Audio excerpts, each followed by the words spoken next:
from sap to strength in nature's art. Rubber forms a resilient part.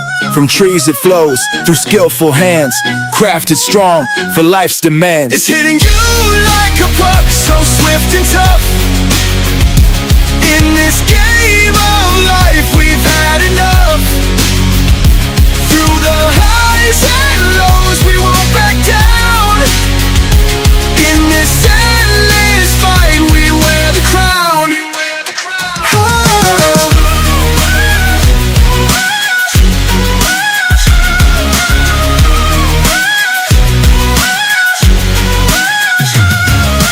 4 years of battles, a fight so near.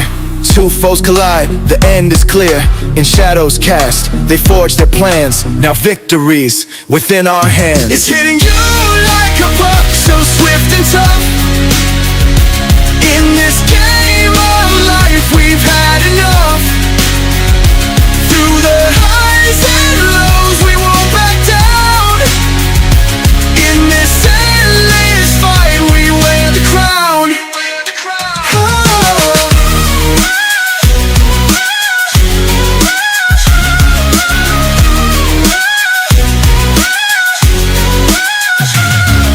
Triumphant apes, they rise and shine, ruling markets, a sign of the times. Bulls and bears, they step aside. In this kingdom now, the apes reside. It's hitting you like a puck, so swift and tough. In this game of life we've had enough.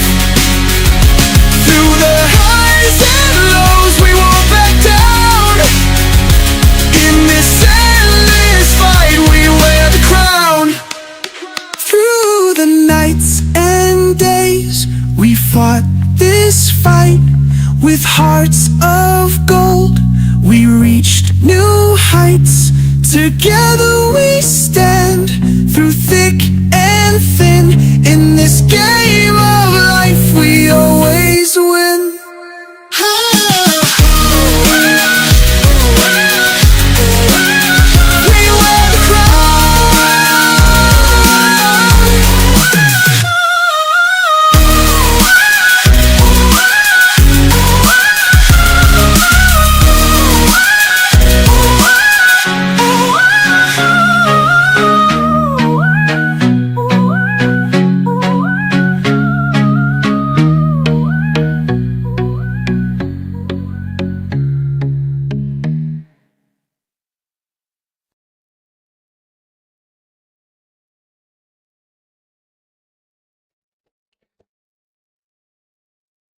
Hello apes, hello Vin, mostly from what I see. Welcome. Friday morning in the market, Friday afternoon over here.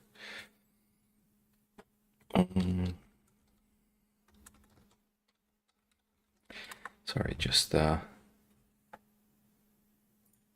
few things to do on the work side. So yes,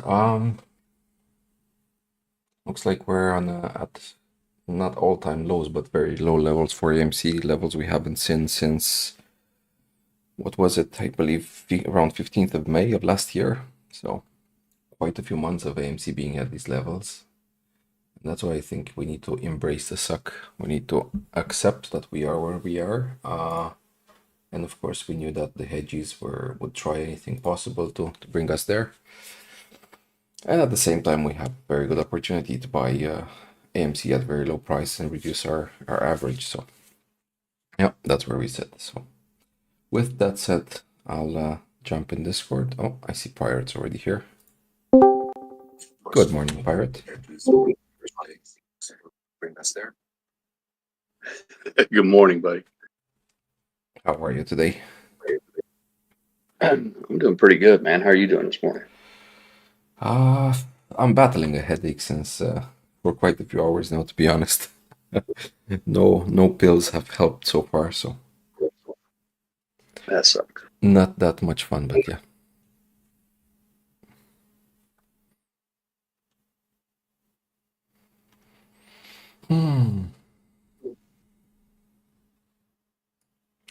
So a few videos online about the, well, I guess the Congress hearings for this RF Kennedy and the guy that's Nominees. the nominees for FBI as well. Quite interesting discussions. You can see that the senators over there are really fighting as if someone has a gun against their backs, Yeah. Yeah, their whole way of life. It's an existential threat. Their very existence is in peril. Yeah, they need to make sure that they control who takes those positions so that nobody disturbs the MO. Yeah. My favorite one I saw recently was somebody said that it was about a year ago that I read it. It wasn't really recent. That's neither here nor there. They had they should require congressmen and senators to wear jerseys with yes. with all their sponsors on there, like they do a NASCAR driver. You go up to a NASCAR, Dale Earnhardt Jr. or somebody, you can see that he drives for Tyson Chicken or Budweiser beer. That's who's paying his bills. It's right on the car. That's what those fucking congressmen need to do. They all need to wear jackets that show who their masters Robin are. Williams that had this in a stand-up comedy bit? Maybe. I think It might have been. I seen it on a meme. Mm-hmm. Yeah, they should. They should. I mean, if it's legal for them to get lobbied, people should know who is lobbying them. Yeah. Right. Did you get to see the one about Bernie Madoff? No, not Bernie Madoff. Man, that's a Freudian slip if there ever was one. About the Bernie Bros. What's his name? The congressman. Sanders, you mean? Or... I'm getting my Bernies mixed up. At any rate, he was tearing into one of the nominees, and they finally just point blank asked him, or they said, you made millions of dollars off of being a congressman. How did you do that? And he was stumbling all over himself.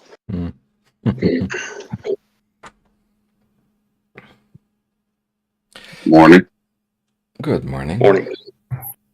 How are you? Real rugged? Really rugged? I'm feeling like slapping a buy button. Oh my god, I feel the same way. Like you want to spank it? I have an itch. I have like this. Yeah.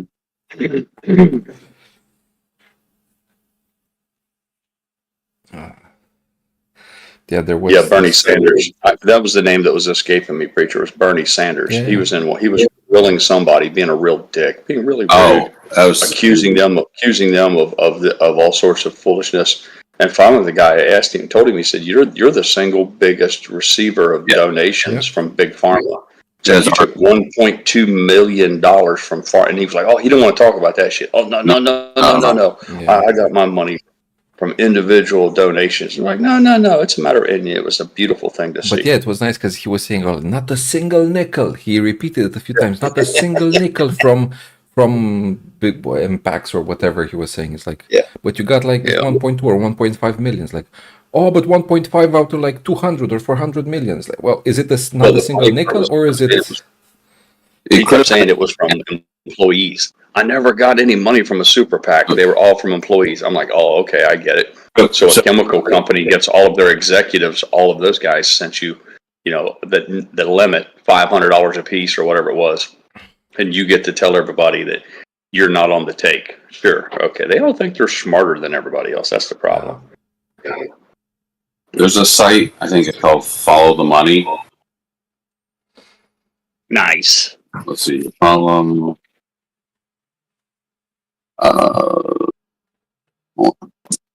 followthemoney.org. Okay, so here I'll go to Vermont. See, let's type in Bernie.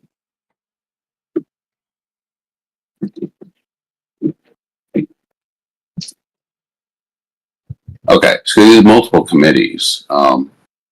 There's a state. He could say, well, that was a state, not for the presidential. What difference does it make? Hey, DIY Rugged, did you get a push notification this morning? No. Well, I didn't either. I had to go look and I had to go look and find Preacher. I figured I just took an off chance and went to YouTube and looked, and it showed him live. But I'm just curious as to why I'm not getting the bell isn't going off. Wait, I did 2 minutes ago. Oh, okay. I just missed it.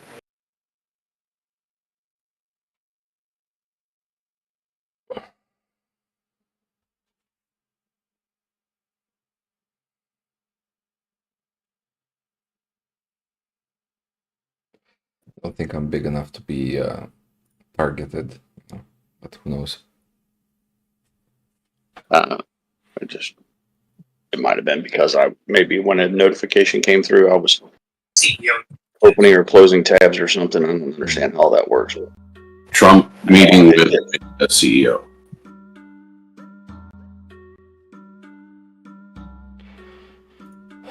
Sorry, Rugged? Trump is meeting with the NVIDIA CEO. Chairman, whatever. One of the two. We both. Wang or whatever his name is. Yeah, I don't know. There's 2 Wangs. I get Bill Wang's in prison and then just NVIDIA Wang. What a Hugh. Wang.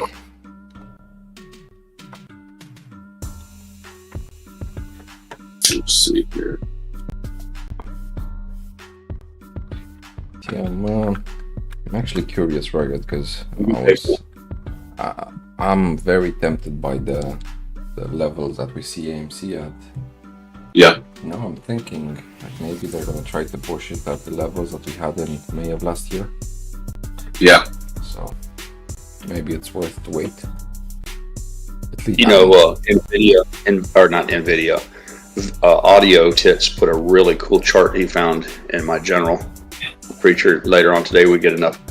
I want to show it. It shows exactly what you're talking about there. He said the same thing. He kind of zoomed out, and I don't know who he got the chart from, Weeble or whatever. It doesn't matter, I guess, but it's pretty obvious what he thinks is going to happen. He's like, what you just said in the chart shows that bottom and how close we are to it. Mm-hmm. Firm bottom or loose bottom? Oh, we like them firm. Yeah, okay. But yeah, I mean, let's see if I'm gonna go out, I guess, even on the daily maybe. Right, so here we tighten this a bit, make it tight.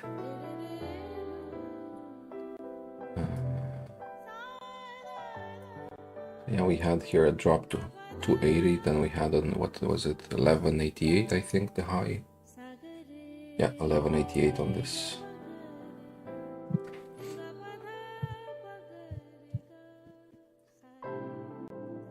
Hey, thanks for sending me that news story about that pilot from Embry-Riddle. I appreciate that, Rugged. My son he'll find interest in that. I appreciate that very much. Sure.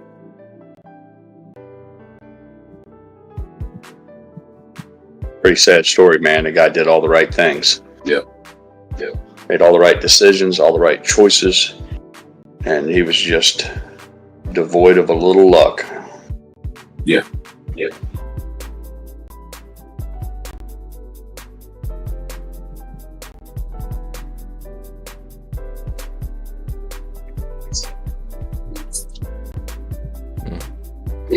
Actually, now that I'm looking on the weekly, wow, this was a... So on this week, where we had this small blimp, right? It was like the 1188 blimp.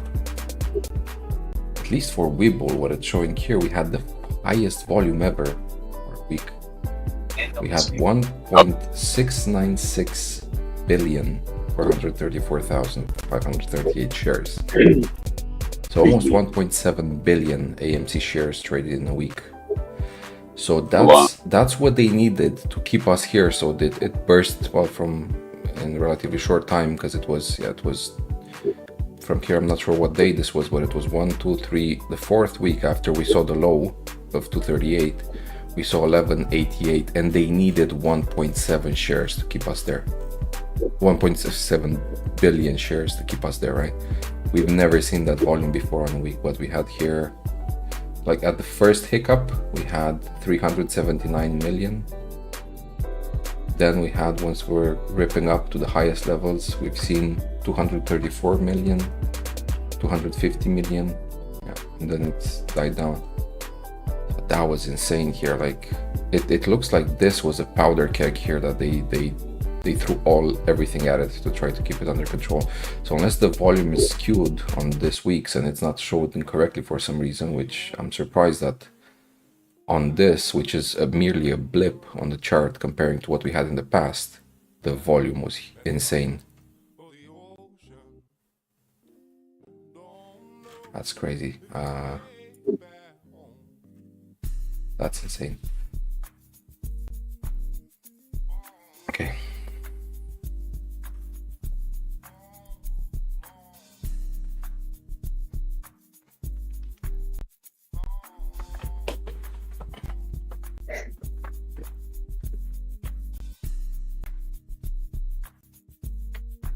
I actually saw another thing. I'm gonna try to see if I can find that, but I don't remember who posted it. There was a post about the fact that SEC has not properly shared it's showing me that KC is speaking in a space. Hedge to Reaper space, or maybe he was here. I don't see him anymore. There's 70 listening. But yeah, I'll try to find that thing.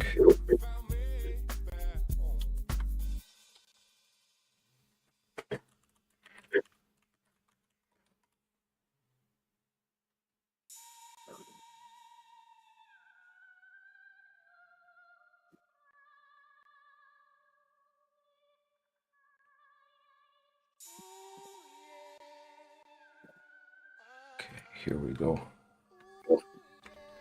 Let me try to share my screen here. So if you see it here, we can see the fail to deliver as well. We have here from the 10th of December to 8th of January, and there's quite a few days when they're not showing the fail to deliver numbers. So this is very strange.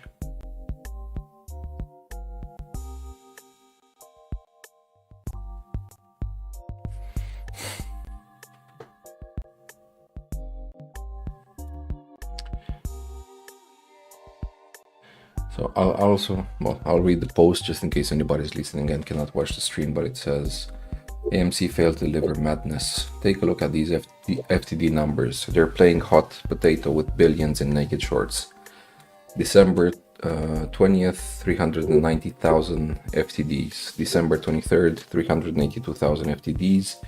January 7th, 16,000 FTDs spiked back in. They're desperately shuffling the bag, hoping retail doesn't notice. But guess what? We see it. They can't hide it forever. Eventually, T plus 35 settlement deadlines will force buy-ins. And when that happens, MOAS isn't a maybe, it's a win. Get your popcorn ready. This movie is about to get real. Yeah. I sent you a DM with that chart in it, Preach. Yeah. I also had it open already. I mean, I think it's this one, right, that you're talking about? Or is it... But it shows that low of 285 or 238. 238. Yeah. I was showing it earlier on my chart as well. There. Yeah, crazy. Yeah, you can see it. It's as clear as day. There's a bottom there, and then we had all this mess in between, and now we're getting real close to it again. Mm-hmm. Whether or not that means anything, I'll let everybody can decide for themselves. But yeah, Audio sent me that last night, and I was like, yeah, there's a story there.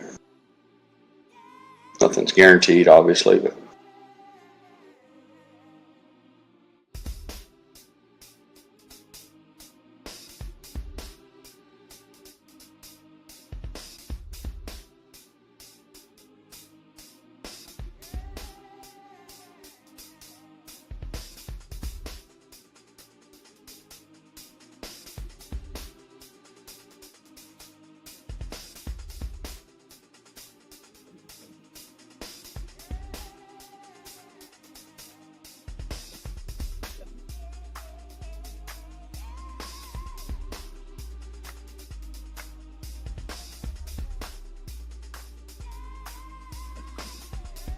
that I've agreed upon that says they can do whatever they want, right? So if you sell a put, the mechanics behind selling a put force the big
Yeah, the PCE numbers came in about a half hour ago, and they were, I believe, pretty much on target, not out of range. So that's a good thing. Yeah.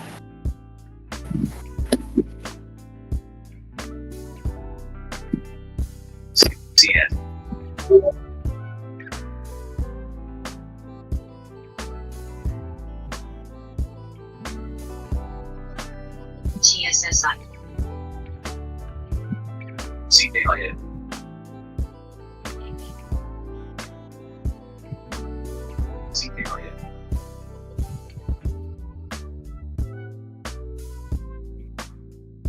Yeah, it sucks. That's one of the flaws of iPad. The iPad won't let you do space calls.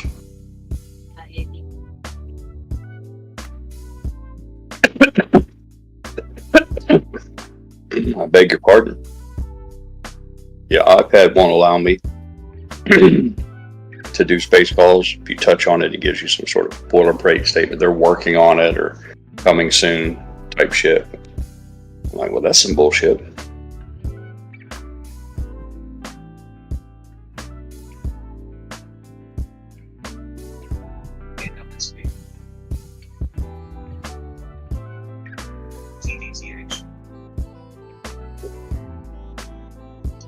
There's another thing I'm gonna share on the stream. Someone took some screenshots on the 28th and 29th, I believe, of January. Oh god. Yeah, on the 28th and 29th.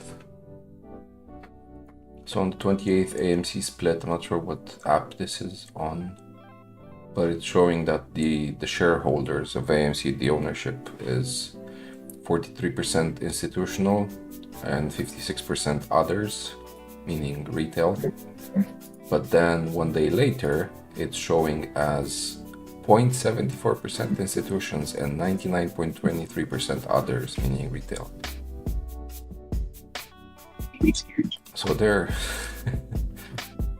even from this, we see that there's more than 100% of the float that's sold out there. They keep on moving the back, because you know, how are you gonna see it? How are you gonna hold it? And sorry, it's just it's completely silly what's happening. Do you say you're buying an AMD RX 9070 XT today if AMC goes to $10? What? Is that what you're doing? Are you talking to us, Rugged? Yeah. Oh, yeah. I thought I was talking to you, actually. But what if I would buy a graphics card? Yeah, the newer style there, the AMD RX 9070 XT.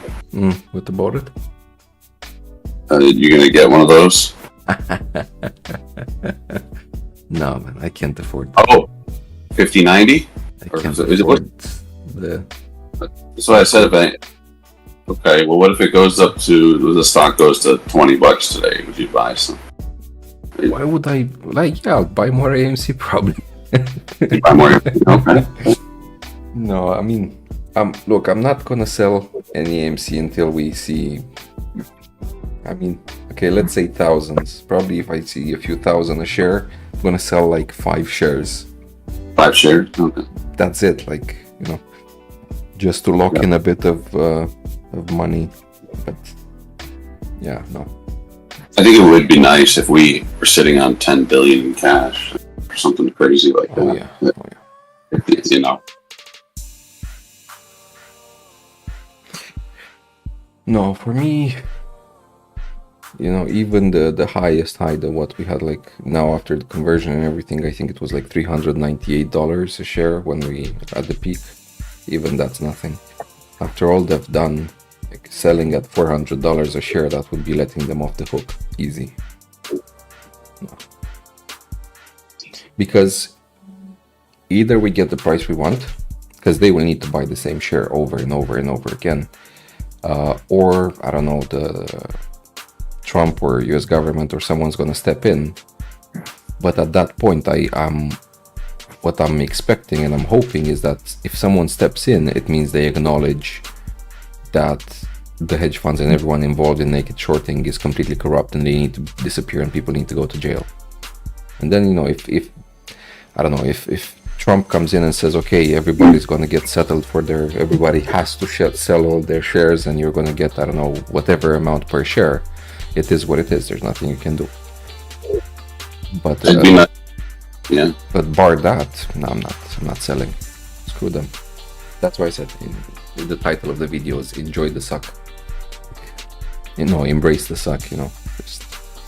I have almost 99% of my money is AMC, and you guys know that. I only have a little bit of GME, but what do you think Ryan Cohen's up to with moving that money from his LLC, from that Ryan Cohen Adventures or whatever, to all the way to his personal account? What do you think that was all about? You think he's involved with taking on a new partner? You think he's getting ready to sell? Why would he move it from the LLC to his personal? I can't figure that one out. Considering he was the main owner of the LLC, he had control. Right. So it's not like he was. I can't figure that one out. So the only thing I can think of is I think he might. Is he Canadian? Don't know. So I think so. Yeah, I think you might be right. So if the LLC is formed in the United States, and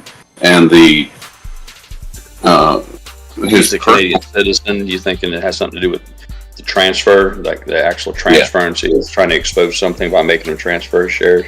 From what it was, the documentation showed it went to a Canadian. It went to his.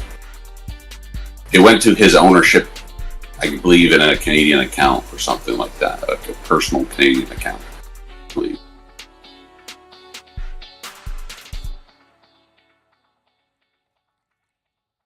But not to be a naysayer, but typically when you do see that type of a movement,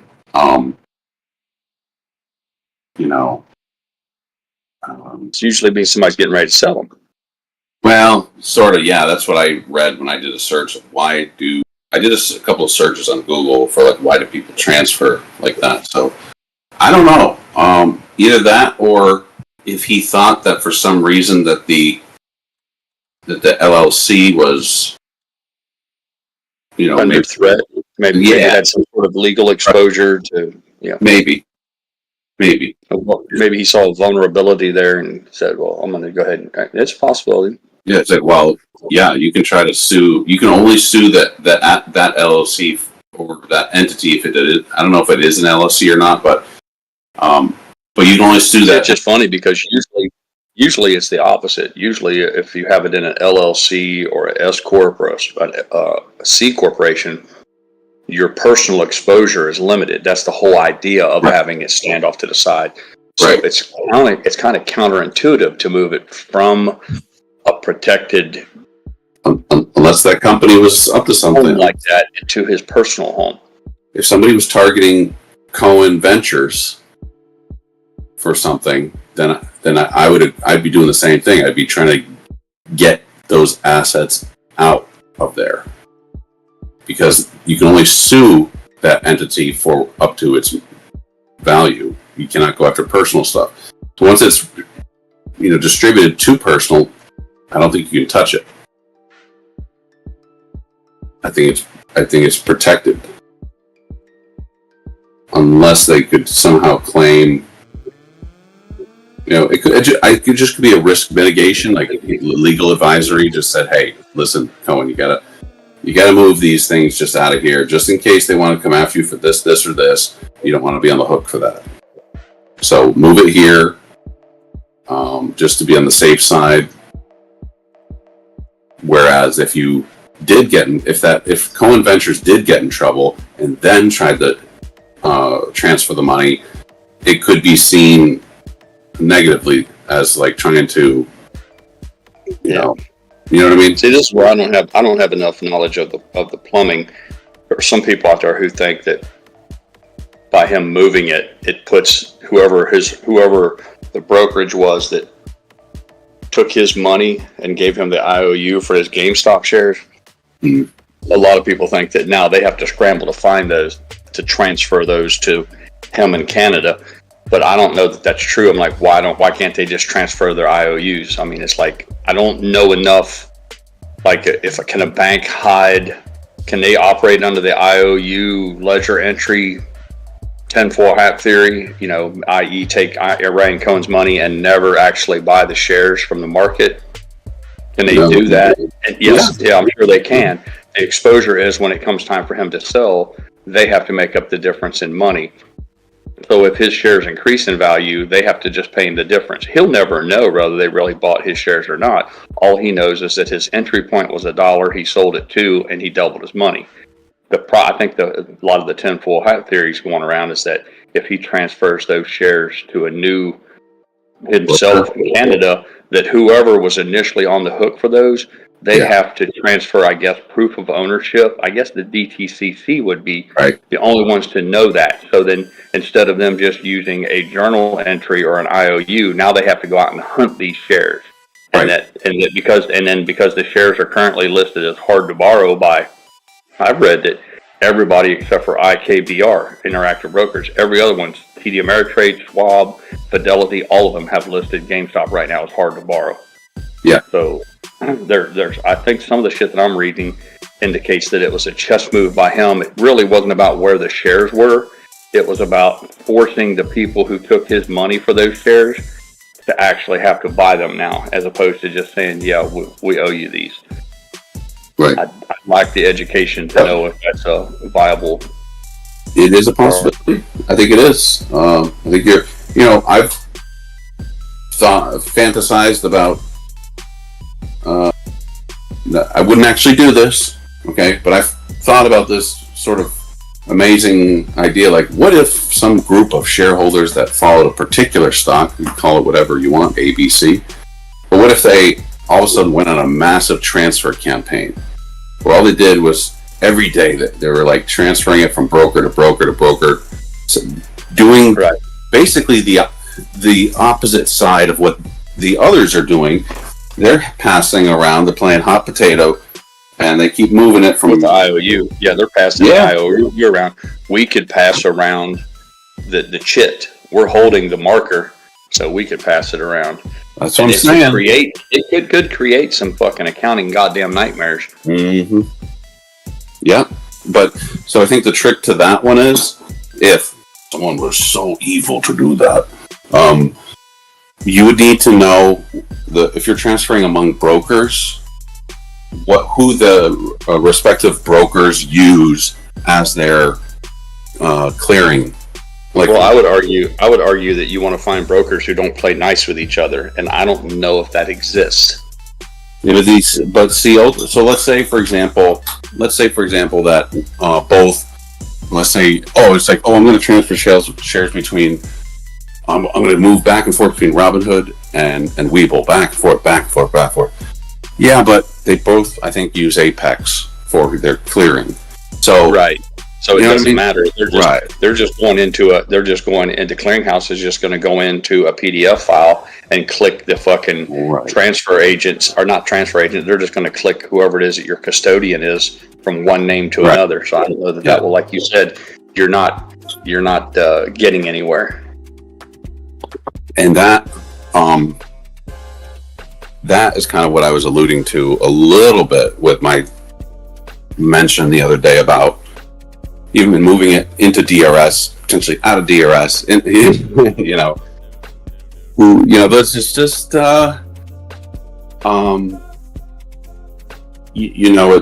it's sort of throwing what you call a flashbang or something, and making it difficult to navigate, causing disorientation amongst the enemy. I think is always a good thing.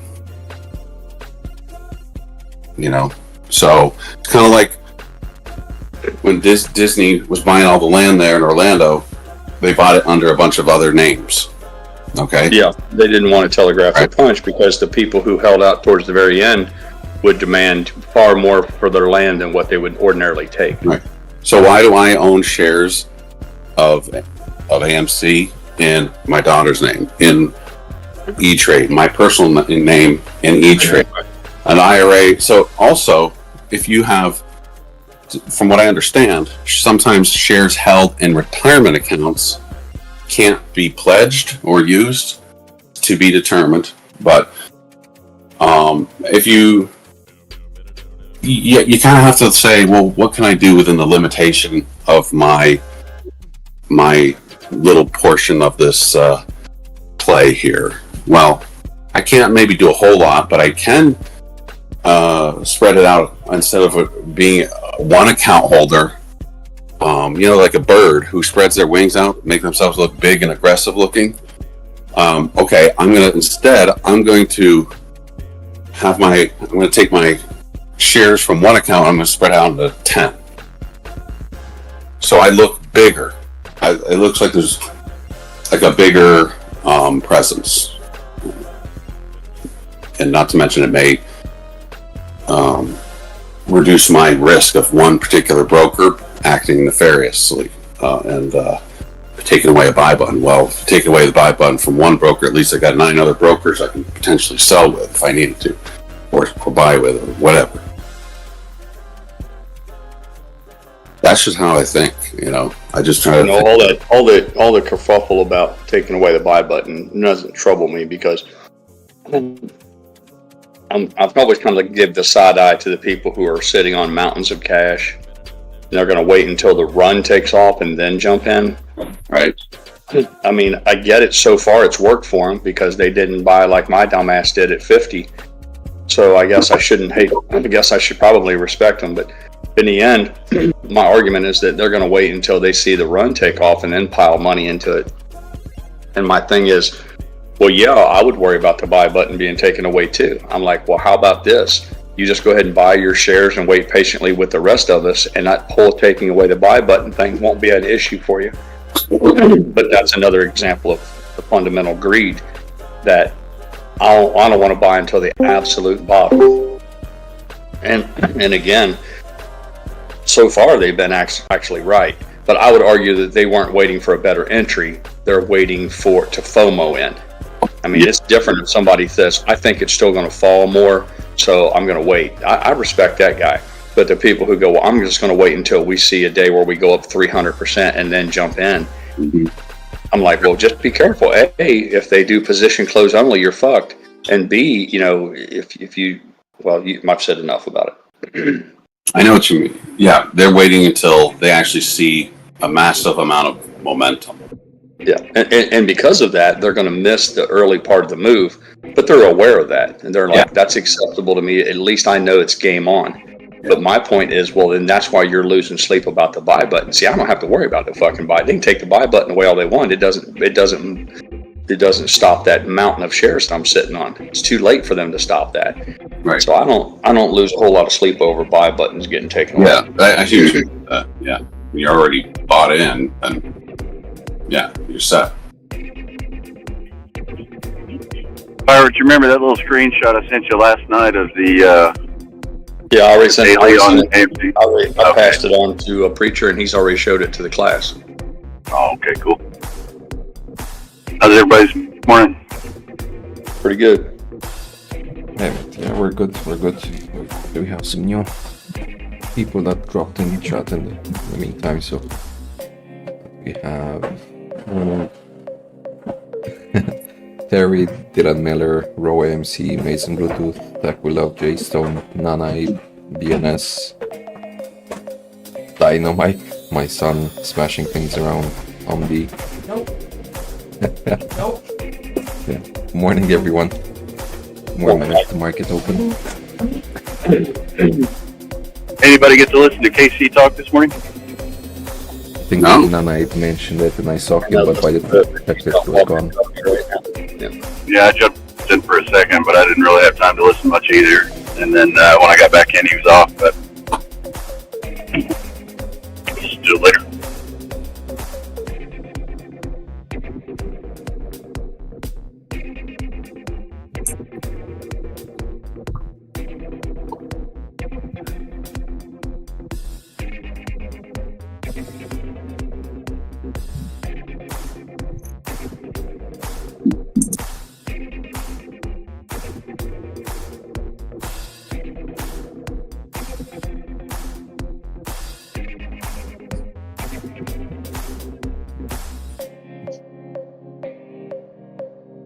A lot of options activities going on.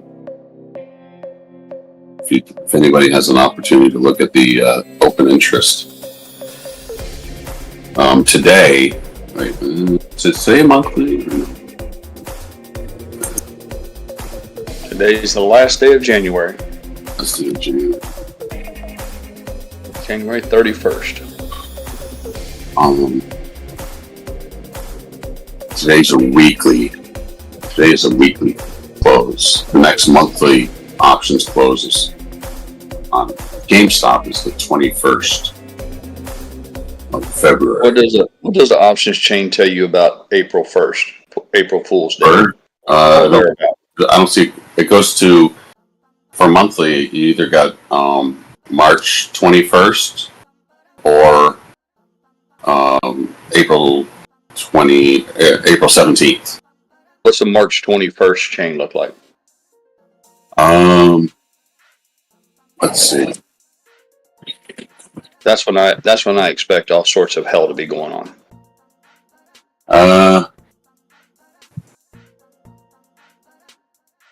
Not that much. Hold on. I see more happening in April than March. Well, tell me about that. What do you see happening at 17 April or whatever? I see the bulk. I can easily be off by a couple weeks or more, but I see the bulk being around. The bulk of the open interest contracts are at the $30 call level. $30 strike. What about AMC? Let's see here.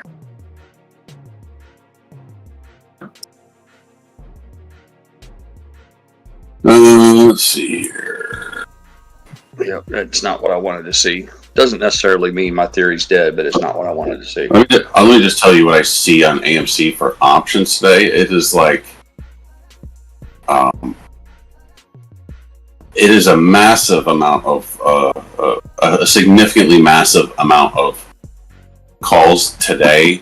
That for the 350, you got 23,000, at least 23,000 contracts for the 350, 30,000 contracts for the $4, 21,000 contracts for $4.50, and it just there's a lot. But if I go out to March, it'd be the monthlies would be the March 21st. There are no April contracts currently. The March 21st, 2025. It looks The bulk of the call contracts are currently on the $10 strike, and the bulk of the puts is at the $3 strike. So, yeah.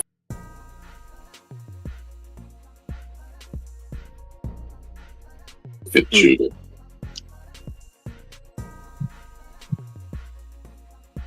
February there's not much going on in February.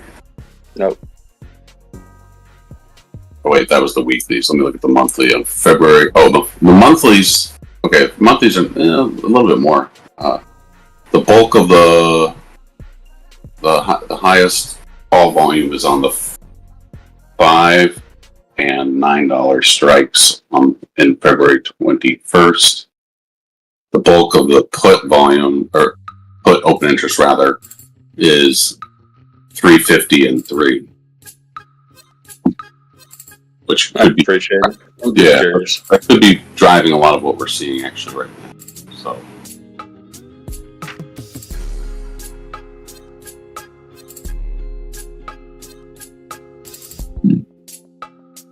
All right, you got a minute.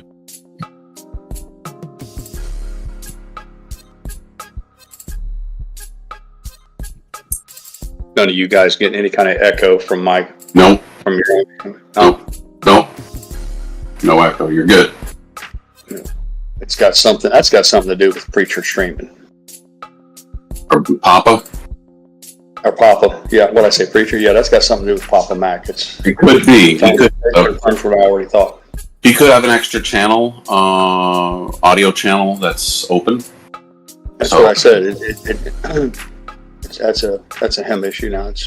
It can be tricky. I know it's tricky. All right, let me put in some more orders here. Here we go. 10 seconds.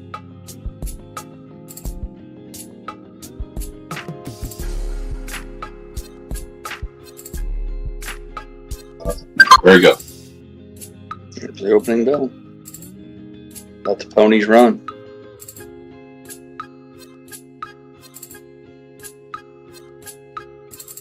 Yes, that's me. Yes, that's me. Yes, that's me. You buying Rugged or what are you doing here? I'm not selling, tell you that. Well, I mean, you could just $3.11. Why not? There's bargain. This is when you go right in the store, you head right back to that clearance rack, you know what I mean? Mm-hmm. Think we'll break at $2.99 today? I do. Well, I'm setting up my limits all the way down the tree here. Keeps falling, I keep buying. I can see it running back to $3.50 for the closing bell to make max pain. They're pretty consistent on that, but I would look to see this thing for the psychological effects of driving it below $2.99. I wouldn't be surprised if we see it by lunchtime. Hell, it could happen in the next 40 minutes. 10 cents is nothing. give it to me at $1, won't you? Like I'll take all of it, as much as I can carry.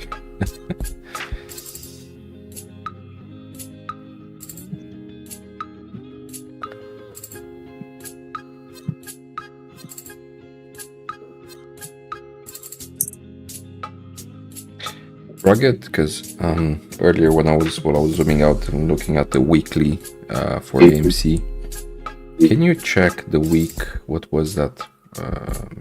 Maybe June. I think June of last year when we had that run up to 1188. Like if you have a separate chart, what volume do you see on that weekly candle on AMC? Are you talking about volume on shares traded or options? Shares. Shares traded week of when we had the run up to 1188, when we had that blip. So you're talking about May 14th. Yeah, I'm in that area, May, June. I don't remember it exactly, and I don't want to move the chart now to look at it. Yeah, all right.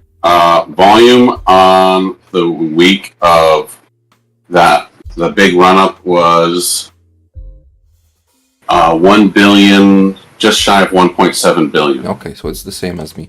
Because I zoomed out and looking back even before 2021, so even before the whole thing started, I've never seen a candle like that.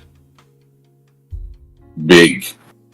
So what's telling me is that last time we had a dip, it was like 238 a dip, and then a few weeks later we had a run up to 1188, and they needed 1.7 billion shares to keep it from ripping up higher, right? Yeah. And that volume was insane. So it was much smaller blip than we had in the past, but the volume that they needed to use to do it was insane. So what that's telling me is that they cannot afford to let this thing, like if 1188 was such a chore for them, imagine once we get past 20. That's why I think, that's why also KC has the beard comes off at 90. If it reaches 90, it's nuclear. It's just insane. It's so.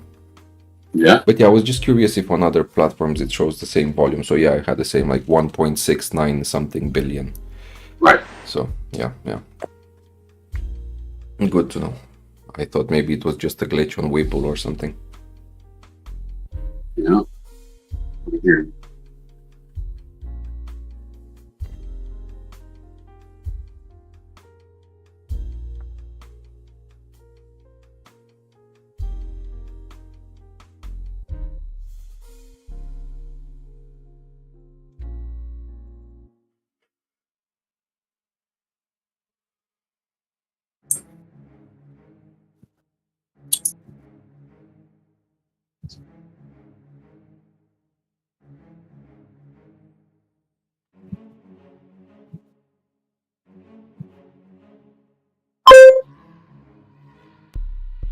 Or they're filled, or what was that?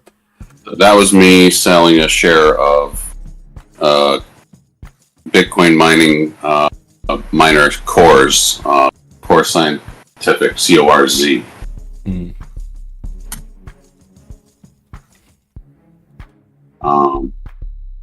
My average on Cores is 929. I just sold that at 1280.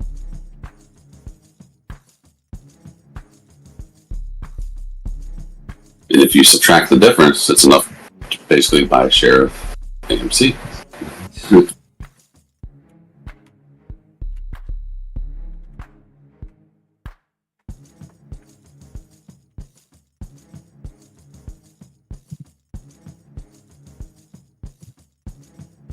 Volume still very low. Still under a million. Still volume still less than 600,000 on AME. Volume of GME right now is only 220,000 shares traded. Very low.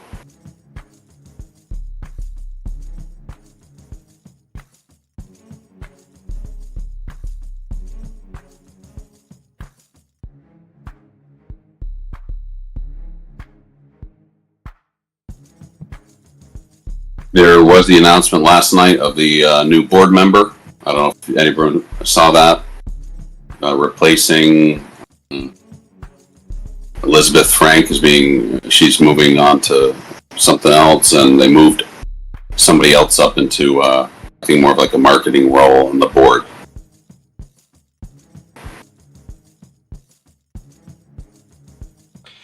I wasn't following. Not aware of it. Investor relations email.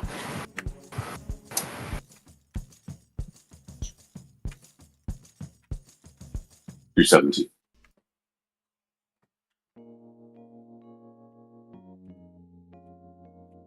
It'd be nice to have a voice.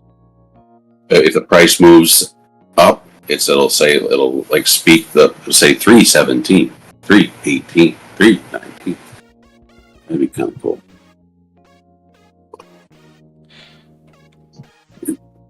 Oh shit! The manager is messaging me.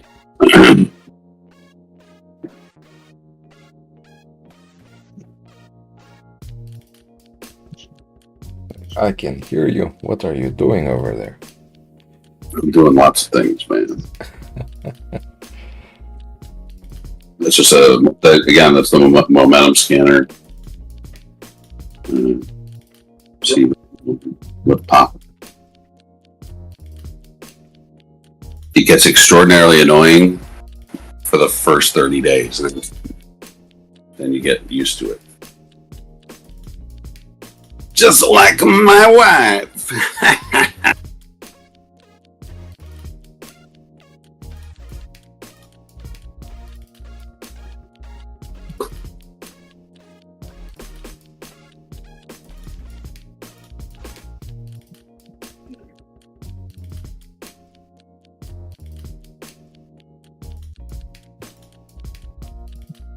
Right.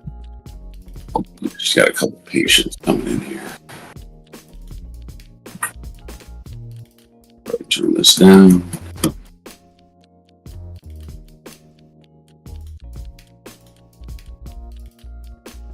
I have a couple $1,000s still worth of Clove shares, CLOV, that I've been holding on to since 2021. And it's finally almost back to break even. So if that starts moving, I'm going to push those. My break even on that is $4.95. It's currently at $4.52. And I got 440 shares. So if that starts getting in the profit, I'll start making that conversion as I. Yeah, that's what I did. I did that with my pot stocks and my Mara and all that. Yep. All I got left is some Lucid, and it's too far in the red to really do anything with. Like catch up on. I got some Sundial. Sundial's still too far into the red. Right. But if those fucking broke leg dogs, whatever, walk again, I do the same thing. I dump all that shit and move it into AMC and we're done with. Mm-hmm. I'm not going to do it at a loss. I don't need to do it there, but I'm right there with you. Yeah. You know what's an interesting stock right now, just while we're watching this, is Walgreens. Now, whether you hate or love Walgreens, the price point on Walgreens. And the ticker sign Boots, is it their ticker sign BOOTS or something? They're now under WBA. Oh, okay. But man, they're down 15% right now this morning. I don't know what the fuck happened. It is.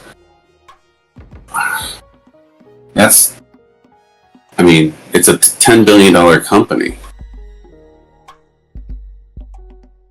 I'm not sure what that was.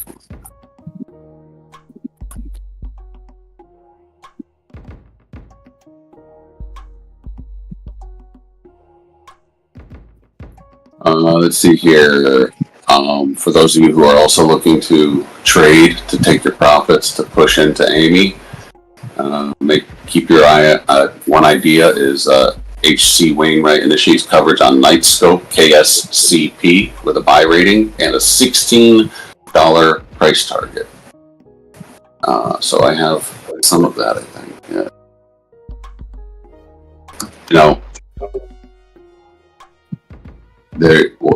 I know sometimes we're waiting here, but if you get in and out of something so that you can then, I'd rather see people be able to have the affordability to buy 20 shares than just 5. So it may take a day or two for you to wait for funds to settle from another profitable trade, but of course it's not guaranteed that you're going to win on another trade. So yeah, it's kind of like it's always a catch-22. Right. You can buy 10 shares of AMC, sit on them, or you can try to trade with that money. Yeah. When it's done, you can end up taking a loss, and you only got enough left to buy 2 shares. Yep. I get it. You say, well, if I trade it, I can get 20 shares, but that axe always cuts both ways. Yeah, if it's a quick in and out, and you ride a momentum, okay, it's one thing. But I have a lot of other plays that I need to pull into the green. But once they get into the green, that's usually what I like to do.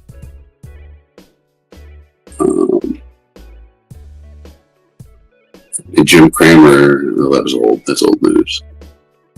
Jim Cramer had said that on January 22nd. He said AMD is a great company.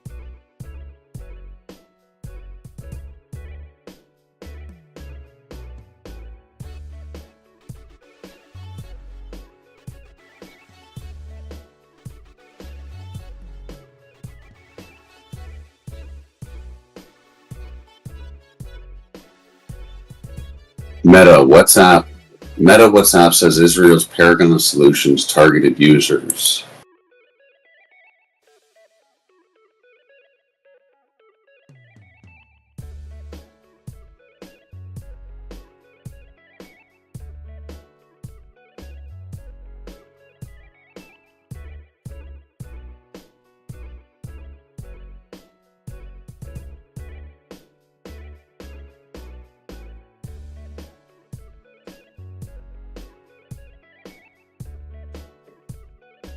I follow Kevin Malone. Sometimes he aggravates me to no end, but I can't. I got to follow him because some of the stuff does interest me. And here's an example of that. He's got a letter here that somebody posted showing it's dated January 30th, which is yesterday, from Charles Schwab, and it's asking people to lend out GameStop shares. It's practically begging. Wow.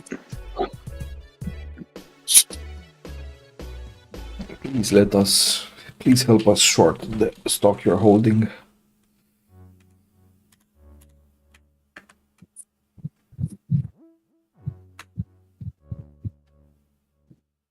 Oh, now I know why Walgreens dropped. They suspended their quarterly dividend. There you go. That'll do it. Yep. Because there's people who that's all they're there for. Nothing more than the dividend. Take the dividend away, they're like, I'm out. Yeah.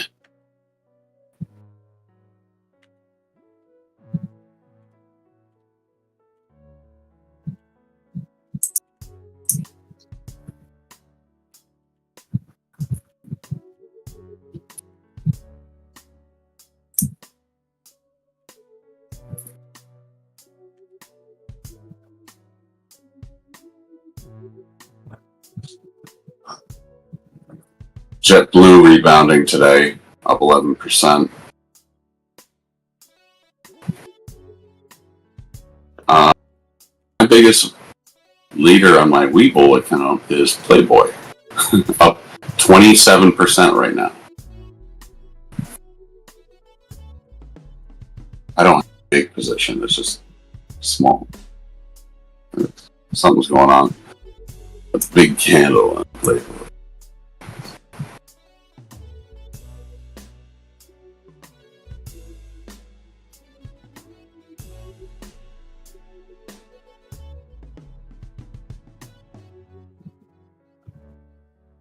Oh, Playboy converts 7,000 shares of its 28,000 Series B stock into 3.8 million shares of the company's common stock at a conversion price of $185.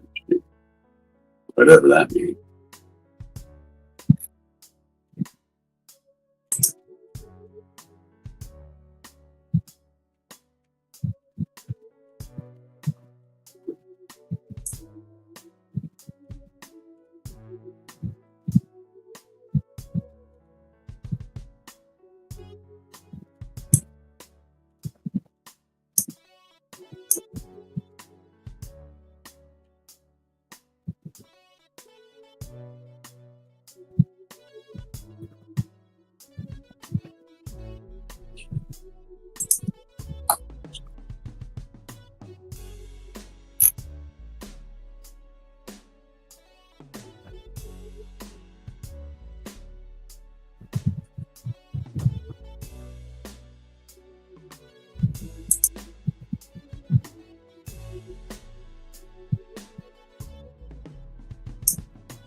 All right. I need to get going for now. I'll try to get back on a little bit. Right on. Okay. Talk soon.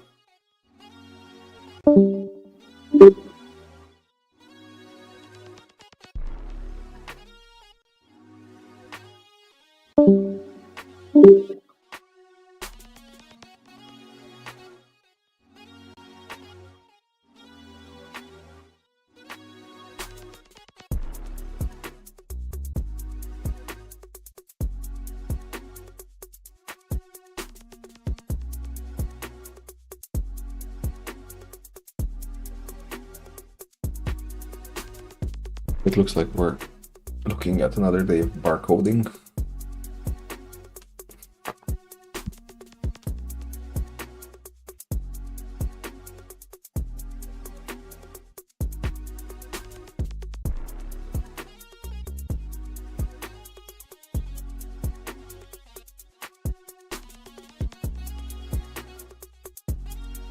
I think I'm gonna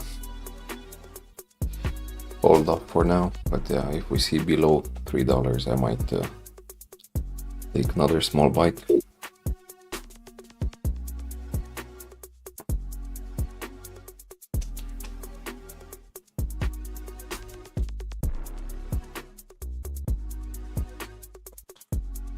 I don't have a level 2 available, but I would imagine that the buy orders at $2.99 are probably pretty heavy.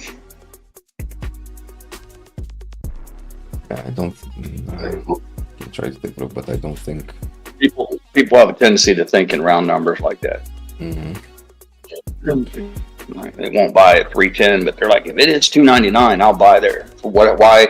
It's anybody's guess. Like, what makes you think that would be the exact bottom? But for whatever reason, I've seen it play out at auctions all the time.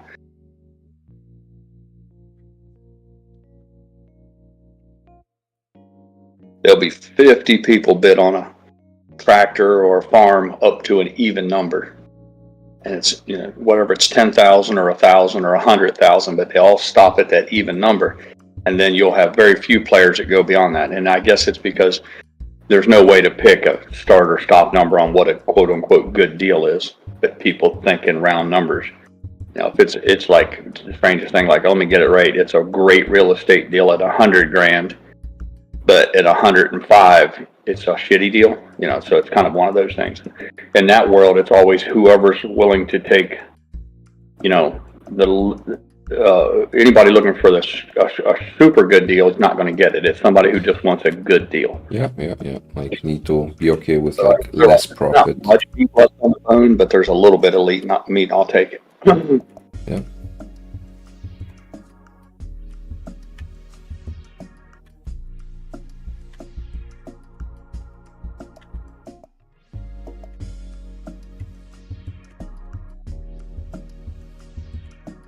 Grayleaf says 292 is the lowest it shows on the level 2 order book right now. Okay. So if somebody's willing to buy there.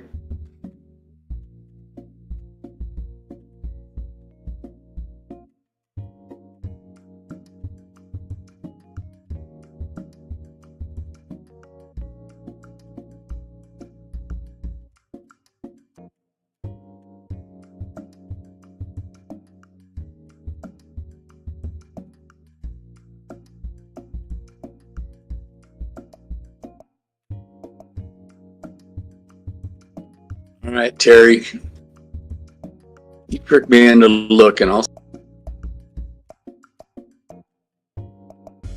doing.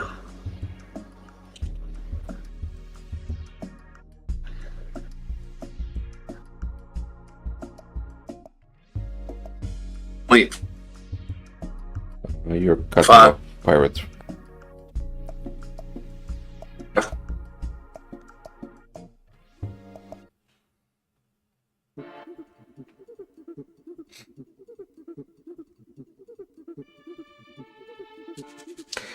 I've been saying, or someone dumb enough to sell at 292.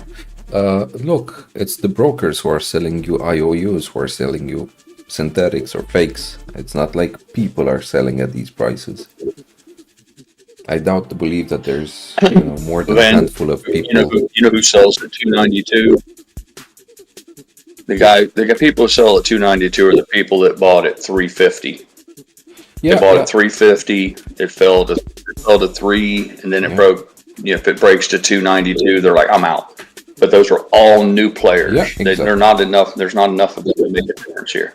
Yeah, no, that's what I was saying. It's just a handful of people that probably just got into it, and they have no idea what they're messing with and the value that it has.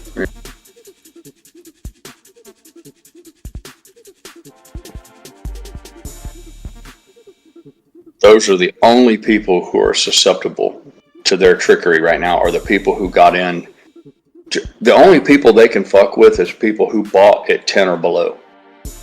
The buyers at $9, $8, and $7, they're down right now by 50%. Those are the only people that they can shake out. Or the people who bought it, like I said, 4, and now they're down 25% when it falls to 3. They're like, yeah, I'm out. I've lost 25% of my money. I'm gone. They tried to pick a bottom. They didn't, and then they get scared out. It's no different, though, than the people who got scared out 4 years ago. There were people 4 years ago who jumped into this with, 5, 10, 100 grand. And when it fell 10 or 20%, they took their losses and got out. There were people who paper handed from the very beginning all the way through. That's not what makes this thing float, though. It's all of the people who refuse. And there's no reckoning with them. I should say us. There's no reckoning with us. They have nothing that they can do that's effective against us. If they lower the price, we buy more. If the price takes off and runs, we're going to buy more. That's why I agree with KC on this, and Preacher pointed it out. That's why you have those days of barcoding, because the simplest way is just the way to keep people from doing anything is just hold it steady.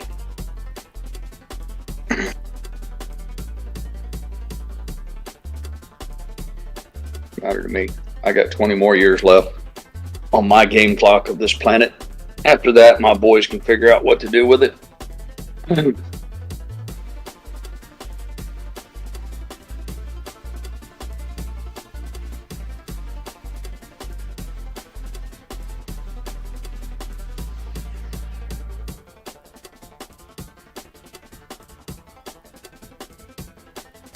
Every day I look forward, I keep the news turned on because I'm ever hopeful that I'm going to see that breaking news. The Trump administration has appointed a special counsel to look into criminal activity in Wall Street, specifically the short selling and the blah, blah, blah, blah, blah, blah. Every day I wait for that breaking news article to kick on. Yeah, I think Kenny Boy is doing the same. And I get it, we had the plane crash and these tragedies, those things, then they got to go do press conferences. He's got to pull in the Department of the Secretary of Transportation. He's got to pull in the Secretary of Defense. So all of those things they take priority, and whatever else is scheduled for that day's work obviously has to wait. I don't know. January is over with. It's been 10, 11 days since the inauguration. Now we've got February and March. The next 60 days is got to be it's going to be exciting. Yeah, and it's going to be because of the pace he did more, I believe, and it's just a personal opinion, but I believe he did more than exactly 3 days that Trump than Biden did in 4 years. Yeah. If you've seen everything he's done so far, he's not a man to wait. He's not a patient man. It's not like he's going to wait. He's not going to wait 3 years into his presidency to try to do something about Wall Street. If he's going to do anything, he's going to do it in the same fashion that he's addressed everything else, from the border to tariffs to taxes to the judge. All of these things, he's taken immediate action. It's not his habit to wait long, protracted periods of time. So either A, he's got somebody working on this right now and he's just waiting for the developments, or it hasn't yet taken its turn. There's other things more important. But at the rate he's burning through projects, it's got to be our turn any day now. It's like I said, and I don't want to be gloom and doom, especially on a Friday. They're normally our funnest days. But if this thing doesn't happen in the first 3 or 4 months, I say 3 or 4, I don't want to sound like I'm moving the goalpost on my predictions. If this thing doesn't happen by April, I'm going to be pretty despondent, because that's a clear indication to me that there's really no effort underfoot for any meaningful change. If this thing doesn't change, and by change I mean have some serious activity and as far as legal action and regulatory authority and all that, if we don't see any sort of dust or rumblings of investigations or whatever, if we don't see that by April 1st, then I'd say when. So that's a hard date for me, and doesn't like I said, I've said it 1,000 times, doesn't mean I'm going to sell my position. It just means after that point in time, I'm going to have to resign to the fact that Trump's been in office for all that time, and despite his habit of attacking all of his problems quickly, if that's the case and he hasn't attacked it, then what that tells me is he's not interested in changing anything. And as far as looking for regulatory help, that's off the table. It's real simple. So I don't have a problem with admitting I'm wrong or I've lost, but I'm not going to until I see all my cards played out.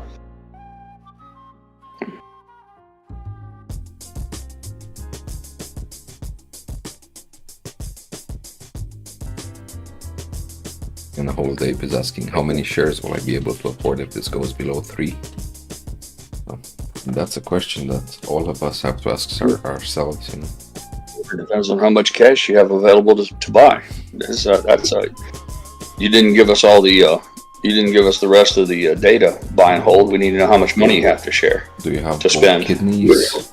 Do you have a market where you can sell them nearby you? There's a lot of things here that we need to account for.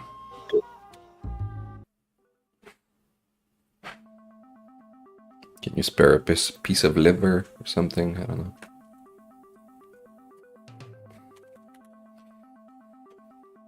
Do you actually need 2 eyes? The discussion can go. Sorry, bad jokes, I know. But I do feel like that sometimes.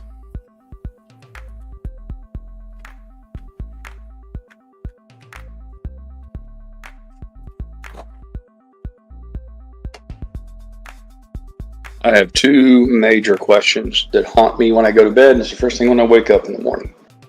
First and foremost is, what is Trump doing about the stock market? And second is, what is Ryan Cohen doing with all that fucking money? Really the only 2 things that have my attention right now. Those 2. A lot riding on both of those questions. I'm not nowhere near knowledgeable enough to know what he might be doing with that money and what impact that move has. But what like the first thought I had when I heard about it is maybe he's doing the same thing that AA tried to do with the whole ape thing, which is just rock the boat, try to, I don't know, maybe those shares are held in a broker where he doesn't feel like he's in control, or maybe he thinks those are getting shared without his consent. I don't know.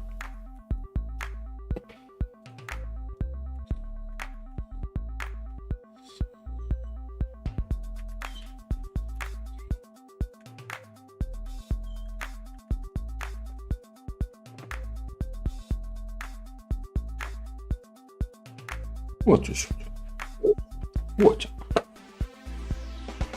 I don't have food over here.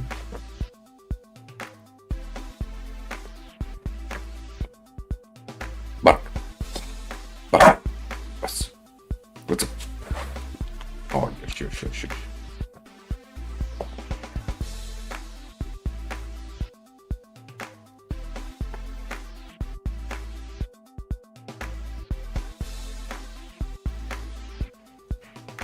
Buy and hold said Cash Advance is offering $25,000 loan at 27% interest. Goddamn, buy and hold, that's a pretty good deal, man. I'd probably take everything they can give me. That's practically free money. Hell, I bought a Mercedes once that had 0% interest for 3 years, and I thought that was a good deal. But this is much better than that. I would go ahead and take all that money.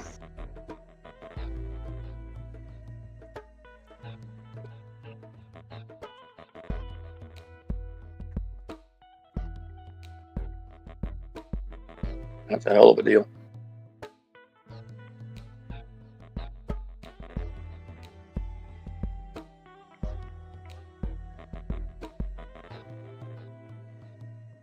I could probably hook you up though, man. I'm feeling generous today, buy and hold. If you meet me down at the pub, I'll give you the 25 grand. I'll even save you 2 points off the VIG. I'll take 25%. But if you don't pay me, I don't do like legal action and bad credit shit, I send the fellas come around, if you know what I mean. Let me know if you want to meet or not.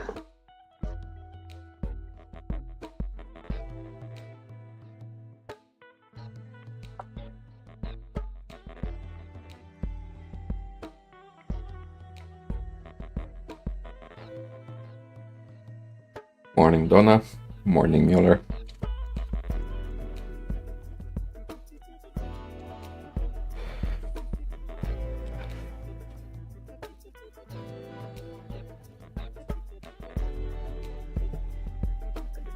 That's right, Ben. Fine Mike knows. The fellas I borrow money from, they don't do like bad credit or give you, there's no such thing as turning you into credit reporting or taking you to small claims court. Oh, no. They don't, they're not, well, they ain't gonna do about that.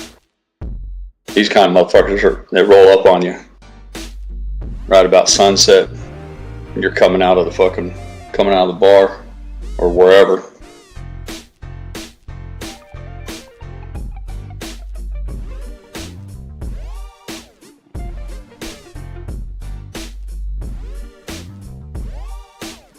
Yeah, some people in this world play by a whole different set of rules.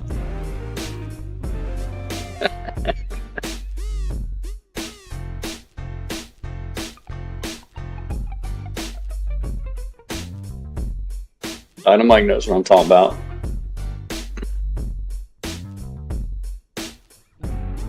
You need 10 grand? Yeah, I got it. Here, take it. I need $500 a month every Friday by sunset. I give you 10 grand, you owe me 15 back. Don't take that money unless you want it.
Like we are on path to 2%. I have comfort. I won't say overconfidence, but I have comfort that we're on that path. But if you break out the components of inflation, we finally started seeing sustained progress on housing inflation. We got services coming back to somewhere around where they were pre-COVID. And on goods, we had a long-standing trend before COVID ever happened of actually mild deflation on goods. That's the part that's been a little overly firm in a couple of months. I think on net, that's going the right way.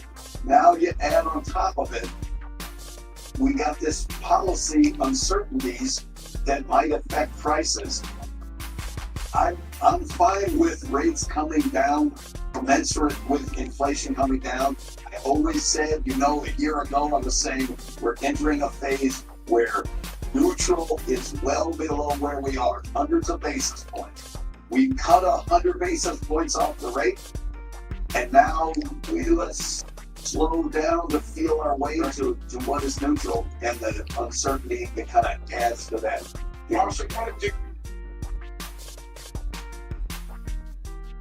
Uncertainty. That means that's code for we don't know what the tariffs are going to do.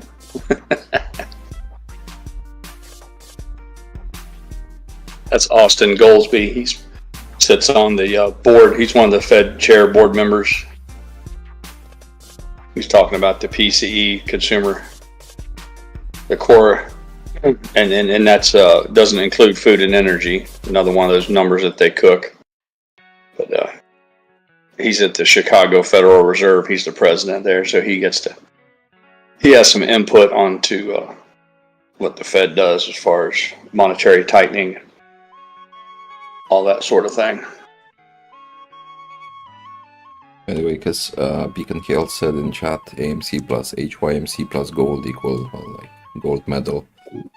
Gold on a tear. Let's see HYMC run. And I'm curious, does anyone maybe in chat know what stake does AMC have in HYMC? Like how much of 20%. 20%. Because I saw, well, someone was saying on X, and of course that might be overestimated, but was saying that we're sitting, like HYMC is sitting on 10 plus million ounces of gold. So of course there's costs, right? But if that's true, and that's without like silver or anything else, palladium, or if there's any other, expensive metals. But 10 million ounces at like 2.8k an ounce, that's... Yeah, you can't do it quite that way. You got to deduct the cost of getting it out of the ground. So if it's $2,800 an ounce, you have to, you'll probably need to back that down to account for whatever it costs to actually dig it up.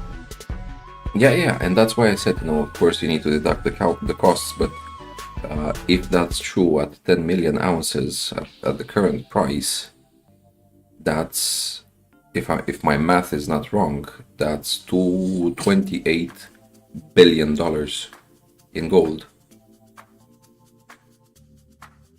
Yep. So cost it what it might cost, right? But even if half of that is even if you just cut it in half, even if you just act a fool and just chop it in half, it's still a pile of money, I guess. So that's 14 billion. So if we own 20%, that's what's 2.8 billion that AMC might own in gold through HYMC. That's a crazy amount. I mean, that's why the price still going up. By the time they get it out of the ground, it could be closer to 3 billion or more. Yeah. The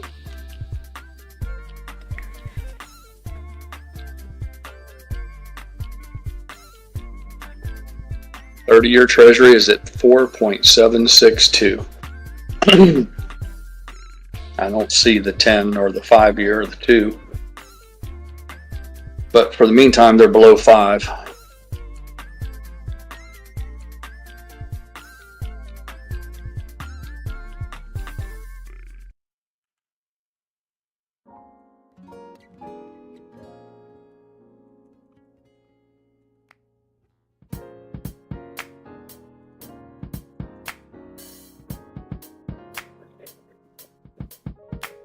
I'd love to be able to get on an elevator with that Diane Hot Bottom, whatever her name is, that runs HYMC. I'd love to ask her just a real simple question.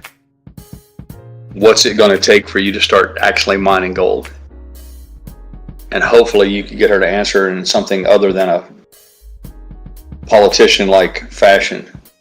I'm like, is it a matter of money? Is that what it is? You've proven the gold's in the ground. I can't believe that there's not a lender or a banker out there who won't give some real nice terms, sweetheart deal to loan a big chunk of money to buy excavators, trucks, and all of the things that go around operating a mine.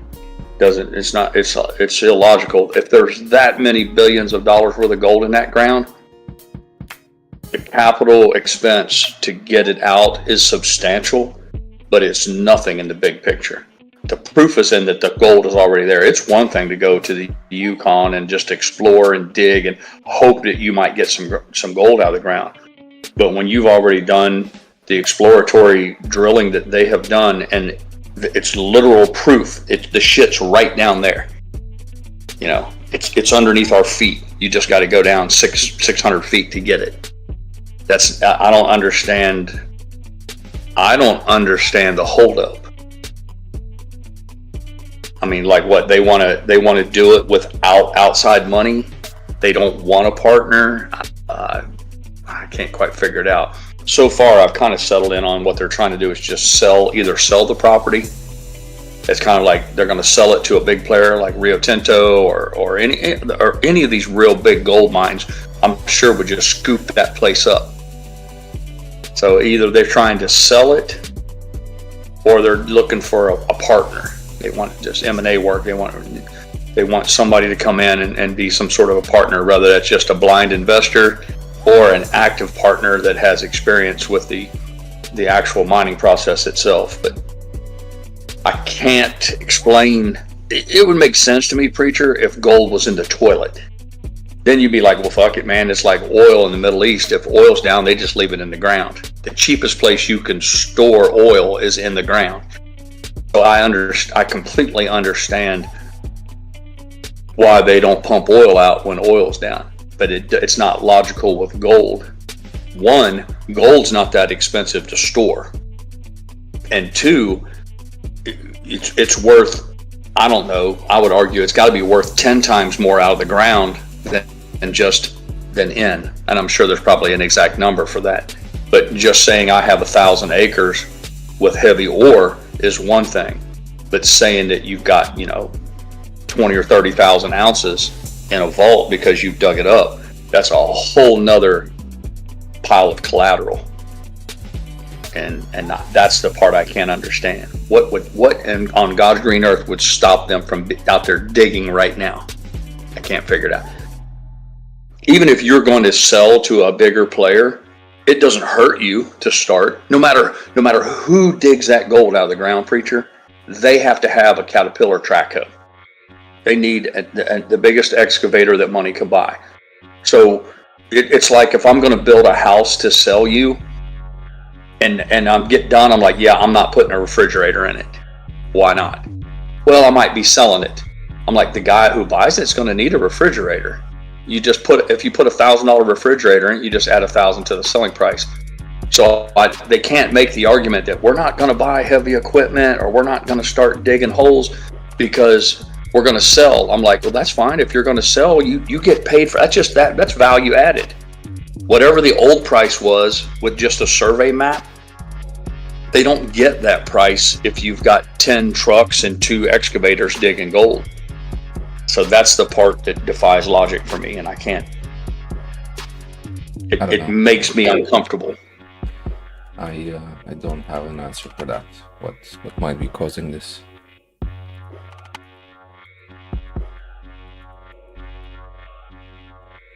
Yeah, hell yeah. I say gold. He says not adding that the silver is present there as well.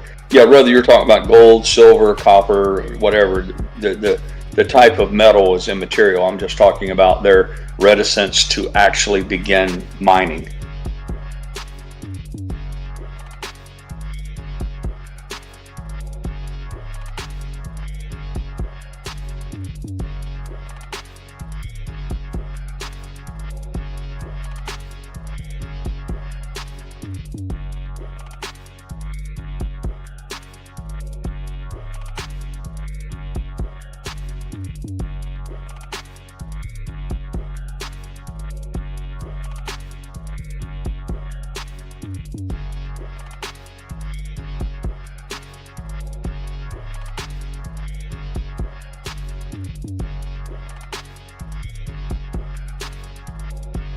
Jeweler says once the Department of Justice and the FBI are secured, then Donald J. Trump will act. That's a good point, Fro Jeweler. It may be just a matter It just may be as simple as that, jeweler. And every once in a while, he comes up with some smart shit. That he hasn't finished getting all of his people in place, so it's entirely likely that they can't really dig in and go about their business until they finish getting all their players in. That's a good point.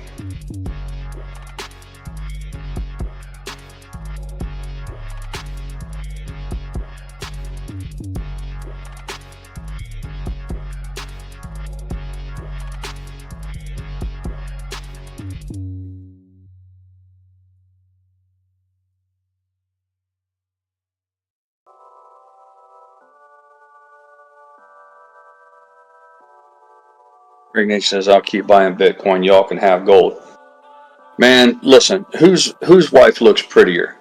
My wife with a gold necklace hanging around between her cleavage, or your wife with your Bitcoin hard drive hung around her neck? Who's going to be prettier?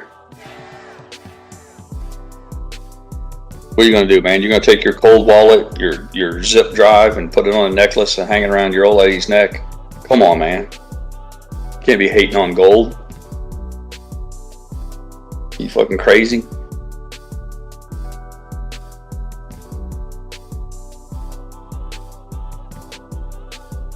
Some of you guys need to crack a history book.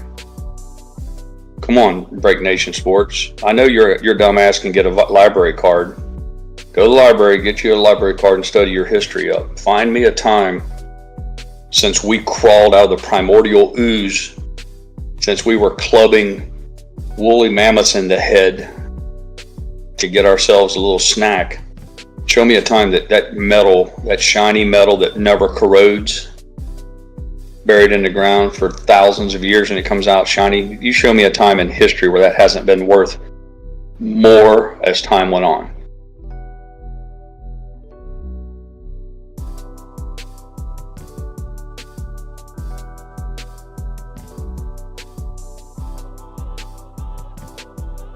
At a minimum, BNS, I would say that if you just set aside the argument of whether Bitcoin is good or not, it doesn't necessarily mean it's not like they're mutually exclusive.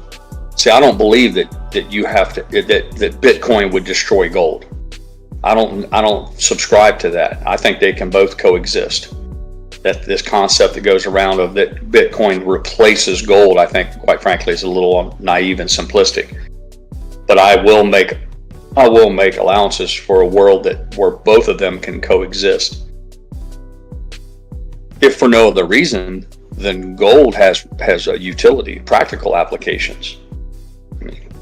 Yeah, but at the same time, the gold supply keeps increasing, right? We keep digging out more of it, so. Yep. But it's challenging. You know, it doesn't just miracle itself to the ground. Perfect example is HYMC. You know. Yeah, of course. But it does, it's the same with money, right? Like with the US dollar, it doesn't print itself, but it does get printed, so. Yep. Yes, it does.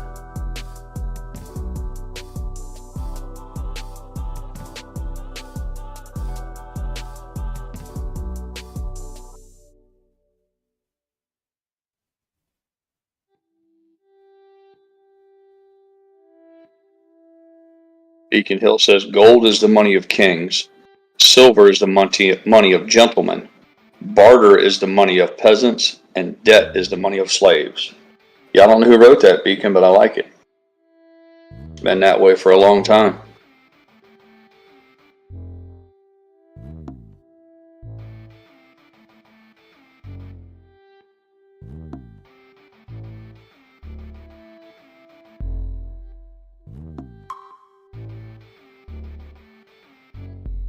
Beacon Hill says the gold supply is only growing 2% per year.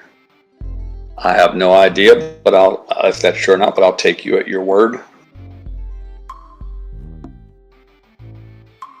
It's odd that number 2%, because that's what they're claiming inflation is at right now. So I don't believe it. I think inflation is far higher than that, as much as twice that easily. But that's another conversation.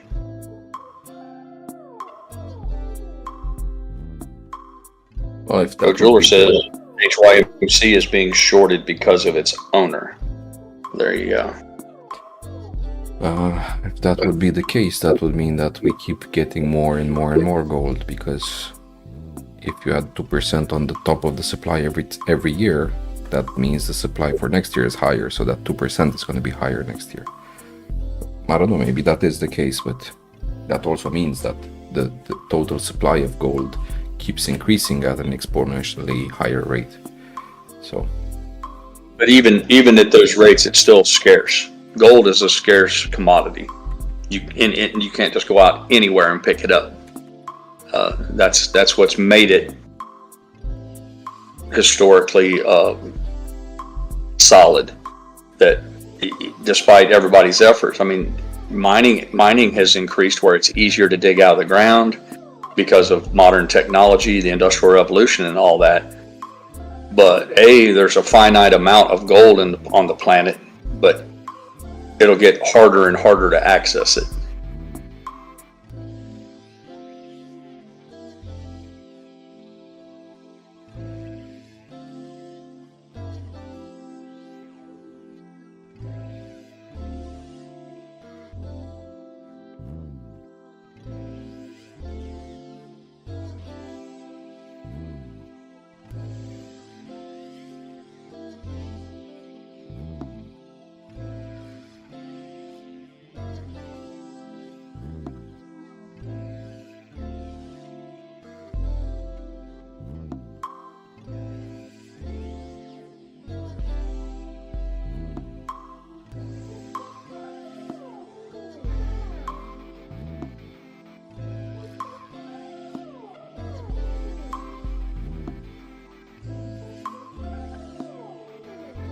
Pro Jeweler says if Adam Aaron bought Bitcoin instead of a gold mine, it wouldn't be at 100 grand. They would be attacking it instead.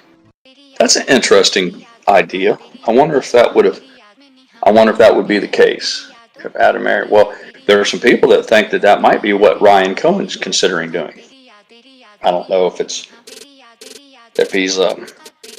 that theory is based on FOMO. You know, people have watched what Bitcoin has done, and they do the mental math about, man, imagine what would have happened if Ryan Cohen had to put all those dollars, American dollars, that he's sitting on in cash, if that had been in Bitcoin. But hindsight's always 20/20, even for the big heavy hitters.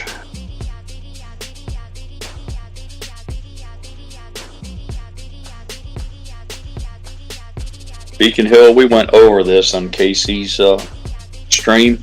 We actually researched it and spent about 4 hours getting into it, but it's more than an Olympic-sized swimming pool. And I think if my memory serves right, it was seems to me there was a digit 6 in it. So it was I think it was 16. But your point is well made that when you look at the entire planet, the size, what have you, and when you consider the amount of gold that's been pulled out. Although I would argue that you're a little off on only being one swimming pool. Your point is valid.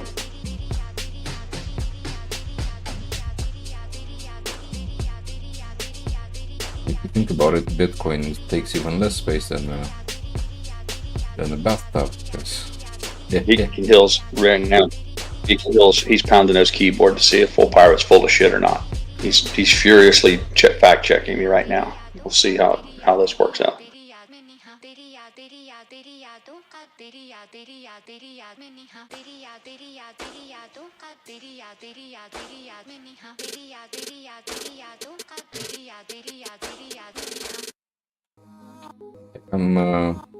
Because Nana's saying that HOMC goes down around AMC earnings. Might be also, because they're gonna diminish the amount of holdings, well, basically the value that AMC has as total through their holdings of HYMC. But God, I forgot what I wanted to say. I know. What happened to me the other day? I spent an hour trying to think of the word surreal. I couldn't, that word for whatever, and I know what surreal means. I know the definition. It's not like it's some new word I just discovered, but for whatever reason, it just evaporated from my mind. And I was laying in bed, and it just popped in, and I was like, Eureka! It was surreal. I want to call everybody. I remember the word, but it don't feel bad, preacher. It happens to the best of us. No, but I remembered. So what I was thinking is, I'm curious if there's any possibility that maybe it was a deal that AMC had with AA, where he doesn't want them to start digging because maybe they want to have like this value at a later date. I don't know why that would be the case, but I'm just thinking if there is a scenario where that would be possible, or Adam would tell them, well, I just don't know how it would benefit Adam Aaron for them to sandbag. I see what you're saying, though. Hey, maybe he would like, I'm gonna buy 20% of your company if you promise not to dig it out of the ground yet. But maybe, I'm not saying they couldn't have asked for that, but I'm like, for what? Well, how does it benefit Adam Aaron? I don't know. It's just trying to think of different scenarios and what could be and what might be, because it doesn't really make sense for me. Like, if you have so much value in there, why not start digging, right? It's similar to like, why aren't they breaking ground? EPA. They probably have to. Environmental Protection Agency. I guarantee they have permits and everything under the sun that they have to get to the government.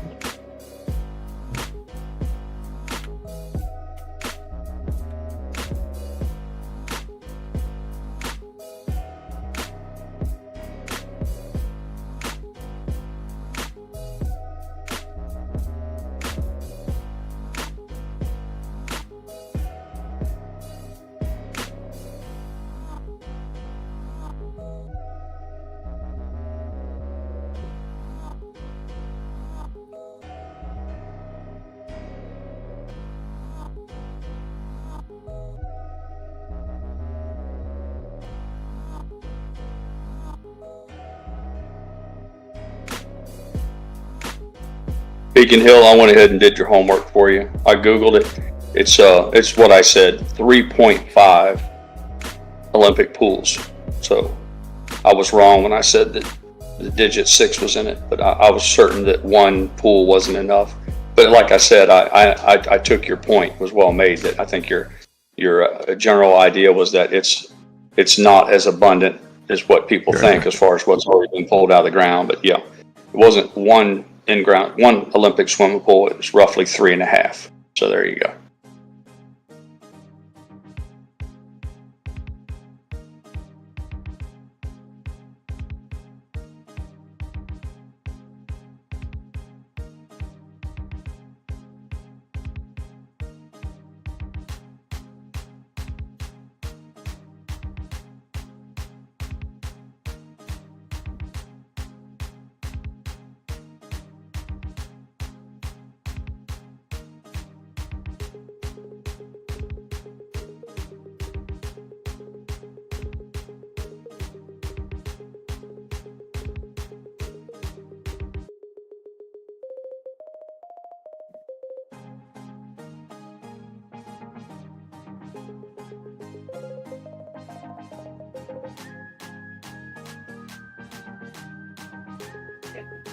Beacon Hill said robots will dig the gold. He put a laughing emoji, but that's one of the industries that could easily be overwhelmed with robotics. I have friends who've been, their grandfather farmed corn with a team of draft horses. The old man is still alive. He literally watched farming go from a team of horses to a tractor. Then we watched the tractors grow from just a modest little bitty tractor to the behemoths that you see today that can cost upwards of, $200,000-$300,000 per tractor. Then they included GPS and auto drive, self-driving features where these tractors now can operate in a field and they can plant the seeds with far more accuracy than a farmer in the seat could. Very, very specific. Same thing with applying pesticides and applying fertilizer. It's very exact because of GPS and the fact that a computer's involved instead of a guy just steering the tractor. So I don't think it's a leap to think that it'll just stop there. It's certainly on the we're right on the edge of John Deere tractors who just go out in the field and harvest 10,000 acres of corn, and the guy just sits in his truck and drinks coffee and scrolls through the YouTube videos in case the tractor gets stuck in a mud hole or whatever, springs a radiator leak. And if that's the case, then mining wouldn't be immune to that. The simple repetitive task of digging up ore, dumping it into trucks, and the trucks drive over to a crusher is one of those that would easily lend itself to automation.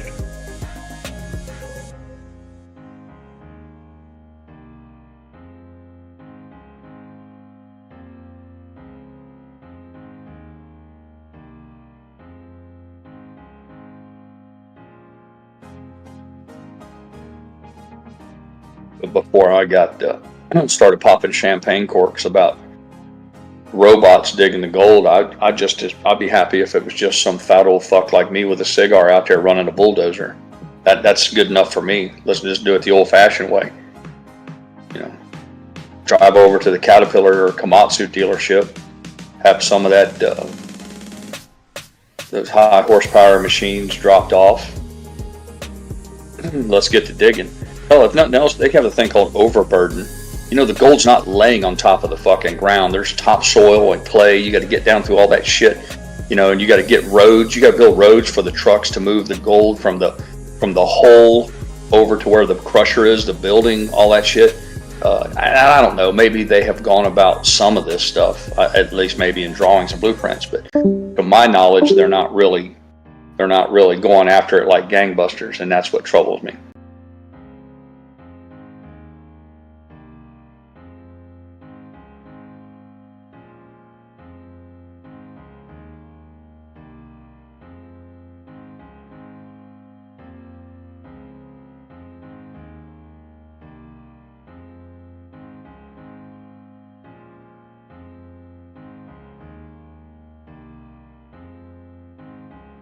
Cigar maybe, Break Nation Sports. There won't be a glass of whiskey. I put down the demon liquor a couple years ago, and I think my drinking days are behind me, but I certainly enjoy the cigar. But I can promise you I could pick up a phone call to about 6 people I know, and they could put a hole in the ground there. I know some, we call them dirt monkeys, guys I grew up with. I grew up with a lot of dirt monkeys. No magic to it. Just keep delivering that diesel fuel. Bring us about 1,000 gallons a week of diesel fuel and some grease. I'll need a couple cases of grease for the grease guns to keep everything greased up. And just have some fucking cold beer at the quitting time. Maybe grill some hot dogs or hamburgers at lunch every once in a while. And other than that, get out of everybody's way.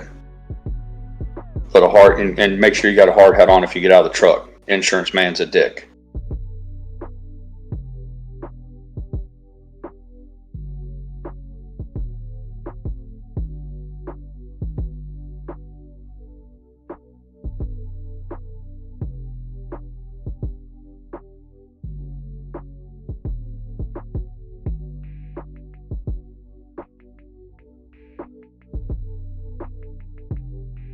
Beacon Hill says, I think gold mining is energy intensive, thus subject to the energy markets to a degree.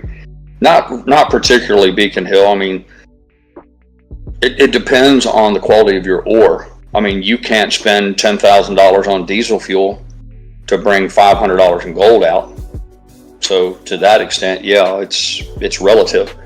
But that's all supposed to be, none of that is supposed to be an issue if the test holes are accurate. If you have, you know, it's real simple. You spend 1,000 gallons of $1,000 worth of diesel fuel, but you get $20,000 worth of gold. That's not hard.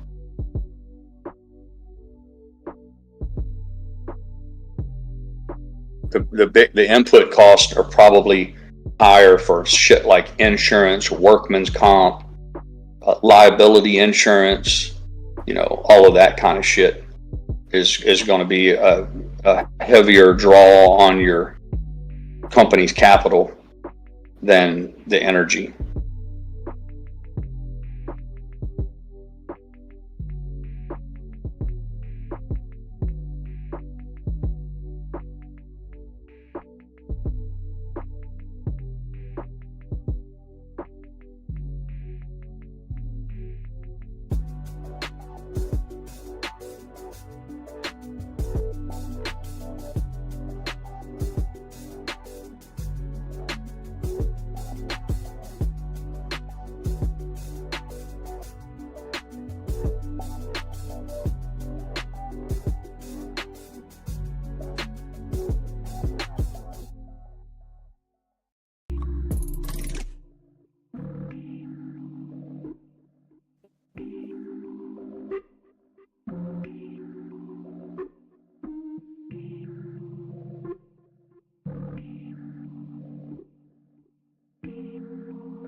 Step away from the mic. I'll be back in 2 or 3 minutes.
I'm back.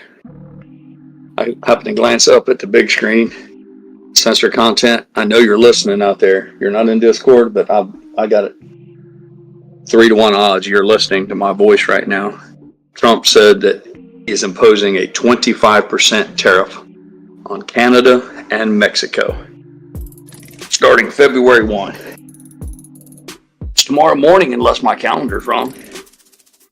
So get ready to pay up, fucker. 25%, bitches.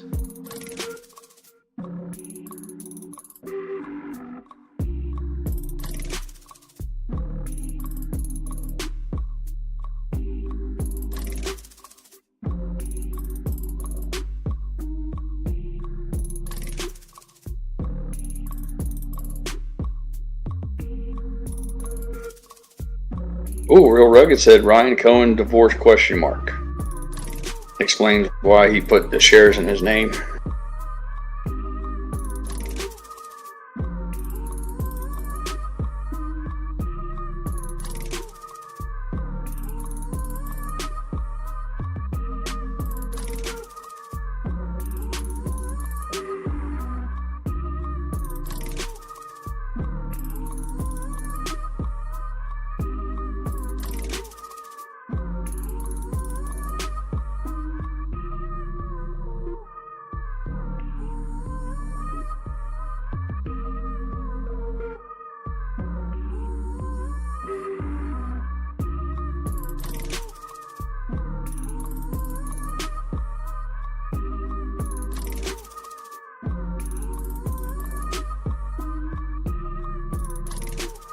AMC's at $3.14, kind of barcoding along, while GameStop has fallen to $27.66.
about that. I had to take in a call at work.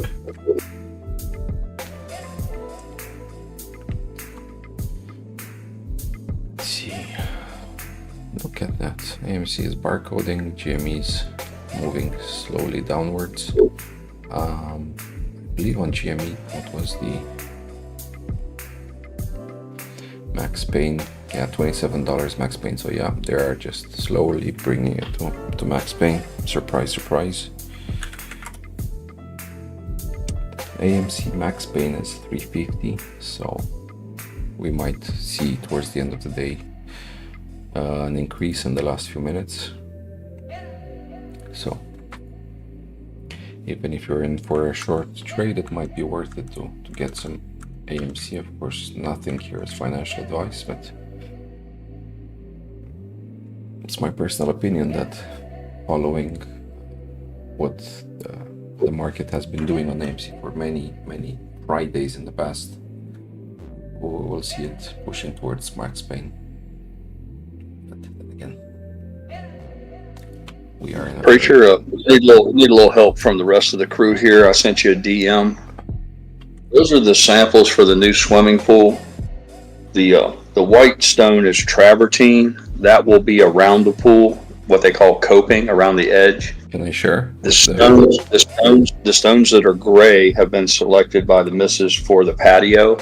My question to all my friends here: which one of those tiles do you think is the prettiest for using the? There's a band of tile that go around the pool, right at the water's edge. So, which color blue does everybody? We can do a poll or just a vote. Yeah, we can set a poll. Top or bottom? I'll do a poll because I don't want to give out my opinion before. Yeah. Like I said, those stones that you see, there's no ambiguity there. She's already chosen those, and then the pool itself will have the white because that's contrast. It's basically the edge of the pool, what they call coping, will all be white. But the bigger question is which one of those tile do you think would you choose?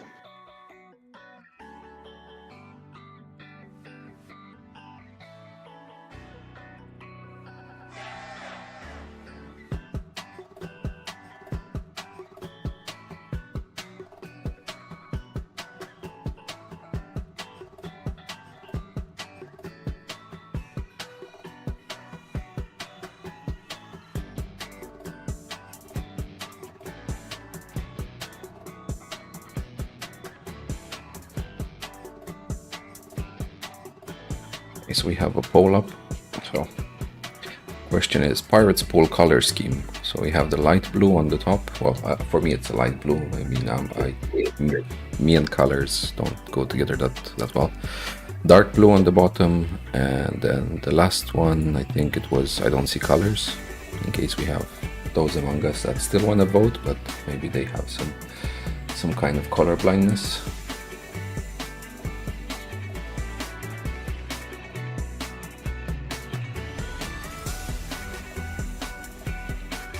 So far, 5 votes in. Actually, I'm not, just in case somebody... No, I'm not gonna read the votes. Just in case someone cannot see how people are voting, so it doesn't skew their opinion. But yeah, the more votes, the better. Welcome.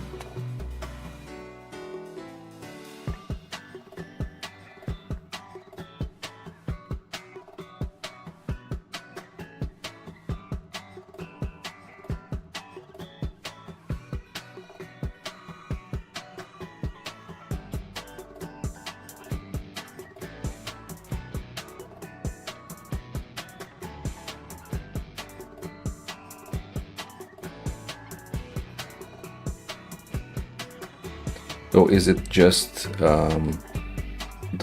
basically the tiles on the left, right? That's the options. The other ones are by default going to be part of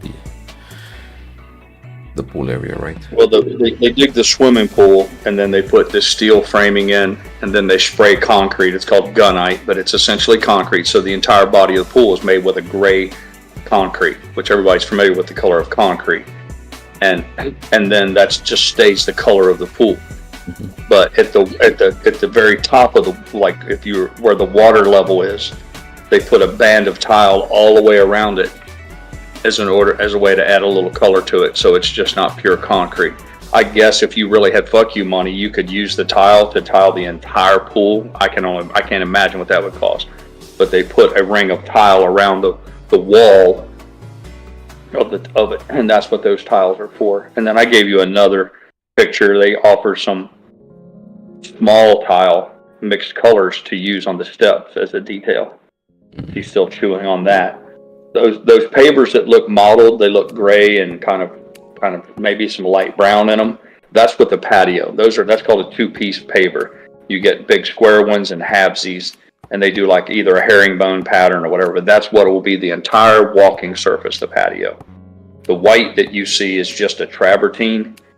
That goes around the pool. Like I said, if you were to swim up to the pool and like set your drink down on the edge or put your elbows on the edge of the pool, that's what that white travertine is for, all the way around the edge. They give you a choice. You can either use the same stone as the patio, or you can put the travertine. The travertine's an extra $2,000, but it does add an element of elegance to it and some serious contrast. You can imagine what that white does. It's just a border. I'm afraid I don't have a picture for you. She showed me 2 or 3 pictures from other pools that have done a similar design, and when she finishes whatever she's doing on the other side of Camelot, I'll see if I can't get you guys those artist renderings. But I'm just curious as to what, and just trying to have some fun here. I can tell you she's already chosen. I just want to see if we chose poorly or not. Well, we have 10 votes in for now. We're sitting at 11 votes, so it's even bigger difference. So with 11 votes, the light blue has 18%, dark blue at 82%, and yeah, I'm in the same line, so I would go with the darker color. I think this lighter one would even look a bit dirty, if I could say. I wouldn't know if that's just clean tile or it's dirty. Yeah, it has almost a green. It almost had a green tint to it, and I didn't care for it. Well, it's overwhelming. I mean, we're 80%. I'll go ahead and tell you the dark blue is what she chose, and she's still on the little tile they're giving there.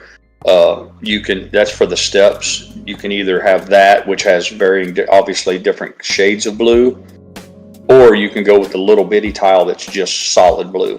And she's still wrestling with that. We don't even know if we're going to put detail on the steps, but yeah, I'm just pleased to know that the rest of the crew thinks it's the dark blue. That's what we felt as well. So, yeah, I don't know if you're white. I'm not. I think Petro, you might misunderstand. The white isn't an option for the tile. It was merely a choice between the 2 blues, or the blue green and the blue. The white is already. That's a different application. That's not even that's a travertine stone, and that is for what's called coping. And I'll get you a picture of that later, just for entertainment purposes. So looking at these, I mean, I'm pretty sure it's different to see these in real life, but with these very small tiles for the steps, and this is just personal, right? I think I would like to see something like the 3rd from the top row, or the last one from the 3rd row. I think it has some kind of color hues in it, so where if the light reflects in it, it kind of gives you different shades. I would just like to see something like that, but that's just me, that's just personal. And also I'm pretty sure it looks different when you see it in real life, and you can move it around and see how the light plays in. Well, I appreciate it. Thanks for playing along. I just thought it'd be something fun to do. Yeah, definitely. There's only so much barcoding we can take in a day, right? Yeah.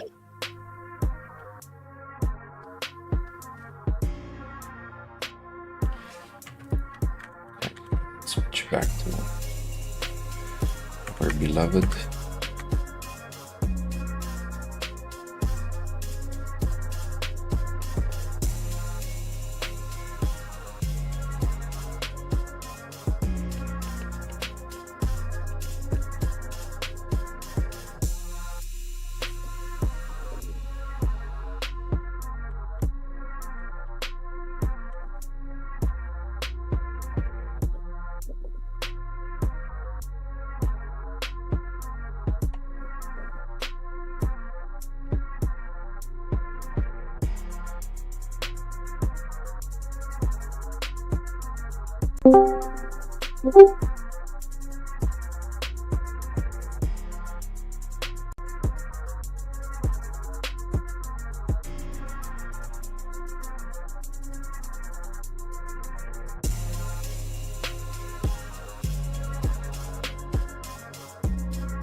Lost you, I guess.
All the major indices are in the green, and Bitcoin is right close to 106,000, 105.7 or something. Gold is at 2,857.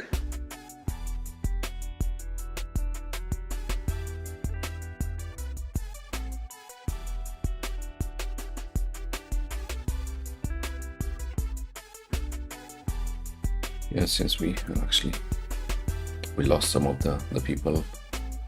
Because I did, before I jumped on the call, I did see we had like, I think the highest number I've seen so far. So 47 people watching. We had 50. I saw 50. I think we scared 20 people off with making it about my pool.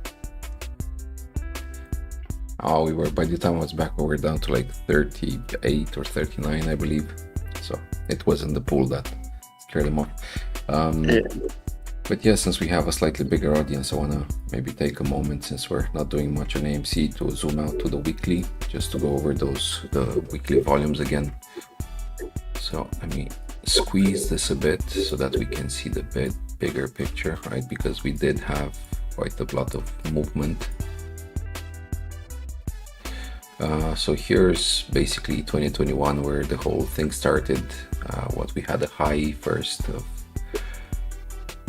110. Well, after reverse split and everything that happened first, current price is $110, right? Then a few weeks later we had the rip where we hit the highest point, which currently it's showing as $393.63, right? And if you are able to watch the screen, I would like to direct your attention towards the volume on those candles, right? So on this first hike to $110, we had 379 million shares and change, right? So let's say 380 millions and change, actually just under. Then on the run up, so I'm gonna look at these two candles because these had higher volumes. While we were running up, we had 234,800,000, so almost 235 million. And then the second week after that, slightly higher, 250,581,000 shares, right? So basically 380, 235, 250 million, right? And this is the biggest moves that we've had since.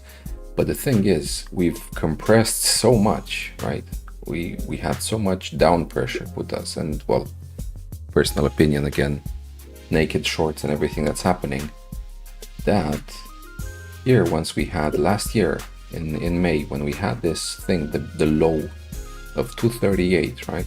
We had the low of 238, and then 4 weeks later we had the pop at 1188, right? So from 288 to 1188, so only less than a $10 move, and the volume was just shy of 1.7 billion shares in a week. 1.7 billion. So that this 1 week has in it, I believe, more than double So more than double those 3 other weeks combined, right? The weeks when we had the highest movement were less than half than we had here in 1 week for less than $10 movement. So what this is telling me is that they needed this much volume to keep us from going higher than 1188, right? So they are, this makes me believe that the hedge funds are in such a big hole that they dug for themselves. Basically, they fucked themselves so hard that they have to go to insane lengths just to keep things relatively under control, right? So in a way, I'm happy now to see lower volumes, because this might cause another pop like we saw here in May of last year. And it's not 1 year apart, but a few months back, it took them almost 1.7 billion volume to relatively try to control things. So that means it's going to be even harder now, right? So yeah, just wanted to share this with you, but I found it very interesting, that volume. And actually, we have also another big candle here. Look at this. So 3 weeks later, 523.5 million shares again. And here we had the price going from between 544 to 596. And again, they needed crazy volumes. So do with that information what you will, but I do believe it's very, very interesting to see.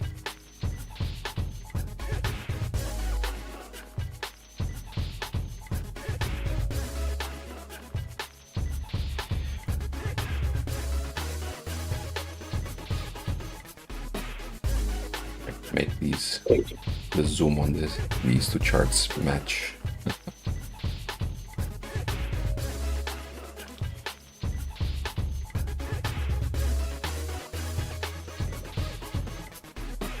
Okay, so we're gonna end the poll now. We have 14 votes. Okay, I'll give another 30 seconds just in case anybody else wants to give a vote, but I think it's pretty clear. Well, the pictures are off the screen, so unless you were here earlier to see, you might not actually know what you're voting on. But yeah, Pirate, let's say the chat agrees with Mama Pirate.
Now that I'm done with showing what I wanted to show you, let's see.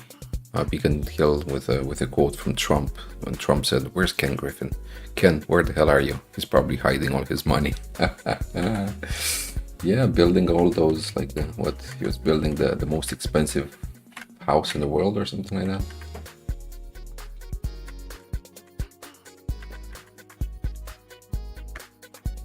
Wonder if those contractors know he's about to go broke. Oh yeah, I think he's just hoping that after this is all said and done, he gets to keep something with those houses. Yeah.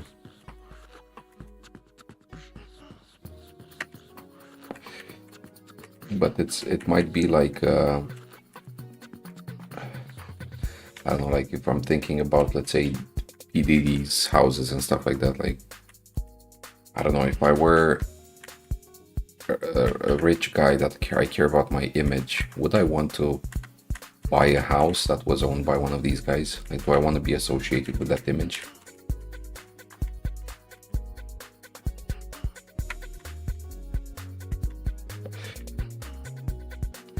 I mean, I'm assuming what he can do is trying to maybe live on a life of bank loans using the houses as collateral. Who knows?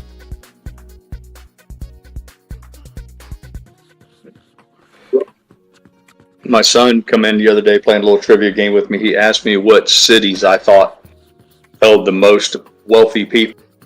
And he didn't have it like specifically on the millionaires, but I got the idea of his question.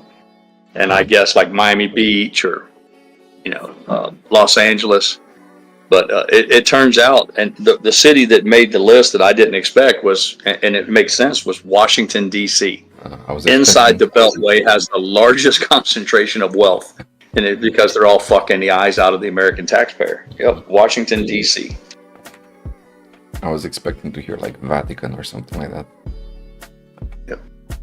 Yep. He might have meant just specifically in the United States. But, I said, well, it's got to be West Palm Beach, Miami, Manhattan. And he's like, well, they made the list. He's like, but right up there at the top of all of them was Washington, D.C. And I'm like, you got to be shitting me. He's like, yeah. Because if you get very far from the capital, you get outside of the Beltway, it turns into a fucking shithole. I mean, it's a shithole on par with all the rest of them. But I guess if you get close enough to that White House and that Capitol building, all the rules change.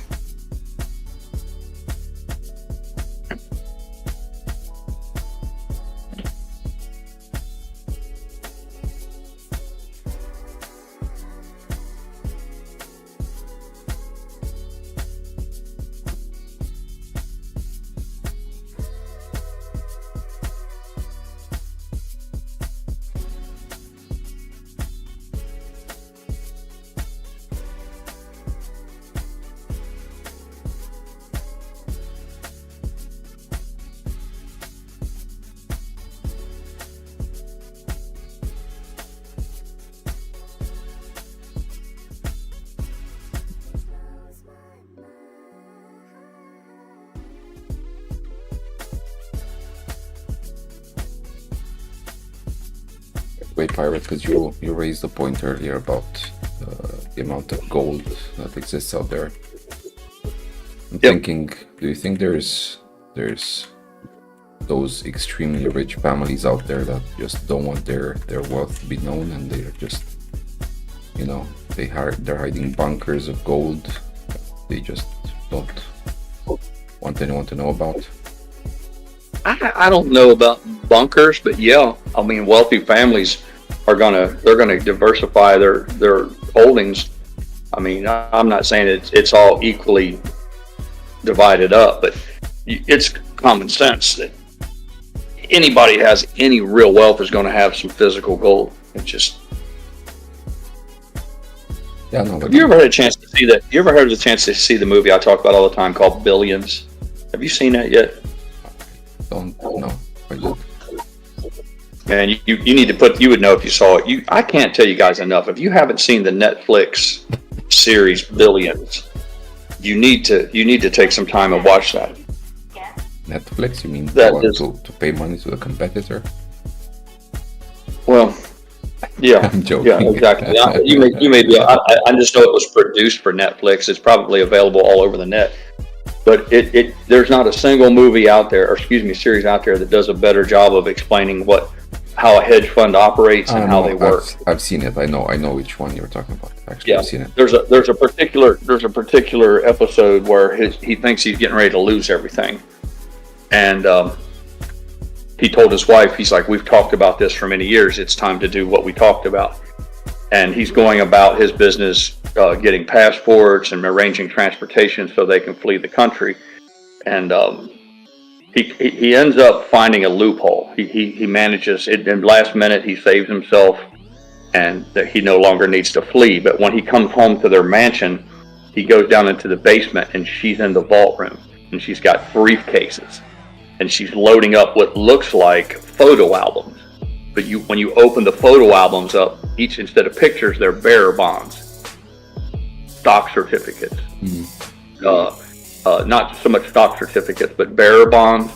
and then she had photo albums, and each one had gold ingots slid in it. Yeah, so were incredibly heavy, and then she had gold bars and diamonds, and then of course like 2 duffel bags of pure cash.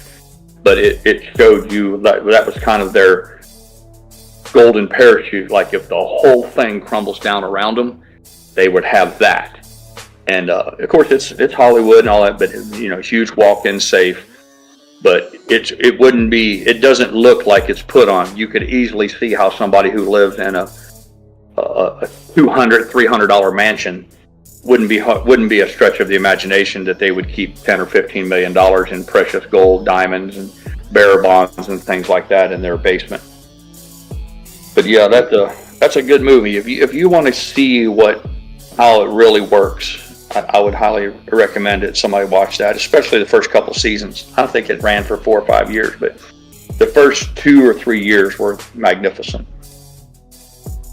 It has all the bright characters. It has a district attorney. It has a hedge fund operator. It has big banks. It has SEC, and it has investors in whales. I mean, it's got them all, including like people who represent the teachers' unions. It has a character in there who's in charge of investing all of the money from the New York Police Department retirement fund. And it shows how those guys go after that money. And then once they get it, they're obligated to show them, 15, 18% returns every year, or they risk having the money taken away. It's really it's a must watch if you want to fool around with this sort of thing. By the way, because it actually reminded me in the same movie there was this, when this other guy took over, so I think that's the last season or second to last season. Yep. Yeah. They found these like hardware wallets with crypto in it. So I know it's you don't like this aspect, but did they? I don't know. I haven't. I said, I never did see the series finale and all that, and we kind of drifted away from it. But we watched it religiously. We would binge watch it for the better part of 2 or 3 years. Yeah. Like I think I've seen it like in one very short amount of time. I used basically any time I had because it hooked me, so I was just watching it, like binge watching. Yeah, it's easy to get hooked on it because it was a really well-made show. Every episode, you couldn't wait to see what happened next. I recommend it as well.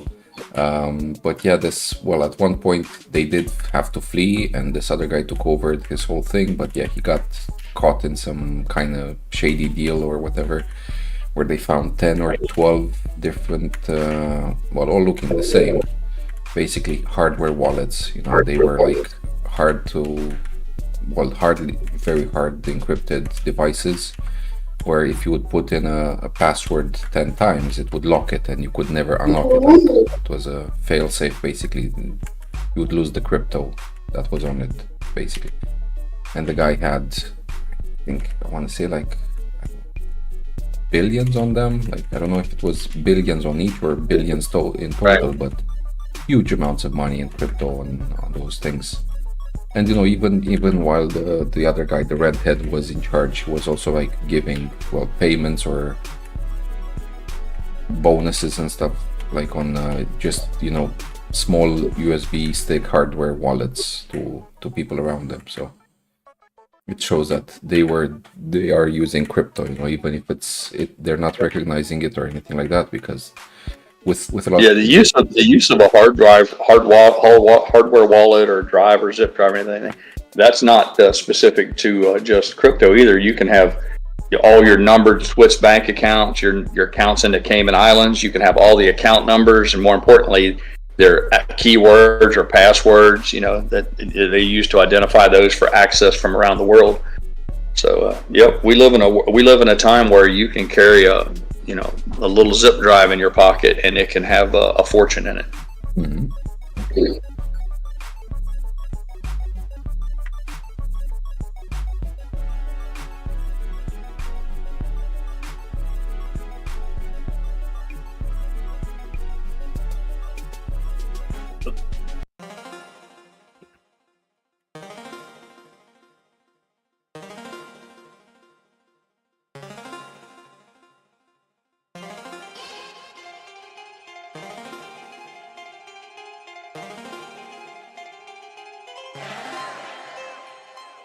And it says in Florida, does he really get to keep everything in his house?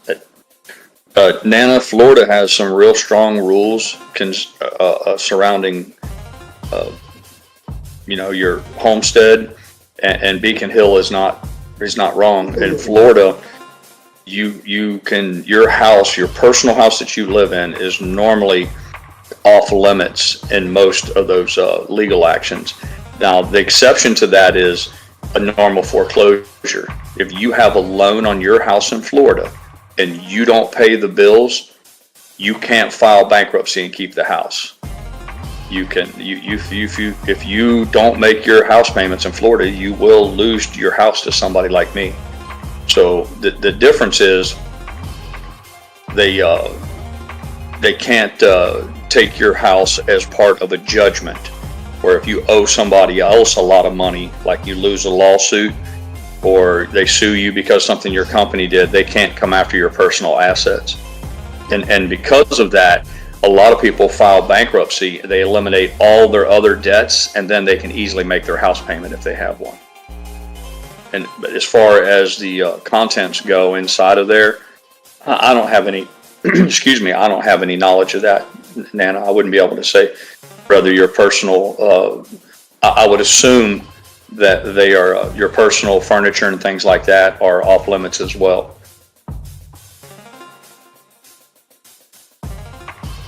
Ivory Frog said, I just got the 25% tariff, let the fun begin. So I don't know. How exactly did you catch it, Ivory Frog? Did something happen, or?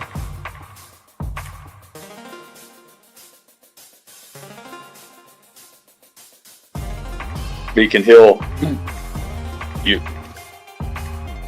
I don't want, it sounds like I'm just kind of picking on you today, but I'm not. You're not exactly right there.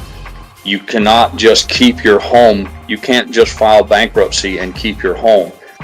You file bankruptcy, you fuck all your lenders, but you keep your house is what's called outside of the bankruptcy. They do not include the home in the bankruptcy, but you still have to make the payments. I can't say this any more clearly. You cannot file bankruptcy and keep your home if you have a payment on it. There's absolutely no legal mechanism that allows you just to file bankruptcy, have a judge sign a document to say, yeah, you don't have to pay your mortgage. I think where the confusion comes in is that they don't, usually when you file bankruptcy, you have to declare all of your debts, and then they eliminate those debts. So yeah, if you have a bankruptcy and you bought a Rolex watch on your Visa, you get to keep the Rolex watch. They file bankruptcy, Visa gets screwed. There's no mechanism that works like that for houses. But when you hear people say they don't take your house in a bankruptcy, it's because the house isn't included in the bankruptcy. You're not declaring bankruptcy on the debt. So you either have to pay the payment or you will go through foreclosure.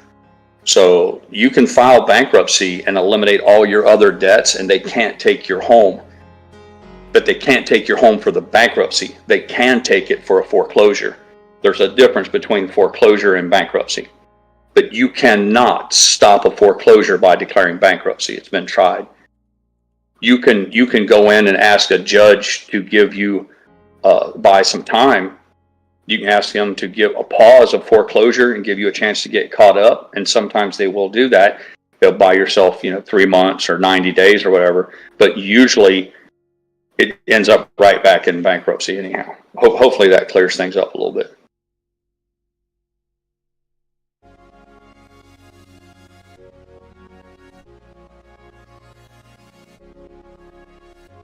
Okay, Pirate, I'm gonna leave you in charge for a bit if you don't mind. Need to step outside of the house for a bit and get some work done.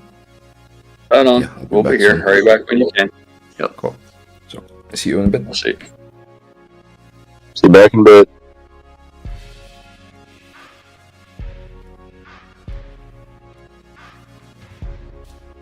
Too long don't read, Nana. Simple fact is, if you have a mortgage on your house, which most people do, in Florida, If you pay that mortgage every month like you can, and your taxes get paid, because usually your taxes are included in that, there's no mechanism by which they can take your house. They can't sue you because your kid got drunk and ran over their kid in a bicycle. They can't sue you and take your home.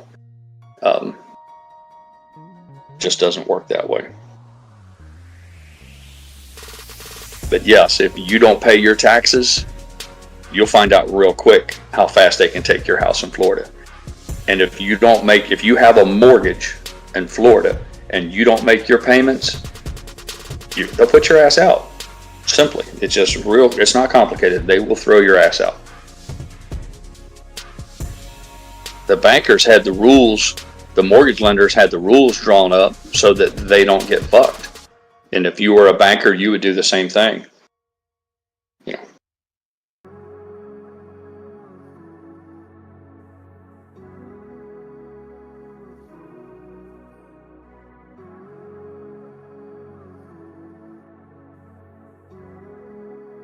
At the end of the day, I hate bankers, but in the end of the day, when you get a mortgage on a house, you don't pay for that house. The bank pays for it. If I sell you a house for $200,000, you don't hand me that money. Your banker does. So I get paid the $200,000. You just have an agreement. You just promise your banker you'll pay him back. So they're not going to let you to tell the banker to fuck off and just keep the house. I got the $200,000. You get the house and the bank sucks dick. That's never going to happen.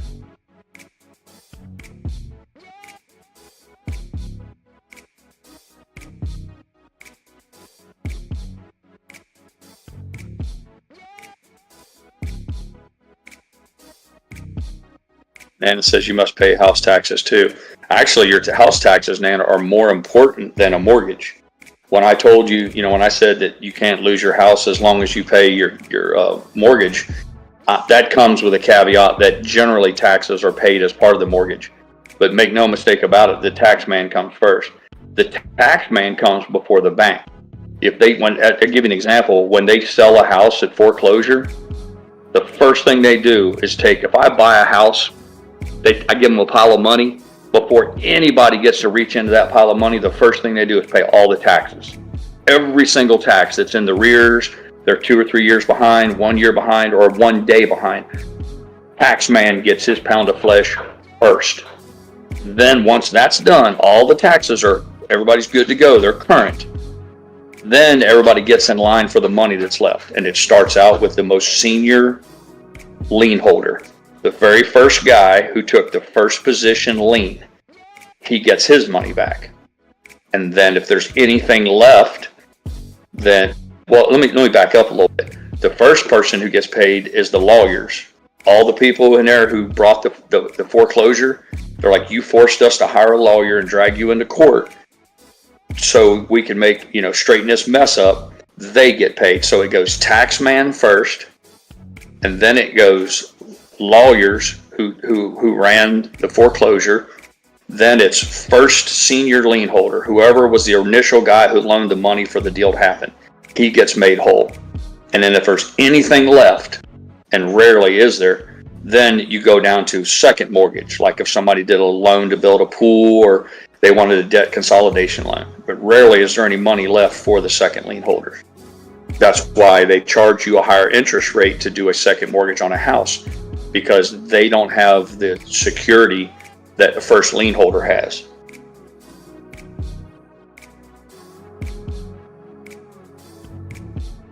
Taxman's going to get theirs. There's no way around it. They'll either get their money, or they'll take the property. They'll take the property and sell it at a tax deed sale, or they'll just keep it. It becomes part of the government's land that they hold, and they'll just sit on it. But that's rare too. Most of the time, whatever they seize from not paying taxes, they just sell. They sell two things. One, they sell the tax debt, and then once that's done, they sell the property, and somebody else ends up having it. All they want is whoever takes control of that property to pay the taxes on it. The government in the United States is going to be your partner in some way or manner or another. So what they want is a partner that's willing to give them their fair share. So it's really about, you don't, I guess in the truth of the matter is you don't ever really own your property in the United States. You just have control of it. They let you have full control of the real estate so long as you give the government their piece. The very minute you stop paying the government the taxes, they're going to replace you with somebody else who will kick them their money every quarter.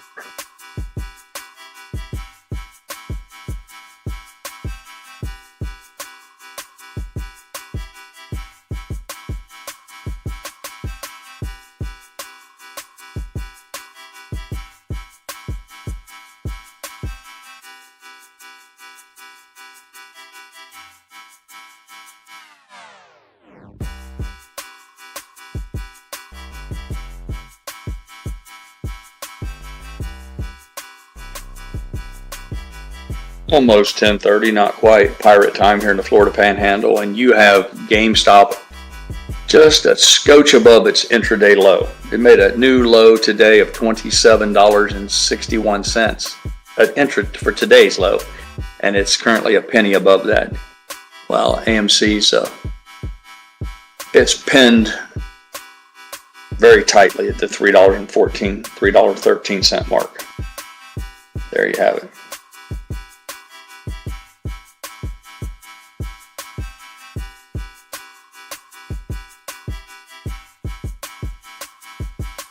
Sandy Trump made an announcement this morning, 25% tariff starting tomorrow, anything from Mexico and Canada. He come out hot this morning.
New intraday low, 27.58 for GameStop. Not having a particularly good morning, are they?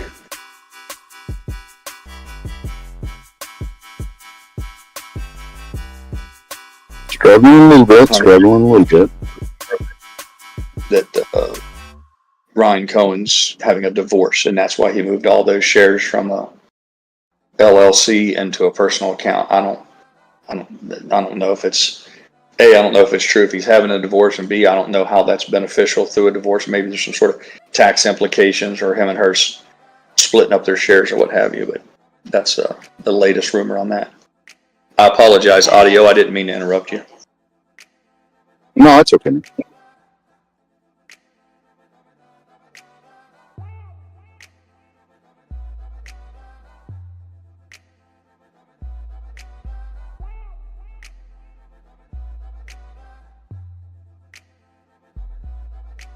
Seen Real Rugged put a link in earlier for a law case.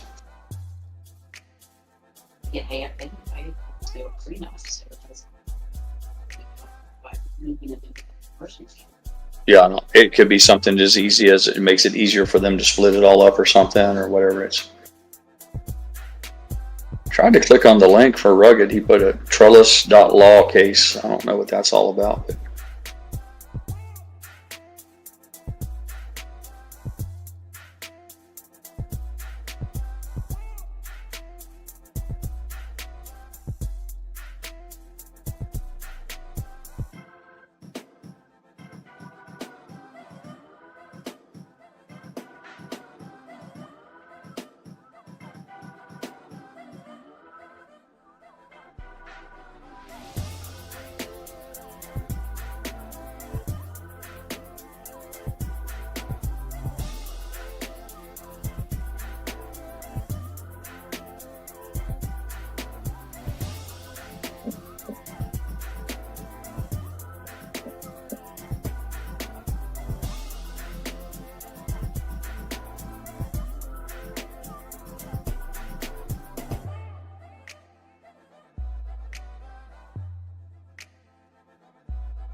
They have Alex Karp live, the CEO from Palantir, talking on CNBC. He's like, the United States has the absolute best tech centers in the world.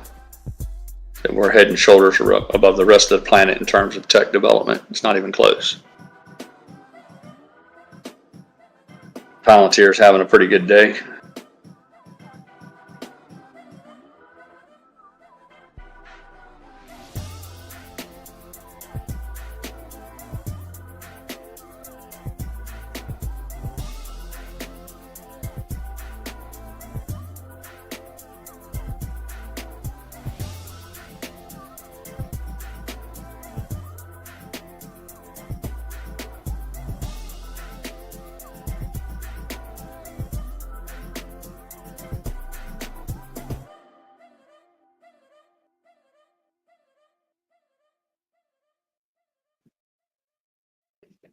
I had a news break this morning that guy that was a captain of that American Airlines,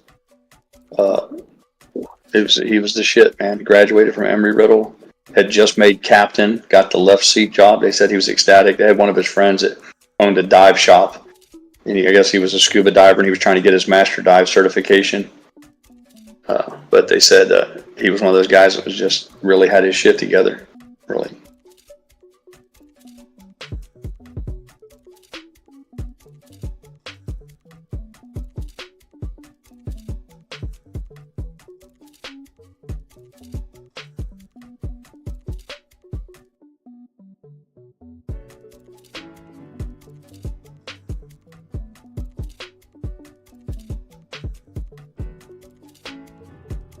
Claypool says Monday's going to be a big sell-off day because of the tariffs. Mr. Claypool, usually the market's forward-thinking, forward-looking. I'm not going to say that I disagree with you, but usually it happens. Whatever's going to happen in the market is usually baked into the cake ahead of time. But doesn't mean you're wrong. If everyone's anticipating those tariffs, you think that they would be acting on it now. That's usually how it goes.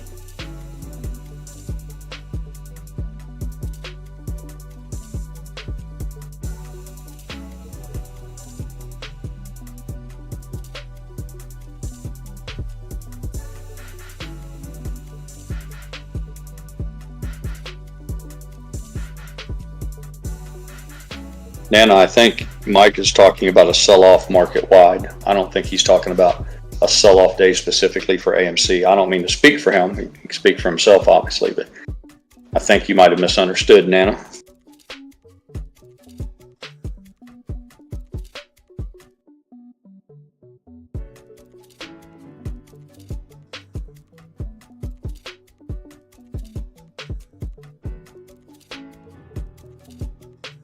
John W. says the helicopter that flew right into the plane, was it true the helicopter pilot was a trans man? I have no idea. It's like anything else, John. There's a lot of rumors that swirl, and people love to have all the more salacious, the more clicks. So I haven't heard anything that would indicate that. Nana says pirate, scroll up.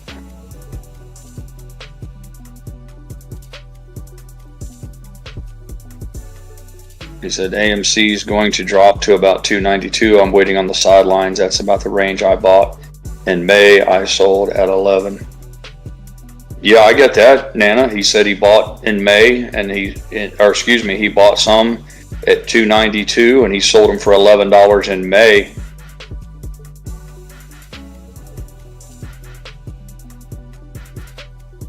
But that just indicates that at the time he was trading it, Nana. Look, Nana, there's a lot of folks who bought this thing and traded it. They everybody didn't get into not everyone bought into the old I buy and hold, I hold for you, you hold for me. There's thousands of people out there who day traded this thing. It's just the nature of it.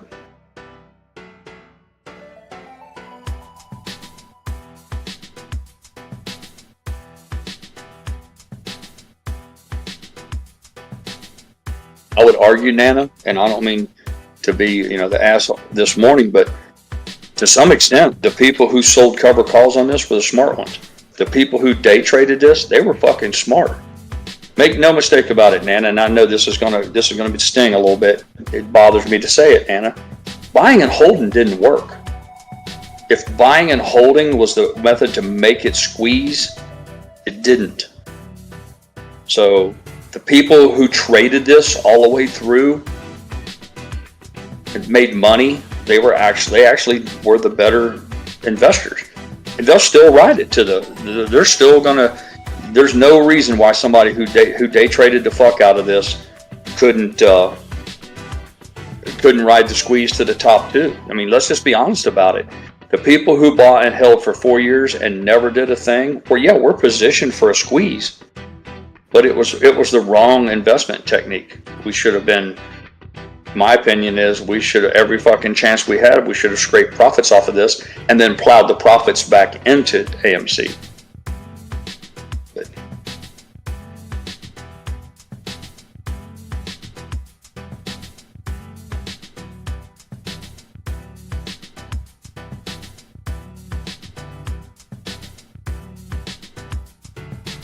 Beacon Hill wants to know who else was on the plane aside from figure skaters.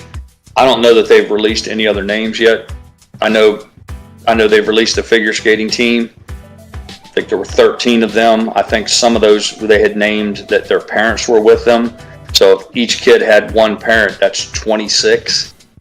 You had 4-member flight crew minimum, that's 30, but that only accounts for half the people. It sounds like it wasn't necessarily chartered for the ice skaters, but it certainly seems clear that they made up the bulk of the passengers. If there were 13 figure skaters and they all had both a mom and a dad with them, that's almost a full plane. Yeah, there may be some other people in there to fill out the seats, but to my knowledge, they haven't released any more names. I know some of the names of the crews have been released specifically. I think maybe not all of the crew members, but I think some of the pilots have already been named, and co-pilots, obviously.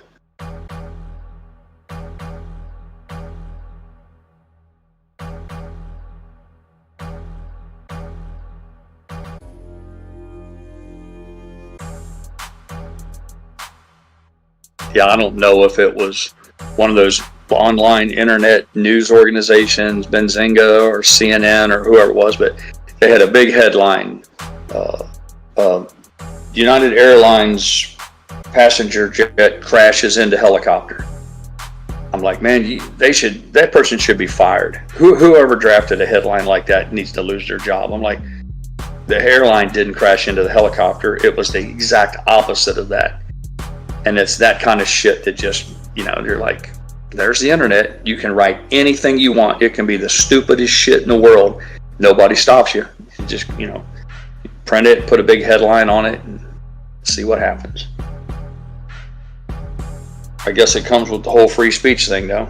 Well, I guess what it comes down to is when I know how I address it. When I see somebody that I follow or somebody that pops up on my timeline who has that kind of stupid shit, it's an instant block.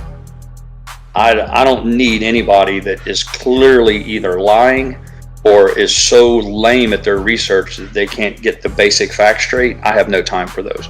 They don't deserve any of my attention, so I immediately ban that shit so I don't see any more of it. I used to fall into the old thing of, well, I'm bored, let me go in here and school them a little bit, teach them the error of their ways, and I gave up on it because I realized all it did was aggravate me, and they don't learn anything. Half the time they don't even care as long as they're getting the clicks, and I just feed into that. So my new thing is block and move on. Terry says there's some breaking news. Former Trump acting secretary treasurer resigns over a clash with Doge.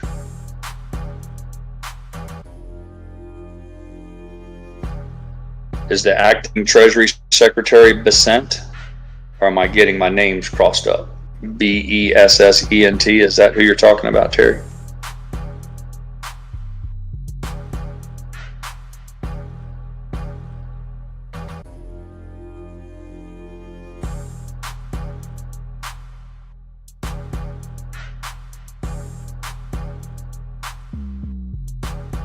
Funky Pizza said buying and holding has its tax advantages, though. Yeah, Pizza. I mean, it's real simple math. If you hold longer than a year, you save about 10%. By save, I mean when the time comes to pay the taxes on the gains, you're gonna, and it's I'm not, it's different for each person, but as a rough calculation, you make about 10% more. You get to keep 10% more of your profits if you hold over a year. So there's certainly that. That's why I always regretted not trading around a core position. You get, well, like for instance, if I have 6,000 shares, I should have left 5,000 shares lay there as the core, and I should have took 1,000 shares of that and day traded the fuck out of this thing.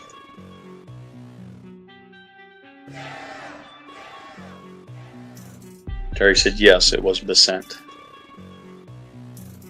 All right, well, he's gone. It'll be interesting to see who takes his place.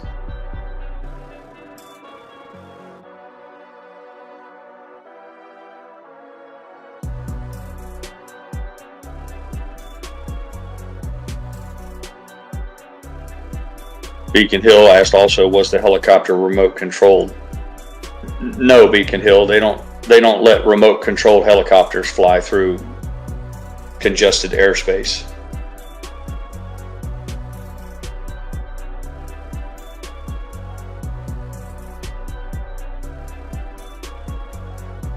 I don't know that as a general course of business they even have remote controlled Blackhawks.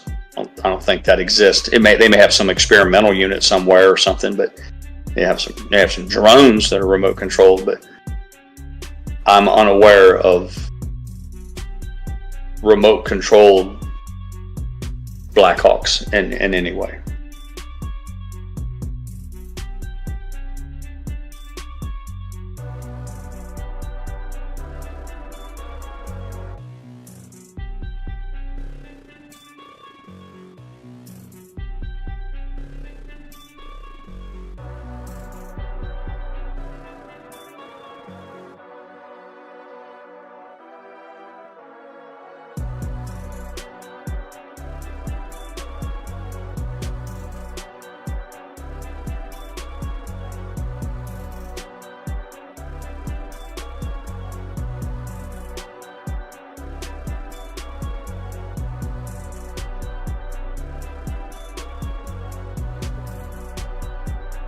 And so it's the time I sell, the next day it will skyrocket. Well, for many of us, Nana, I can't speak for you, but for like Mrs. Pirate and I, selling's not even an option for us any longer. Once you're down 80, 90%, 70%, 80%, there's nothing left to scrape. I mean, you pour $100,000 into something and it falls on paper. What, I'm going to sell and walk away with $9,000? I don't need the fucking I don't need $9,000 bad enough to lock in a 90% loss. I mean, that's financial suicide. So it's my opinion that all of the folks who've been here for a long period of time that have big positions and most of all of us, I would argue, are down 80 to 90%. So we couldn't sell even if we wanted to. There's nothing to sell. There's nothing to gain by selling.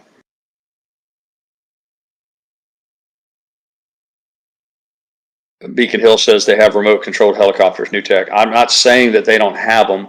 I'm saying it, to my knowledge, they're not in any kind of use via the military or the civilian world in any sort of capacity. They're not flying remote control helicopters in and out of Reagan. It's not happening.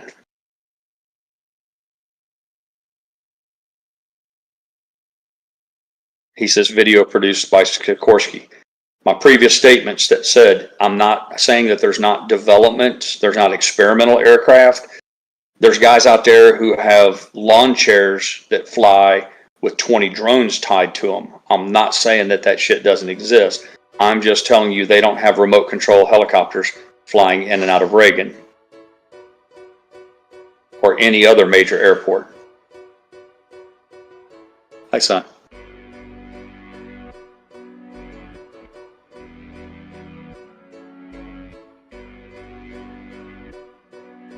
Funky Pizza says it's all on paper. Yeah, exactly. But if you talk about selling pizza, if somebody says, well, I'm going to sell and take most of my money and go on, I'm like, you can't. That option's no longer there because most of the money for the time being is gone. If you're down 90%, 80%, there's absolutely no upside to locking in that loss. I mean, I guess unless you're like your whole world's caving in around you and you need every possible penny that you can to keep yourself out of bankruptcy, I guess maybe you would sell a stock that you're down 90% and get the few pennies that's left in the bottom of the cookie jar, maybe. But I would argue that those situations are very rare. Terry retracted her message about it being Besant. She said it's David LeBrick. So I wasn't aware that that was the Treasury Secretary, but I don't keep up on a lot of the smaller appointments. But thanks for sharing that, Terry.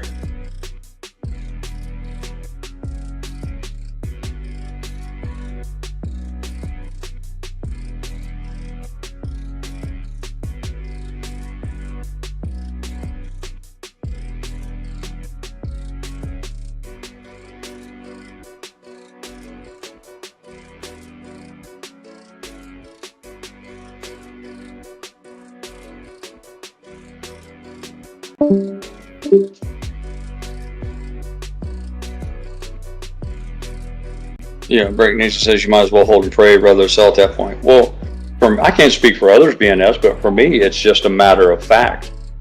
Either one of two things is true. The money's gone and it's never coming back, or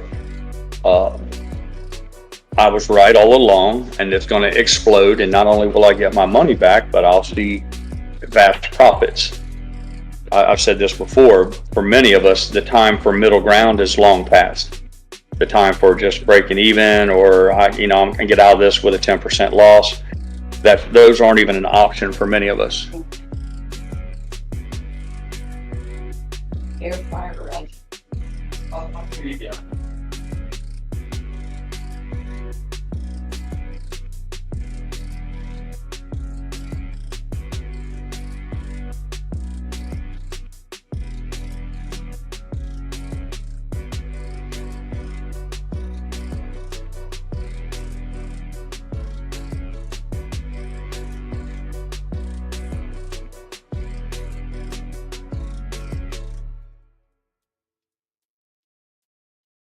Back to the helicopter conversation, I did get some details via my son and the internet and others. It would appear that the helicopter, the pilot and the co-pilot had 1,000 hours, and then the junior officer had 500. Now, 1,000 hours is a seasoned pilot. They're not necessarily, king shit around the airport, but they're a long ways from being green. But my son was quick to point out that a guy with 500 hours is still relatively green. Now, who was actually flying the aircraft at the time? I don't know. That hasn't come out yet. But it went a long ways to dispel the myth that they went about that this was a training flight. Well, in the military, everything's a training flight. But I think there was some effort being made to paint both of them as like newbies who didn't know what they were doing, and that's I think that's been put to rest. That's not the case. One of the two people sitting in those front seats had 1,000 hours, and they knew what time it was.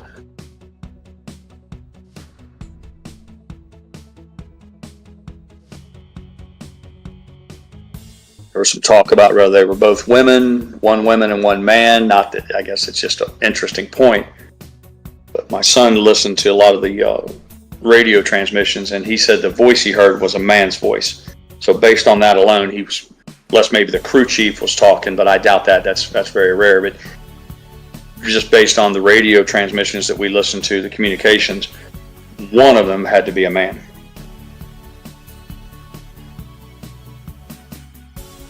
The only reason I bring that up is there was no shortage of shit about. And I get it. Nobody's as disgusted by DEI as I am. But that was, and I guess to some extent, I kind of felt guilty to that. My knee-jerk reaction was it a couple young girls that didn't know what they were doing? Because that's been the big push. Push women in, push people of color in. And the idea was that these people weren't qualified. They were given the job simply because of their cultural or their race or their sexuality, their background. So everybody went batshit crazy with, was that to blame? And I don't know, it very well could have played a role in it, but I think at a minimum, it's they put to rest the whole idea that there was the people in that control that aircraft didn't have any experience. It just simply wasn't the case.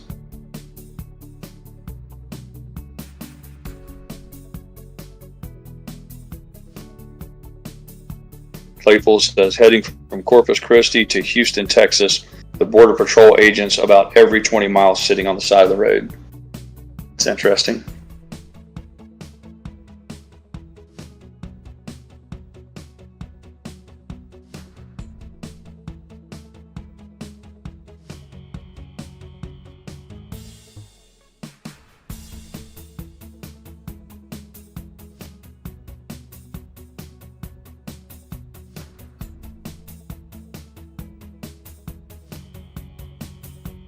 I asked my oldest why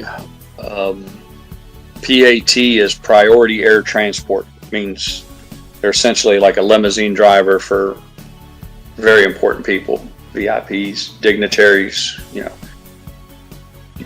and in the same realm of why would they don't let newbies fly the president. You got Air Force One, the president on board, important people, and as far as running our country, you don't stick a dumbass up in the front of the plane to fly it. So it's logical to think that if it's a priority air transport, it's a gold top aircraft used as essentially a limousine for Washington high up muckety mucks. Why would you put somebody in there who's less than experienced?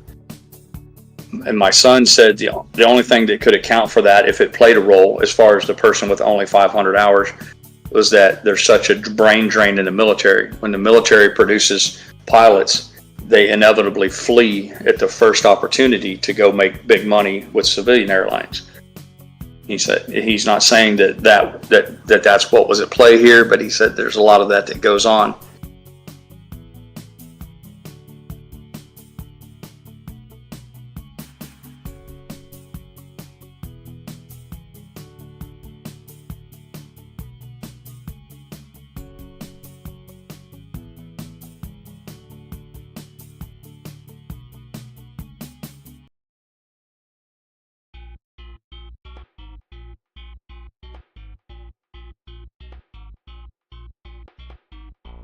Couldn't help notice on the chatter on X, they're really attacking that new press secretary that Trump has appointed.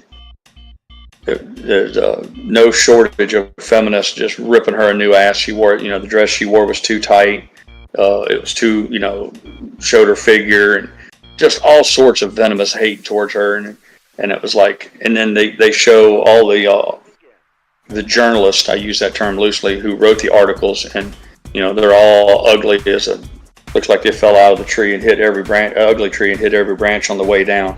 And it's, it looks like so much of that is born out of jealousy or envy, and it's just ridiculous. She's an accomplished woman, incredibly intelligent, well-educated, fearless, well-spoken, all of the above. And then she's incredibly good-looking, and they want to hate her for it. I'm telling you, I sent a message. I said they're going to hate her like no other.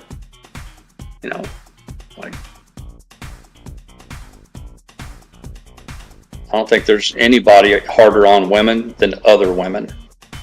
It was pretty disgusting to see.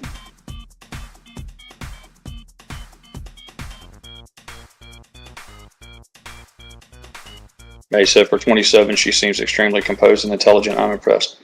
Yeah, Maze, I was impressed that she's not afraid of them. She's not going to be bullied, and attacked and called all sorts of vicious, ugly names, and it's all unfounded. I'm like, and it's always the same about this isn't appropriate and that's not appropriate. I mean, the Democrats they got videos of guys having anal sex, one guy fucking another guy in the ass in Congress. And everybody's like, well, it's equity, it's inclusion, and blah. I'm like, are you fucking kidding me? They got transvestites, men wearing women's dresses, all sorts of fucking lunatics.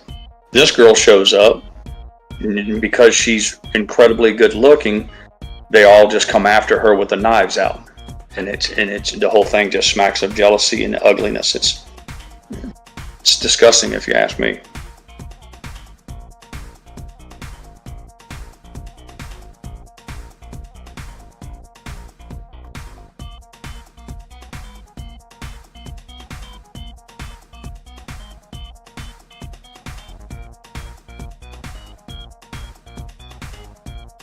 Exactly, Nana. Sick MFers.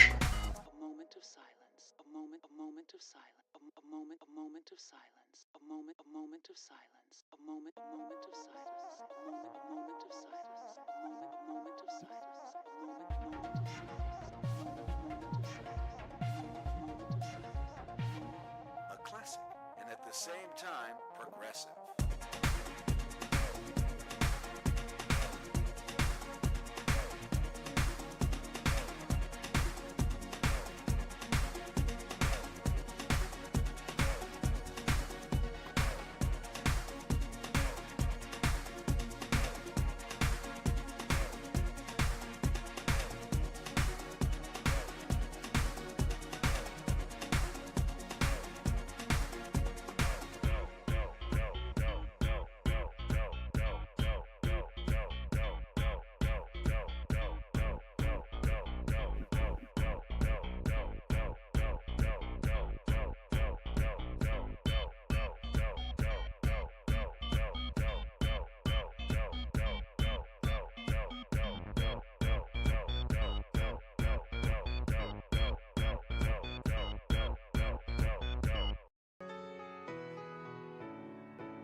Since we're on the topic of these transvestites, I see Terry put in her meta staffers revolt over tampon removal from men's rooms, show up with her own, according to the New York Post. Yeah, that's nice. They're working for Facebook or whatever. What that tells you is it's just women dressed up as men. They're pretending, they're playing dress up as a man, and once a month they're going to need tampons. So they're walking around pretending to be mans, but if they got to carry a tampon, they're not a man. But that's just the way it goes. My question, and I mean this in all sincerity, I'm not making a joke and I'm not trying to be a bully here.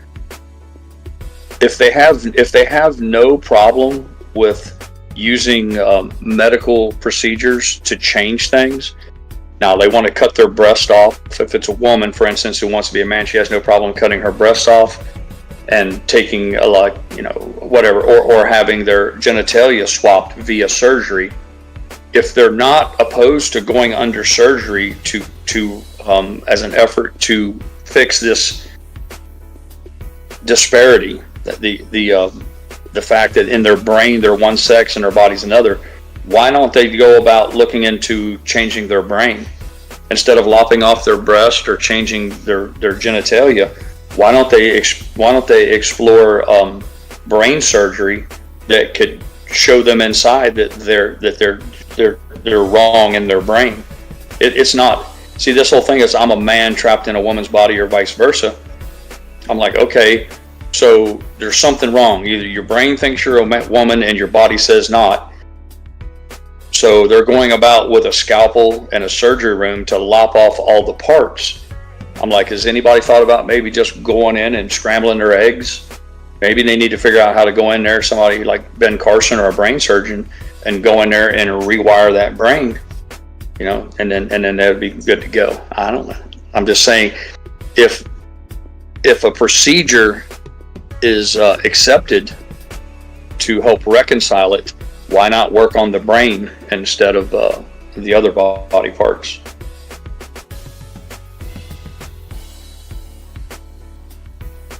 We could buy them a mirror. That's pretty cheap. Yeah. Or interview their parents. You got some of these fucking lunatic women, they're like, I have 2 children and both of them are transitioning. I'm like, you're an evil bitch. You're willing to destroy your children's mental health so people will pay attention to you? And I'm certain that's what it's all about.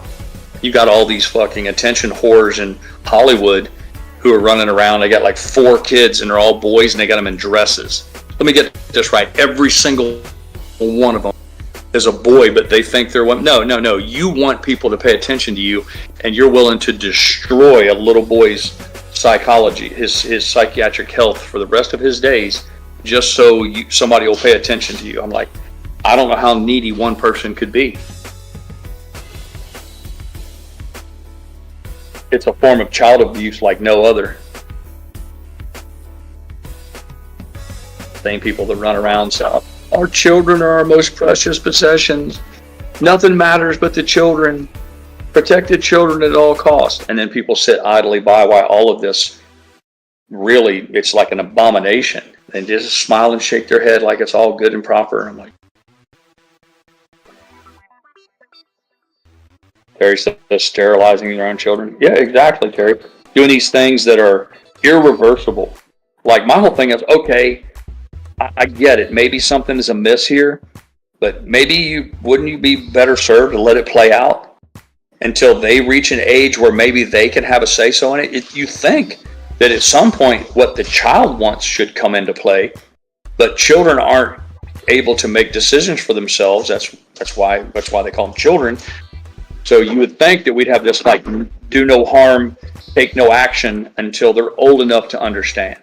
You know, if somebody's 18, 19, 20 years old and they want to go in and get their penis cut off, then have at it, dude, you know. But doing it to somebody who's not even through puberty yet or even younger, I mean, all that shit, I mean, that's some evil shit.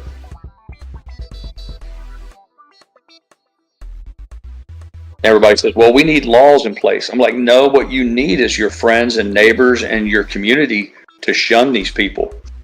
If you take one of these Hollywood actresses and these elites who dress up their 3 little boys in girls' clothing and just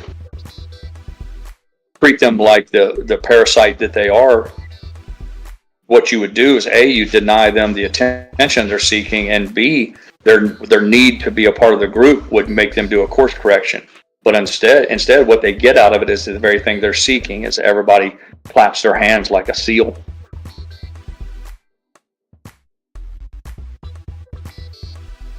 Tough world out there. I guess, you know, to some extent, they're your kids. Do what you want with them. Just don't bullshit nobody.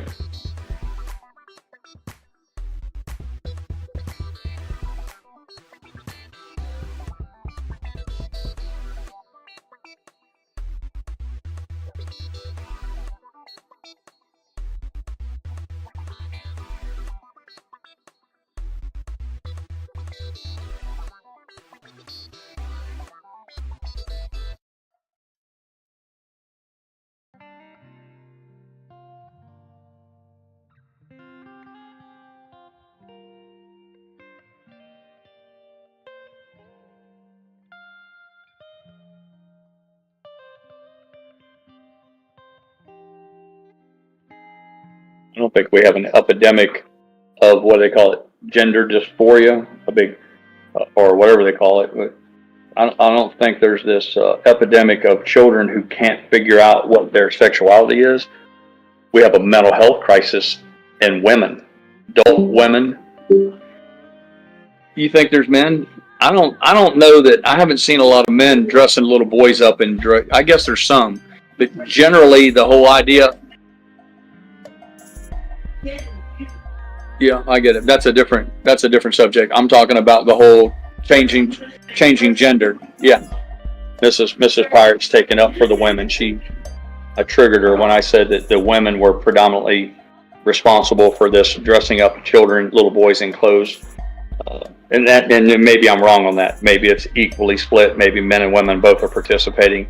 But based on the videos and all the things I see, it's always some woman, you know, who's helping them put on makeup and dresses and all that shit. And my point is, even if it's not women, if it's men and women alike, it's not, my point still stands. There's a mental health issue, but it's with the adult. It's not with the child. Most of these children aren't even concerned with such things. This stuff is being foisted upon them. It's being shoved down their throat by these fucking imbalanced parents And it's all because the parents got a wire loose. It's not the child.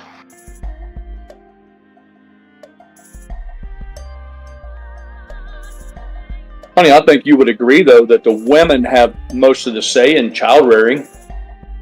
I mean, aren't women usually the ultimate authority with children?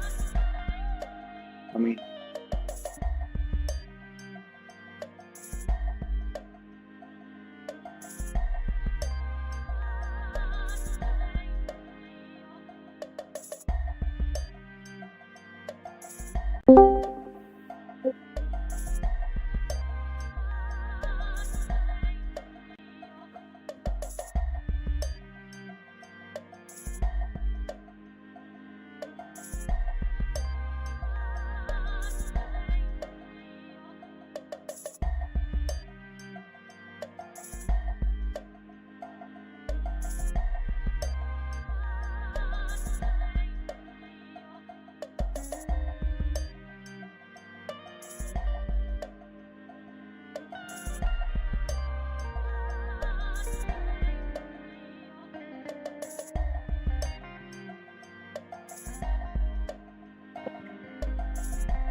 I did some quick research, Sandy. They said, you're right, the men predominantly engage in the sexual abuse, but it's almost entirely when it's stepchildren. The incidences of sexual abuse by men towards their very own children is actually just a tiny fraction of the whole. It does exist, but normally the sexual abuse that goes on from a man towards a child is towards a stepchild. But the whole concept of this whole "are you a boy or a girl" thing is largely driven by the women. But there's a man involved. Yeah, it's usually a weak submissive man who sits by idly and lets her go about that kind of shit. So, yeah.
Yeah.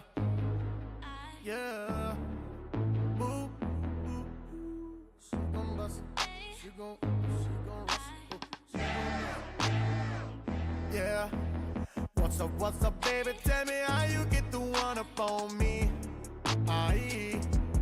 And I know you ain't playing round. You about to have me down on one knee. Aye. I got that soul. Now she done came and snatched the soul out of me. Aye. She got that gold. She close enough. She open up. You go to sleep. Aye. Now if you ever get to meet her, better keep it shot about to make a supersonic man out of you. She go below the belt. You better go for help and shot about to make a supersonic man out of you. We had Jim Cramer on CNBC doing damage control for NVIDIA. It's a dangerous game for him right now. Yeah. Hey, UPS. I got a feeling I can bust it, baby. Trust me, baby, I do this a lot. She do that roll. Now I'ma double tap that booty like I did. She take that pole all the way down that choking sign, gon' make me ski. I ski. Yeah, now if you ever get to meet her, better keep it shot about to make a supersonic man out of you. She go below the belt, you better go for help and shot about to make a supersonic man out of you. I wanna be her man. Now I'm a believer. She used both hands. Now I'm a believer.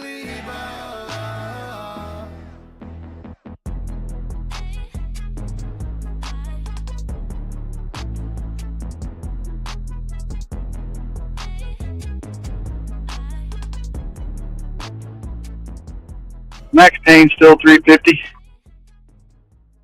Last time That's I what I looked. heard. Okay.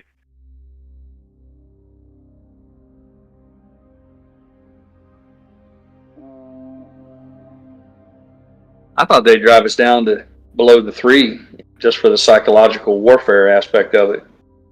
Drive it down to 298, 297. You know, I thought that's what we'd see, but I was wrong. I got a little powder for him if it does.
Somebody mentioned these kids going to school as furries.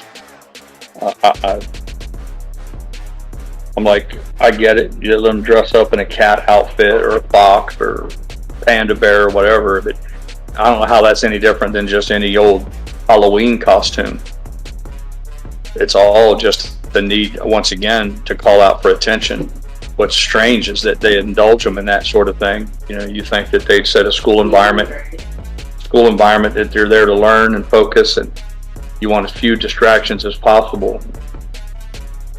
Just, I can't imagine letting a child just dress up in some sort of a Halloween outfit every day to go to school. Some of the parents like to play Let's Pretend too. Exactly. That's what I said. This is all a failure of parenting. I mean, like, it's all more that looky me, I need some attention. I'm like, you're not a panda. You're not a fucking fox or a kitten. You're a young boy or a girl. There's time for games and play and dress up and pretend. But and then they indulge them in all this kind of stuff, and then people ask later on why these children are like less than successful. These will be the very same children that years from now will be like, I don't understand why my life is shit. Whether it's finding a mate, boyfriend or girlfriend, or getting a job, or getting a house, they'll be all over the fucking internet. Oh, life is so unfair. This whole system is against me. Yeah, I'm like, weren't you the dumbass who showed up to school dressed up like a fucking panda for 4 years? Yeah, this is on you.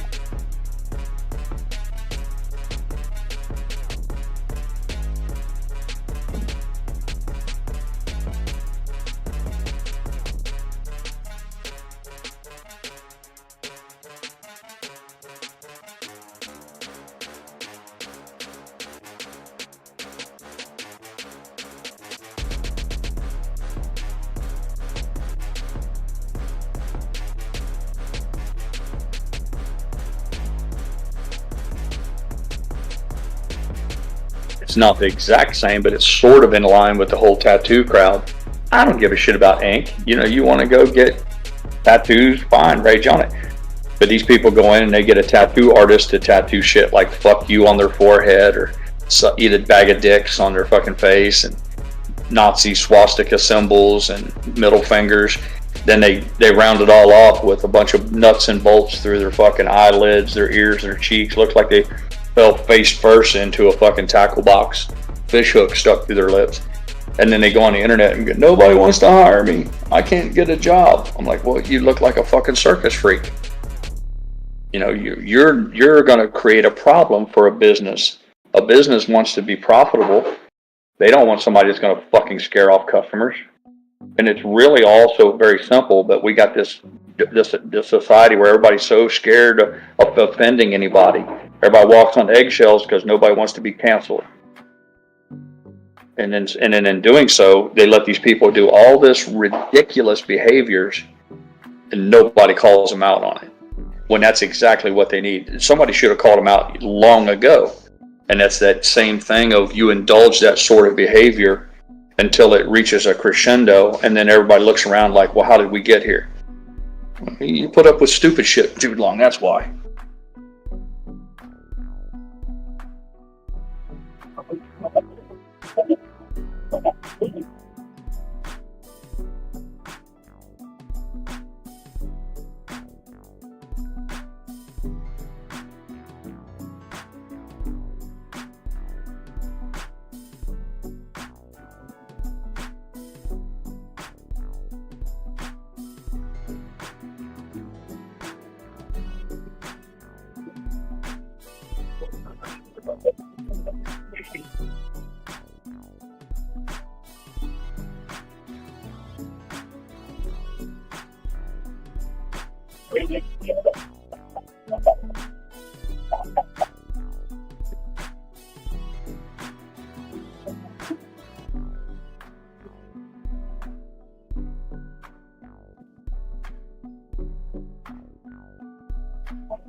Hey, buddy.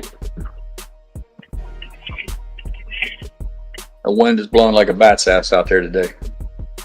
Yeah, you won't be doing no flying today.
He's on Dad's time.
Well, it's nice, Jesse. You don't have the anxiety of wondering if you're going to encounter an asshole.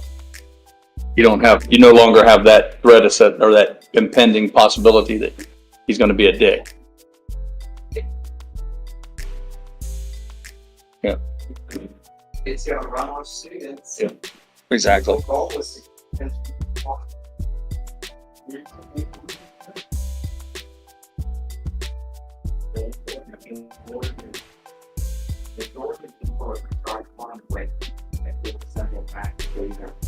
Yeah, there's a high turnover rate. They all don't got what it more so don't understand what it is. And once the novelty wears off too, my friend that run architectural sheet metal, Doug, he went up there and to get his license. And once the novelty wears off, and then like you said, they don't want to see it through. And they get through telling all their friends, and they get to boast a little bit. Once all that's gone, and it's just another responsibility. A lot of them fall out by the wayside.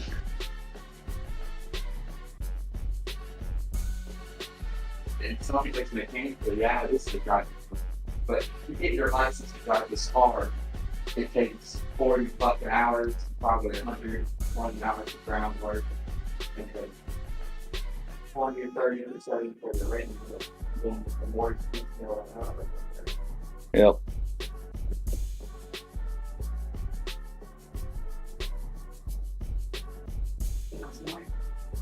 I get it.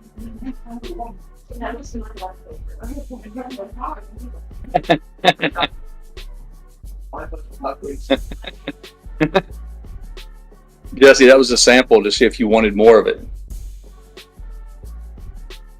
Like when you're in a restaurant and you're like, what is this creme brulee sauce? And they're like, I'll bring you out a little bit and you can taste it.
Hello everyone, I'm back.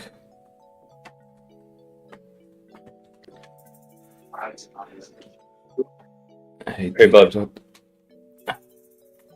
Did I miss anything interesting? I see we had a bit of a run up and now we're coming back down. It's been pretty quiet.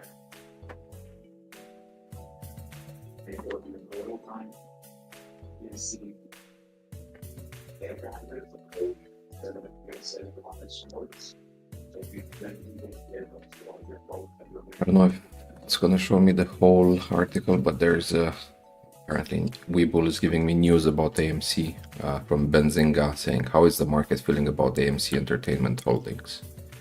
So AMC, short percentage of float has fallen 5% since its last report. The company recently reported that it has 46.28 million shares sold short, which is 12.16% of all regular shares that are available for trading. Based on its trading volume, it would take traders 3.5 days to cover their short position on average. Why short interest matters? Short interest is the number of shares that have been sold short but have not yet been covered or closed out.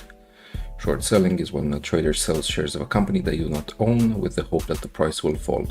Traders make money from short selling if the price of the stock falls, and they lose if it rises. Blah blah, okay. Nothing new that we don't know already. So yeah, they're showing a chart because, well, I don't know, even though this window is Webull, Streamlabs doesn't pick it up, so there's basically a chart of barely any movement in the share, shorted shares, which of course we know it doesn't cover the full picture.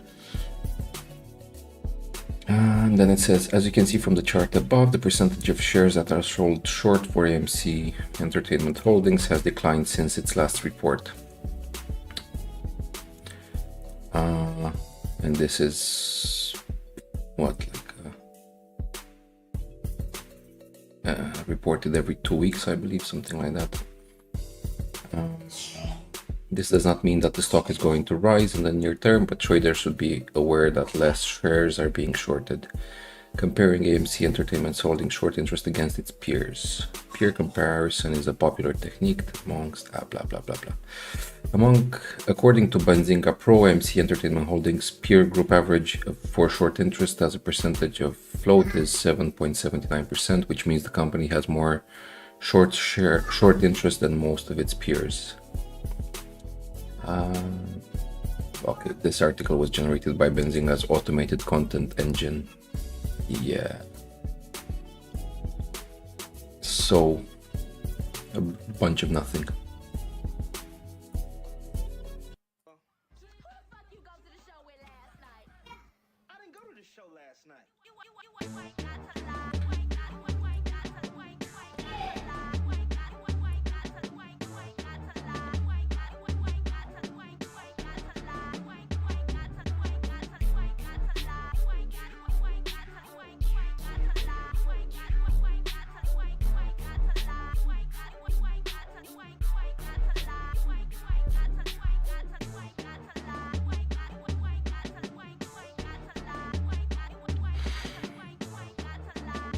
So there's similar, well, I guess AI generated news from Benzinga about GME as well regarding the the move of stock by Ryan Cohen. So it's nothing that we didn't mention already, but it's covering, well, I want to go about what they mention as potential reasons. So it says the reason for the move was not made publicly known, but speculation has begun on social media. Possible reasons for the move shared on social media include using the shares as collateral, taking GameStop private, making mergers and acquisitions easier with one less corporate layer, or for tax strategy. While the reason for the move is unknown and could just be a strategic decision for Cohen's personal financials, the move comes as GameStop has over $4 billion in cash and has been quiet on what it will be using the cash for. One widely discussed theory on social media is that GameStop may be considering a merger or acquisition involving a company tied to RC Ventures, potentially explaining the share movement. Yeah, and then it covers the same, like how much he owns in GameStop and when he bought shares, stuff like that. So nothing new.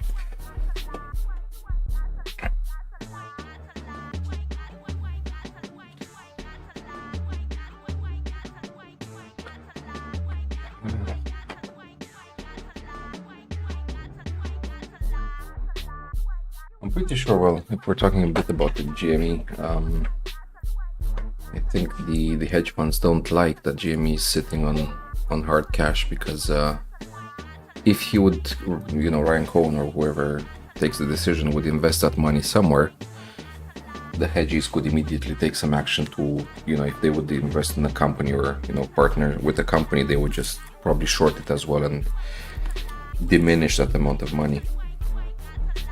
But like this, if it sits in cash, there's nothing they can do.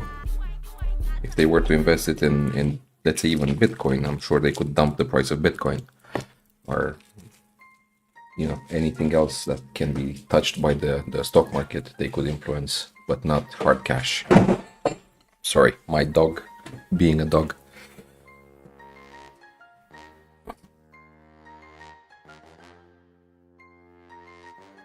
Let's see, Terry is saying that Donald Trump has directed employees at multiple federal agencies to remove pronouns from their email signatures by 5 p.m. today. There's still people that have it. Now that's daring, let's say. These people, like if there's still people that have those pronouns in their signatures, it means that they're willing to die on that hill, or they're just not very smart.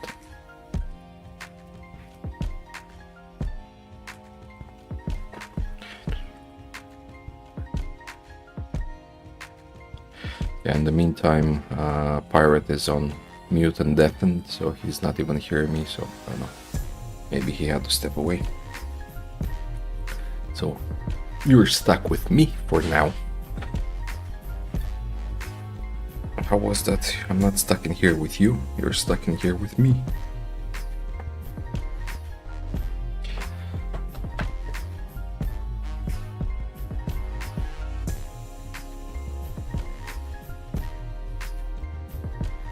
Yeah, I'm thinking to name the next stream, so which might be on Monday, 1.7 billion shares. I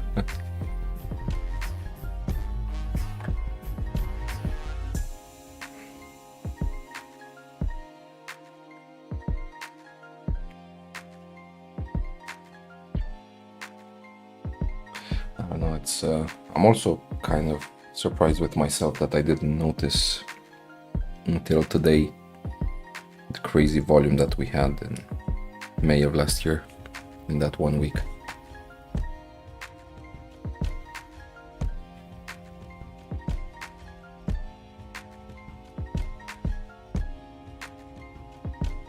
So BNS is saying, I scoff at the pronoun shit, but at the end of the day it doesn't bother me enough to even care. Yeah, I know. And I've seen, there's some videos out there. Of course, people are immediately took to making fun of them. So there's a video of like a lady barber or whatever, hairstylist, whatever you want to call it, taking in customers which are, I don't know, non-normal genders, basically. And there's the whole thing like, can I touch you? So why would I go and get my hair cut if I need to be asked if I can be touched to get my hair cut, right? Or what's your pronouns or stuff like this. And the whole thing, because they're showing only this interaction in the beginning, right? They're not showing the haircut, they're not showing the before and after, no, just this. And it's all like, oh look, you see how easy it can be, why don't you do it as well? It's a bit annoying, sorry. Similar to the fact that it had to be, it has to be pushed in school to small kids that maybe don't know better and are more gullible or more easy to manipulate. And my son's incoming.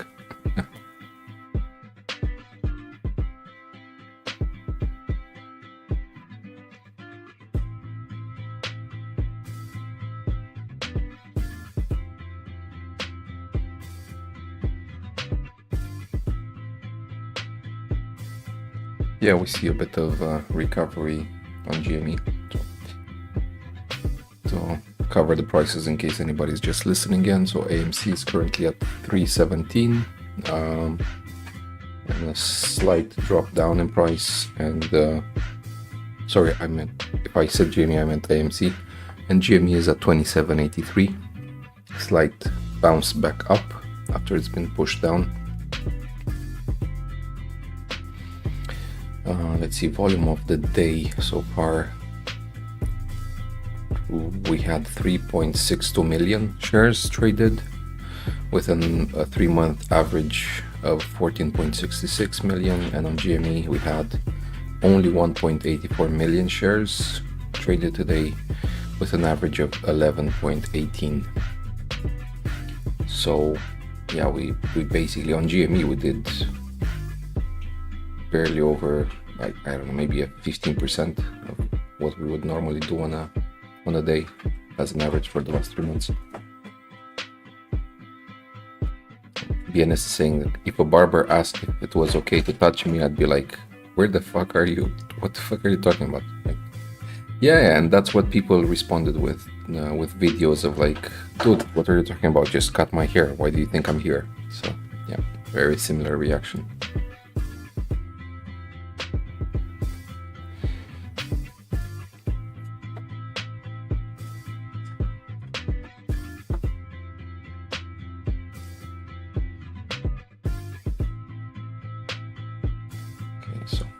Looking a bit at other stocks, so Tesla, for example, is up 4.8%, 419. Nvidia is up just 0.65% at $125. Let's see, SPY is at plus 66%, $609. Bitcoin 104,590 plus, up 55% on the 0.55% on, not 55. My God. Oh, thank you. Just got a small Lego toy from my son. What's the name of the guy? It's a small yellow guy from Mario set.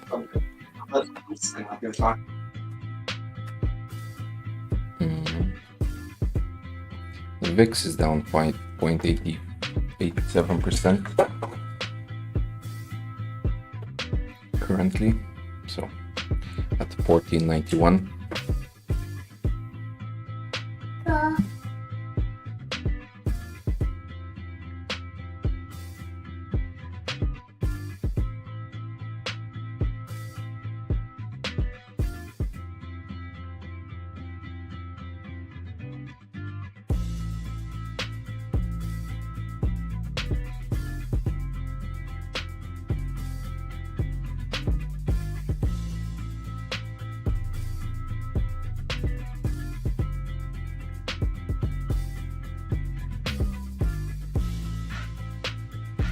Yeah, GME seems to continue upwards, 27.92 now. It's still not as high as the level we had at open. So the highest GME has seen today was at open with a high of 28.18. So we're still about 25 cents away from the high of the day.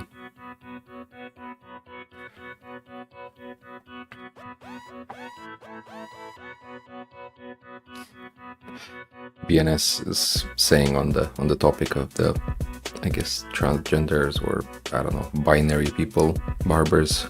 He's saying, like, am I getting a happy ending? I really believe I just invested into Bitcoin and Amazon. I would outpace the market by a ton.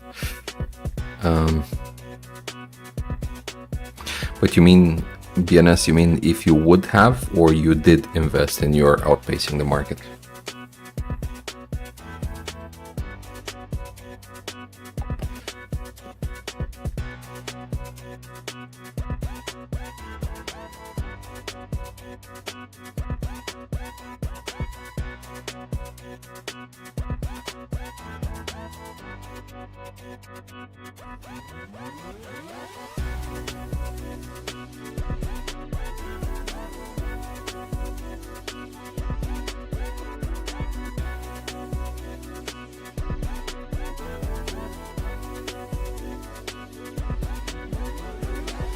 the way, Greyleaf, are you around? Are you in chat? Lurking?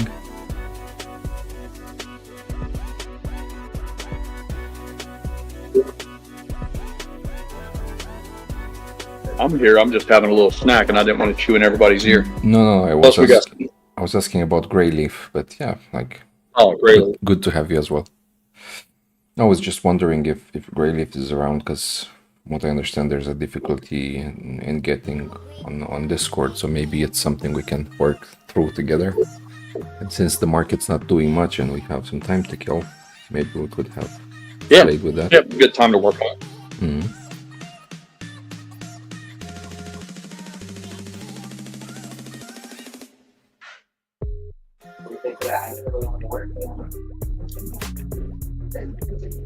We got a big nasty thunderstorm just rolled in on us. Oh.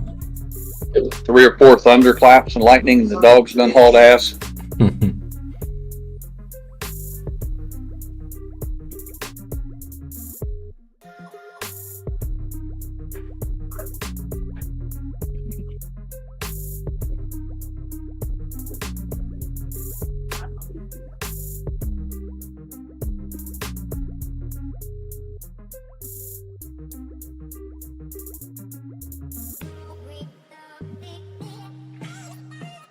He won't follow you in here. Look. He won't look at it. Sandy, look over your shoulder.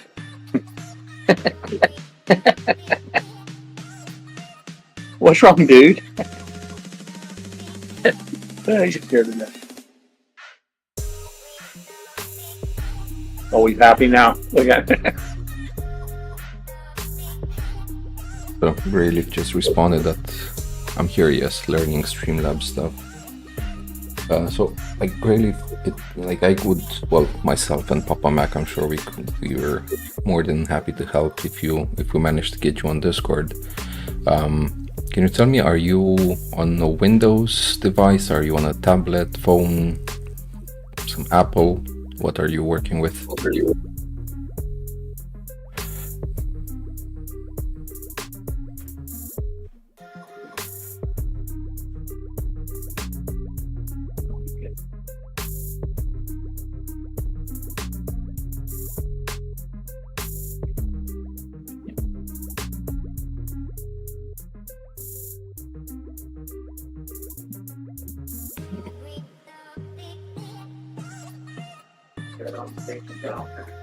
Yeah, your mom gave him the green light and he started wagging his tail. He's happy.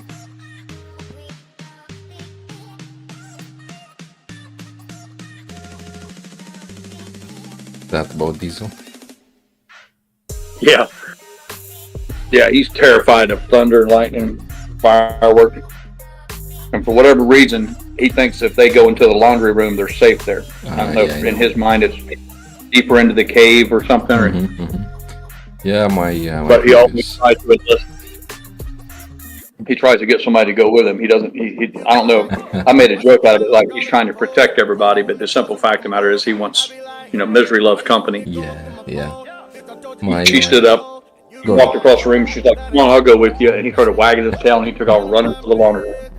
Yeah, my previous dog was the same. He, like, when we would get the thunderstorm, he would want to go into the downstairs bathroom and hide in there. Yeah, exactly. So, because Greyleaf responded, has Windows 11 and 2 iPads if needed. So, the Windows is the device that we can help with. So,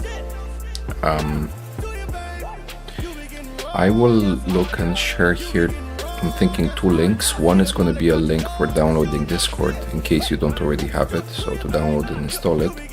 And another, I will look for a video on how to create an account.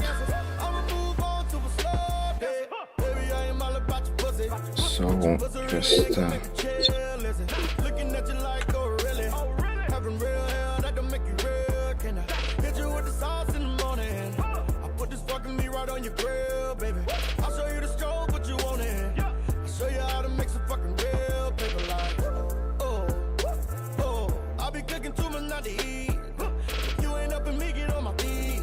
see, because there's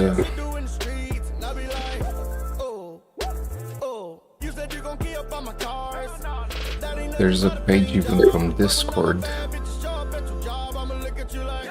So it's showing how Discord works, and it has, okay, first you get the app, so how to download it. It's giving you all the different devices, so iOS, Android, Linux, Mac. But yeah, Discord, the desktop version is the first option, so that's good. Then create your account, and it's giving you like a short video on how to create an account, claim your account, so you just need to check your mailbox and confirm that the email address you used is yours. Then you have, I think, yeah, they added this thing where you have to verify a phone number as well. And then that's about it, because after that, once you have an account, you just need to add you as a friend, and from there. So I will put this link in chat. Trail it, so if you can take it, open it, and go through it, I think that's going to be a great help. Good morning, gentlemen. Good morning, Quack. Are you driving? Hey, yeah, I'm driving. Are we online or? Sorry? Are you guys streaming? Yeah. Pirates? We're on YouTube. Okay. So if you have anything you want to share with the rest of the class, go ahead. Just happy Friday. TGIF, huh?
Sorry about being silent. I have a visit from my son and just had a small tantrum. Now we're playing with the mouse, so we'll see how long the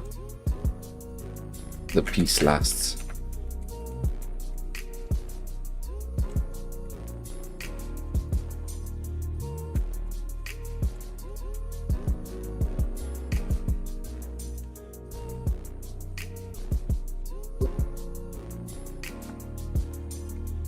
Really, I hope that helps, and if you're going through it and something doesn't make sense, do let me know and we'll try to figure it out.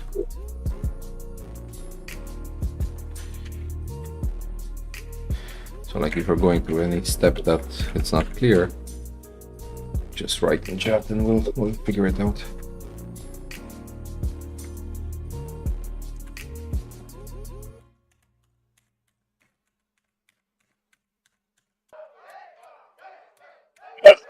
Excuse me.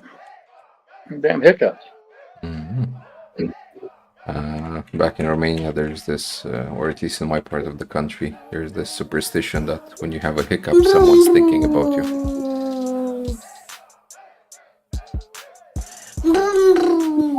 Brum, brum.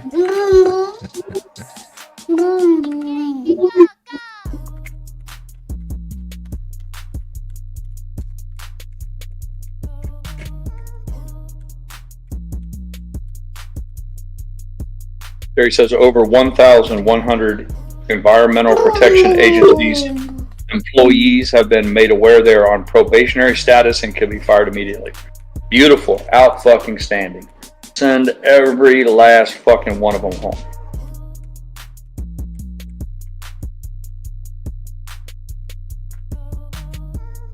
It's going to be just like Twitter when Elon let all those people go. What did he send? 85% of the people home? Same way, all these federal workers that are crying the blues, you're going to find out that nothing changes except they don't get paid anymore because they were getting paid to do nothing for the most part. Stands to reason if you don't do anything anyhow, you're not going to be missed. If they do have the odd person who's let go and they are so instrumental in making things happen, it'll become apparent really quickly, and then you can go about revisiting that. But I would be more inclined to say clean the whole office out, and then if maybe we need an engineer or whatever, a head fucking duck killer, then by all means maybe we'll replace that. But until then, let the hide go with the hair. Hey, Papa Mike.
He says the White House has said it received over 10,000 submissions from the quote-unquote new media and independent creators to gain press credentials. Yeah, that's what I said. There's no reason to have to put up with the likes of the Costas, all these people who are there for nothing else than to give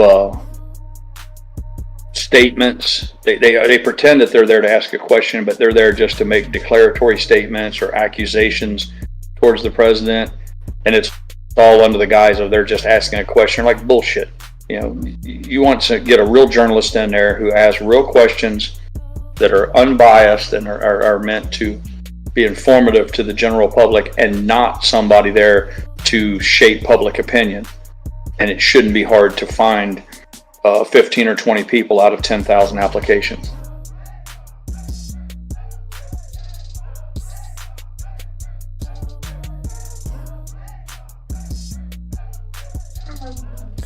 Yeah, to Grayley said I'm working on how to do scenes and sources, but so far I know how to pop up a chart and go online. Grayley, it's what we need to start with is very basic, and as we said, once we get on you on Discord, we can show you. You can just share your screen to us, and we'll guide you step by step. So, yeah, as long as you manage to get into Discord, we're gonna figure it out. So that just try to work through that, and it's gonna be okay. Like, you can always, of course, take time to make it fancier, which I lack the proper tools to make it too fancy. Well, since I'm not doing this as a business, I'm not claiming to ever be at Casey's level or at Papa Mac's level. It is what it is.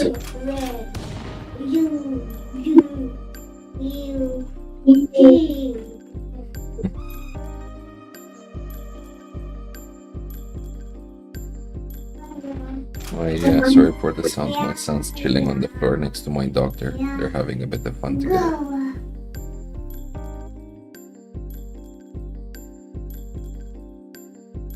Look, the fact that when I go live on the pirate ship stream, the fact that I have to turn up the speaker on my desktop computer so that the people in Discord can talk on the iPad, that tells you all you need to know about my skills. I can't even, I'm like that guy that's got two phones next to each other so that people can connect.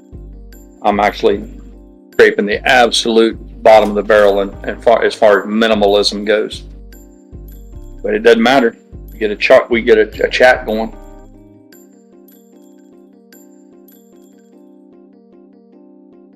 Fuck a chart. We don't need no stinking charts.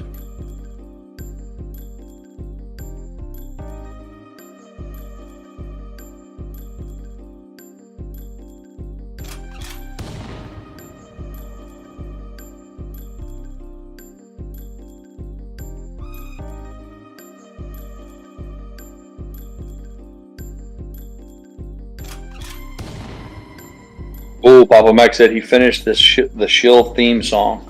Somebody yesterday gave him the acted as a little motivation and told him that he needed to have a theme song dedicated specifically to the Shills. So when they arrive, you could just play the theme song like their walk-on song. Apparently, he's gone about the that's nice. The work of making that happen. And now, well, I mean, I'm not gonna push for anything because, you don't look a gift horse by the teeth, but if we can find like a 4 or 5 second snippet from that song, we can use it as like on the soundboard in Discord as well. That's gonna be nice to have. Yeah, and also the refrain, the refrain or whatever it is, the hook line. Yeah, exactly.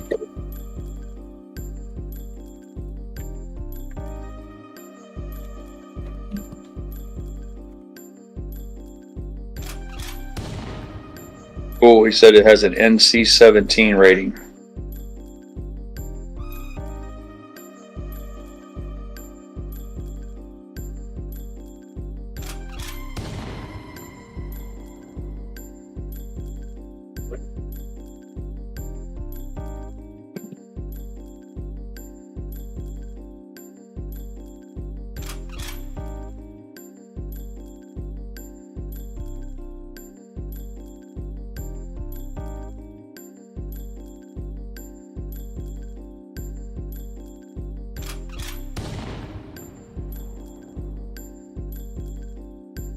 That just means you're awesome, Grayleaf.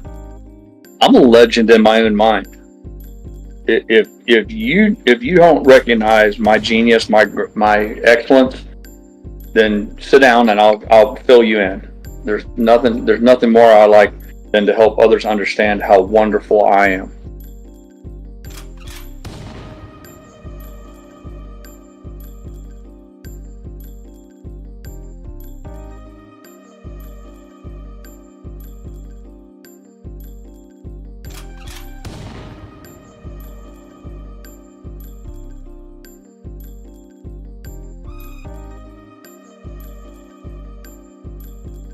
Papa Mac did a revision. He said maybe not NC-17, maybe more in line with PG-13. Okay.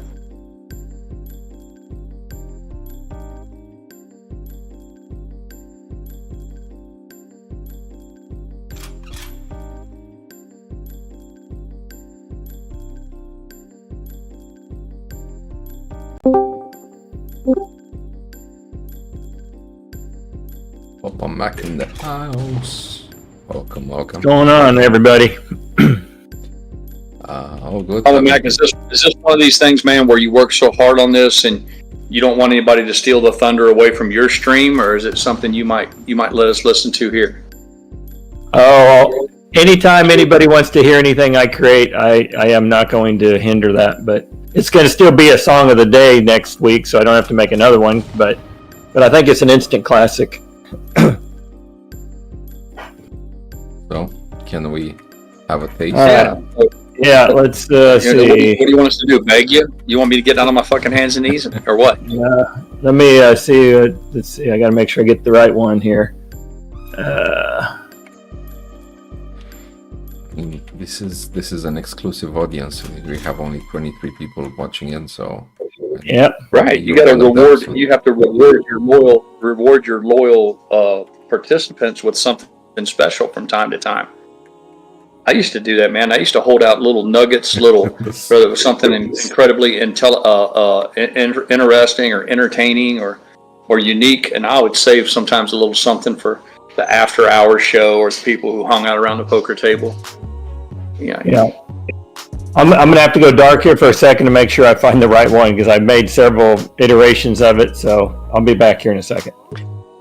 Roger is asking if there's any 13-year-olds in here, but well, the thing is, the streams are marked as not suitable for children, so. Yeah, I might have been exaggerating on the NC-17 rating. It has one bad word in it, but I had to put it in there. It fit too well. I don't know if I want it now. Yeah, I figured that might drive you away. I'm joking. I'm kidding. All right, I'll be right back.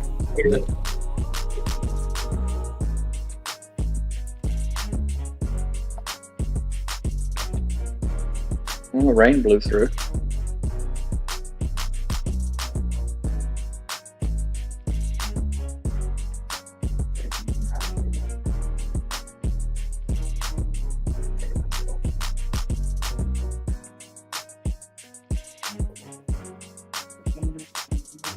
I have to make a mental note to stop calling them shills. I think we decided yesterday we're going to go with shillbillies. That it's going to take some effort for me to break that paradigm of constantly using shills. I need to remind myself I can't expect others to fall in line if I don't do it myself. So going forward, I have to remember shillbillies. Billy.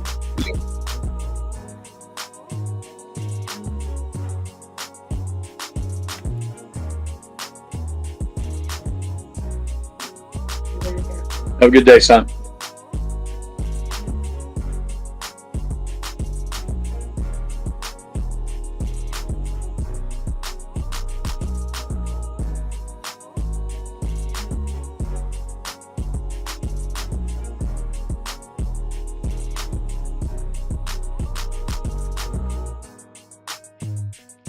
Well, that's funny. The rain let up, and now he's trying to make his way to the car, and here it comes again. You can't catch a break.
All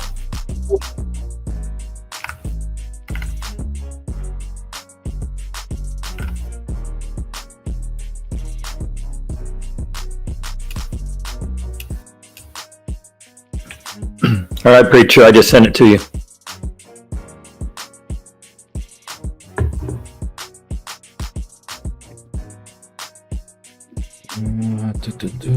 Let me. It's a MP4, so it's a video file.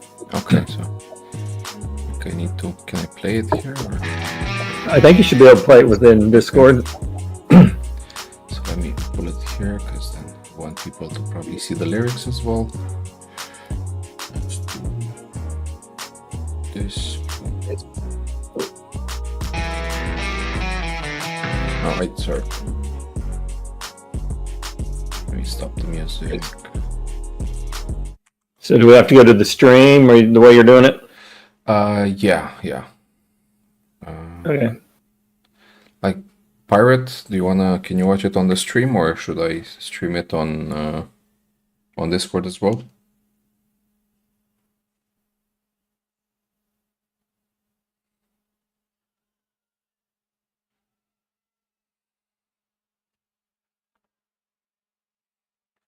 Okay, Pirate says nothing, so we're gonna listen here, like on the stream. Yeah, I'm watching. I'm watching Okay, it on the okay. stream. I'm gonna be muted. Cool. So I'm playing it. 3, 2, 1.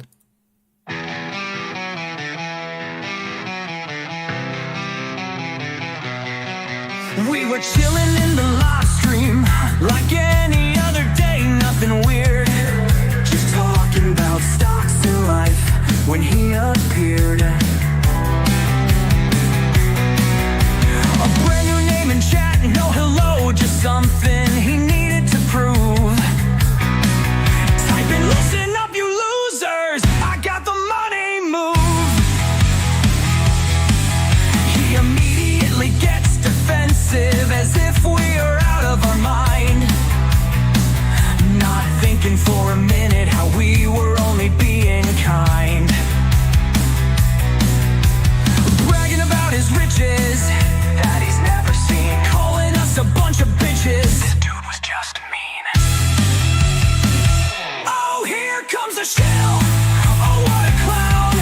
Running his mouth while we shut him down. We just wanna hang out and have a little fun, but he crashed our party thinking he's number one. He next claims to be an ally while insulting our troop, completely unaware that he has stepped in his own poop. Tried to convince us our investment is only a scam, as we just shake our heads and treat him like spam. I said, dude, we're just trying to have a little party. We don't need no shill, acting as if he's a smarty. He scoffed and he huffed, called us a small-minded fool. Then his butt got vaporized by an admin with the wrench tool. Oh, here comes a shill. Oh, what a clown. Running his mouth while we shut him down. We just wanna hang out and have a little fun, but he crashes our party thinking he's number one. As he disappeared into the cloud, we all get a good laugh out loud. So if a shill ever crashes your crew, just laugh and say, dude, we ain't got time for you. Absolutely no time for you.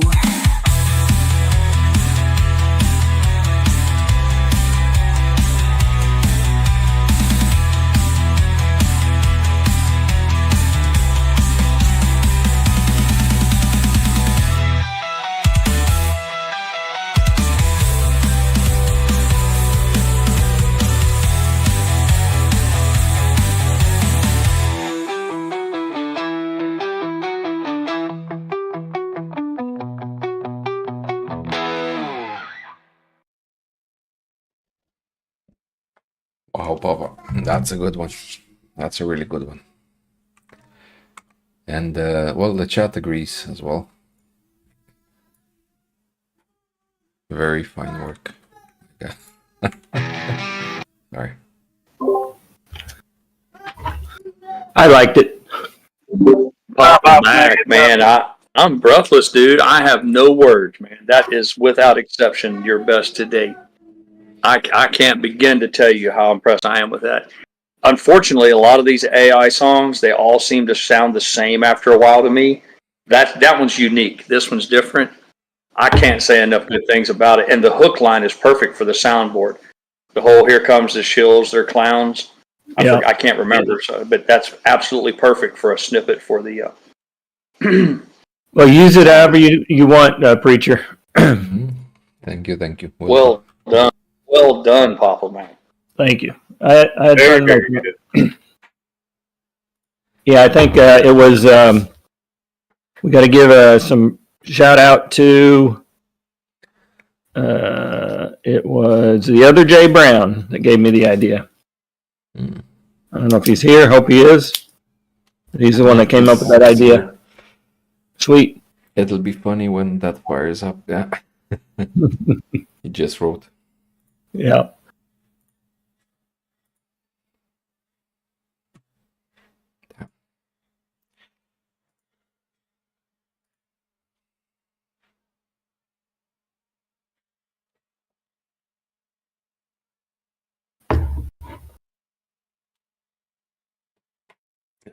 Terry coming in again with news saying members of Christopher Wray's FBI leadership posse told to retire, resign, or be fired by Monday.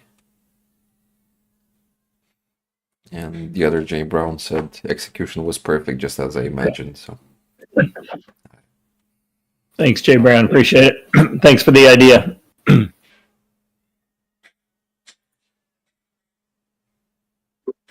Sky just went red.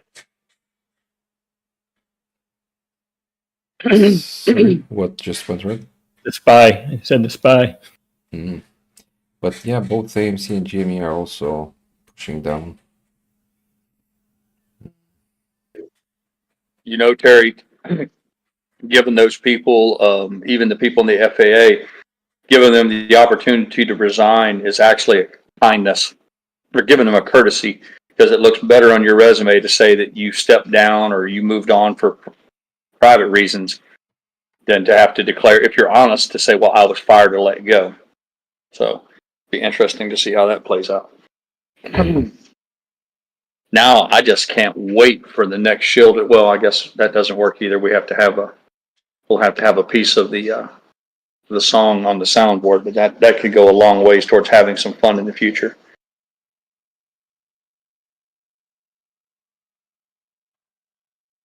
You have to have some of that AI stuff gets a little bit campy, you know, and again, I've said I've had a few where I felt like it, not just from you, Papa Mac, but anything that's generated AI song wise, they all kind of seem to like they all have a same tempo, the same theme, but that was unique, and I was pretty impressed. Well, Suno, I mean, we got to give. I mean, unfortunately, I don't get the credit for a lot of that because that's the engine that Suno, that's version 4.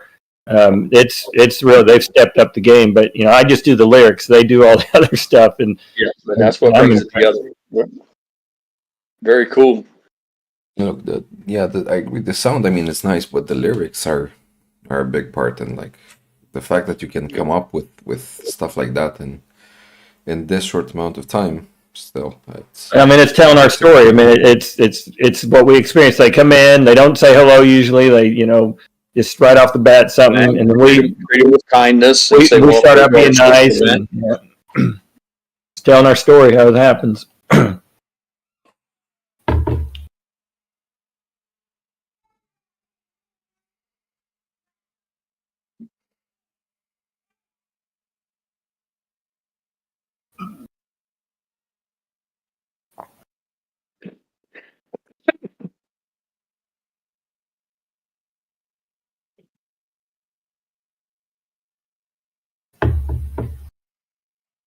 And just like that, both AMC and GME are starting to slowly move back up. Yeah, I see 2751, a new intraday low for GameStop about 5 minutes ago.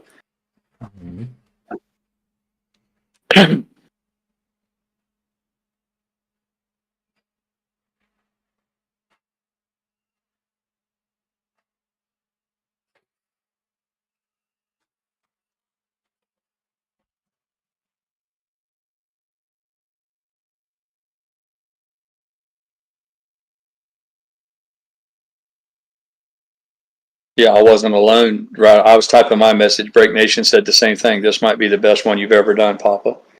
So you don't have to. It's not like I'm just blowing some smoke up your ass. There's more than one person who feels the same way I do.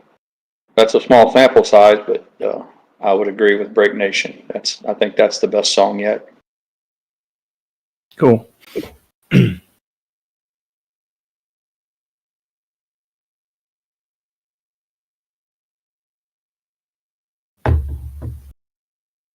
I'll be expecting a call from Taylor Swift's company. I thought about taking a clip from a Pink Floyd song. You know, I'm a Pink Floyd fanatic, and I know most of their songs by heart. But they got one song. It's I think it's off the Division Bell album, and he was having trouble writing lyrics. And one of the songs that he has a lyric in the song. It says, "What do you want from me?" Essentially, it was. I think David Gilmour was saying, "Listen, I'm all wrung out. I don't have any songs left in me." So he made that the song, and one of the I don't know if it was the refrain or the first or second verse, but it's very clearly you can hear him during a pause between the guitar solos. He says, "What do you want from me?" And I always thought that would be a nice clip if it didn't snag a copyright strike. It's just to get that clip of what do you want. Yeah, if you just get a few seconds of it, you'll probably be fine. What do you want from me? And every time those guys come in and they're like, "You guys are a bunch of dumbasses," you can just type, "What do you want from me?" Get to the point. What do you want? Come right out and say it. Stop tiptoeing around. Just, if you think I should sell, tell me. What do you want from me? First, it's like, what's Break Nation Sports talking about? And I go, oh, yeah, I just mentioned Taylor Swift. Yeah, I'm not expecting a call from her people. BNS, I'm probably not going to get that call.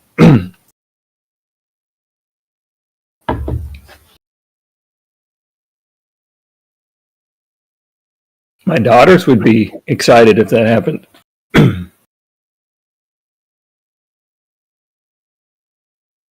It's like any other battle or any kind of combat situation. You never know where the attacks are going to come from. You never know when. You just prepare for it. You have your ammunition lined up. You have your tactics well decided beforehand. Who's going to do what and when.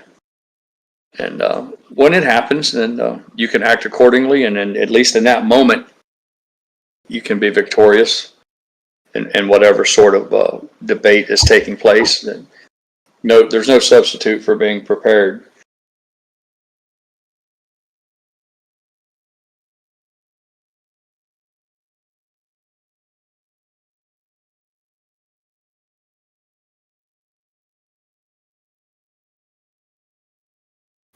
Shake it off. Shake it off. I see what you did there, BNS.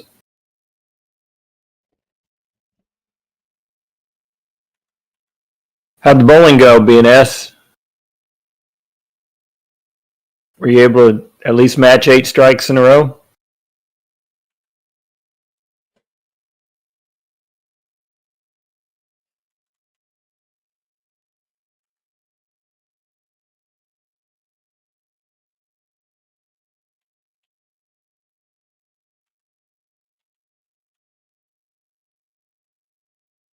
I think it was Wednesday Night League. He had 8. I think he had 8 strikes in a row, and they had power go out.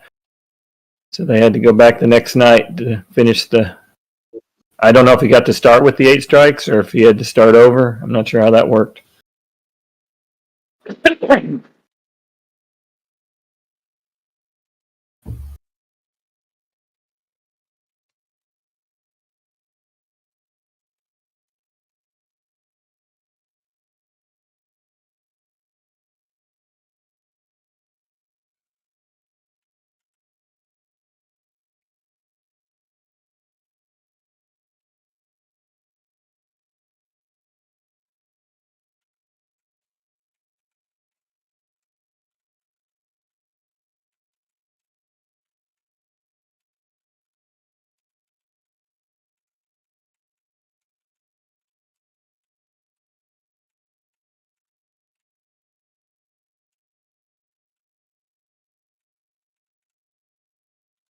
I need to pull the lyrics up for that song from David Gilmour.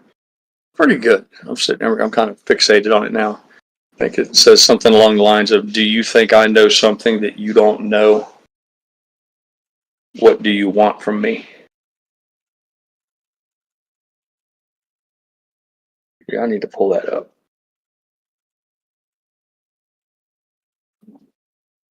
Ines says he bowled well, but not 8 in a row. The good news is next Wednesday, I guess they're continuing. It's a Wednesday night league where that happened. He gets to start off the 9th frame, so he only needs 4 more to have a perfect game.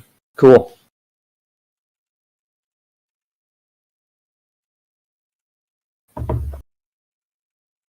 I think 236 is my highest ever game. I think I had 6 or 7 strikes in a row, and then fell apart. I was only in a league for 1 year, 1 season.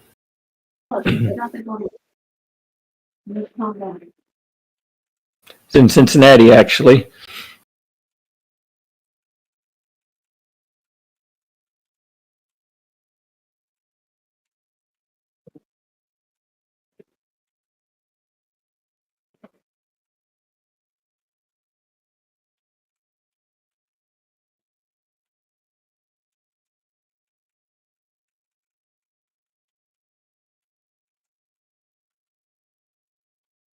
Is bowling very popular in Poland, Preacher?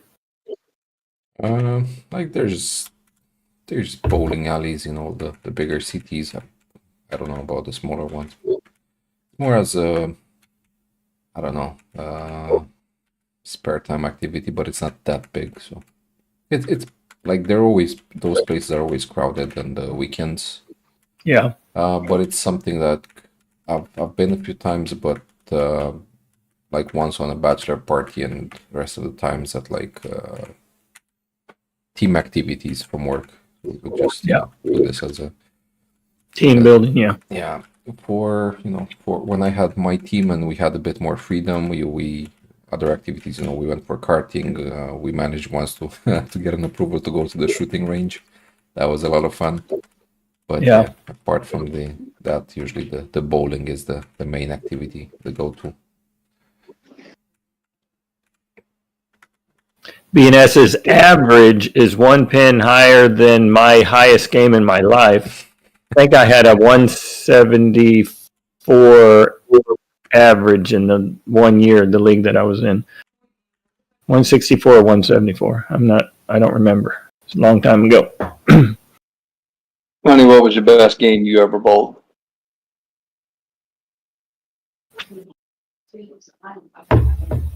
200. A little over 200. That's good. Yeah, anything. If you get 200, that's you're doing something.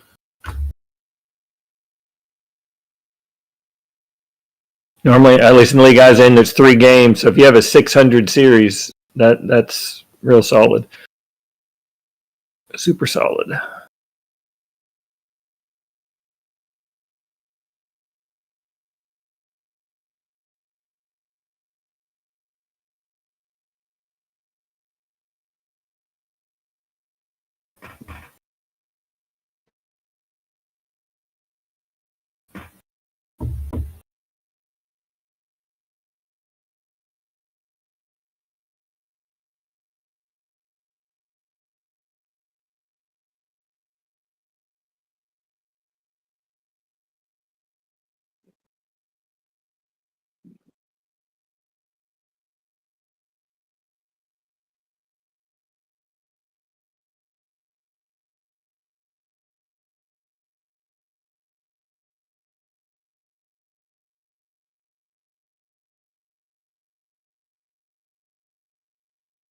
I'm going to go grab lunch, so I'll be back after that. I'll be back in a bit.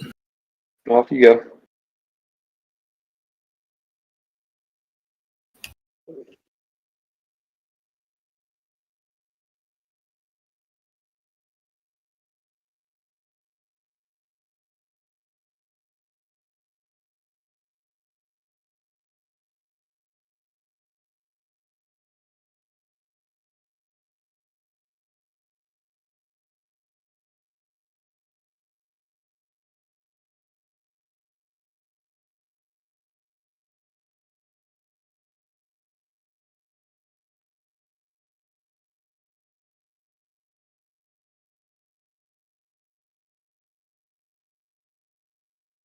Lena, he just popped out for lunch. You want to? We'll ask him when he comes back.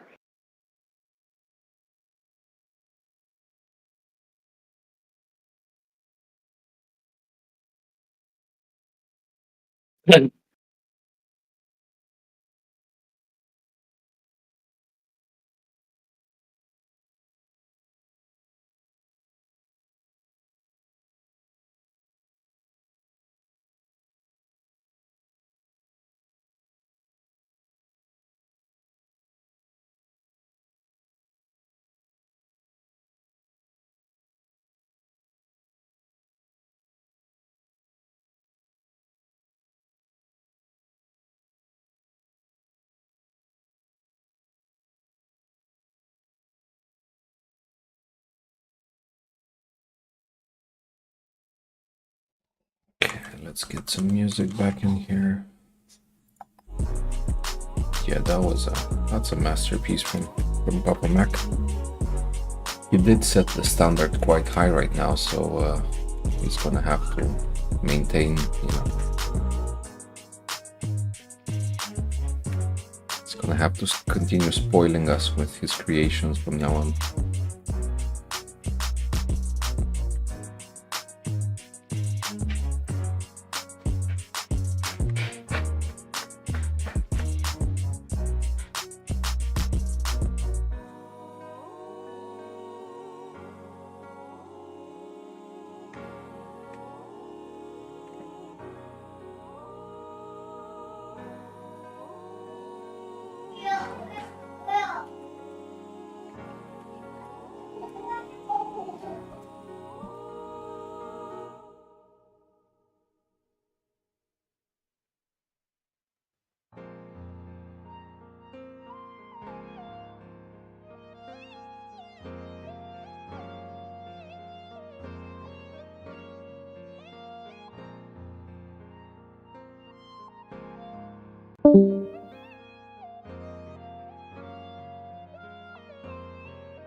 Nobody does it quite like you. No, nobody does it quite like you. No, nobody does it quite like you. No, nobody does it quite like you.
No, nobody does it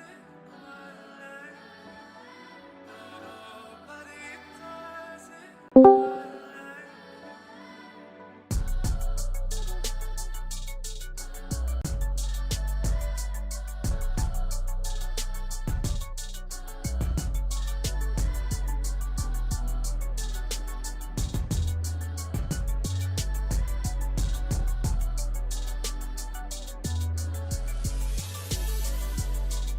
The internet disruption there for a while. It doesn't take that long to come back on, but better luck. Yeah, well, you know, even if your power flashes off for a second, your router has to start like a whole connection, and that usually takes a minute or two. So yeah, that's how it goes. Apparently the thunder and lightning must have hit some critical infrastructure. I think that's what happened. Yeah, yeah. Dum dum. Dum dum.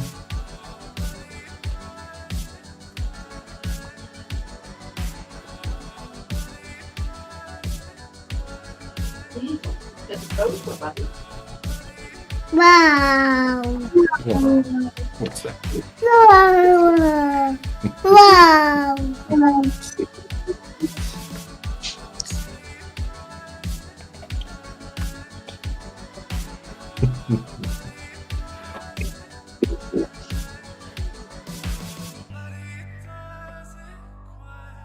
Unlike 400 countries.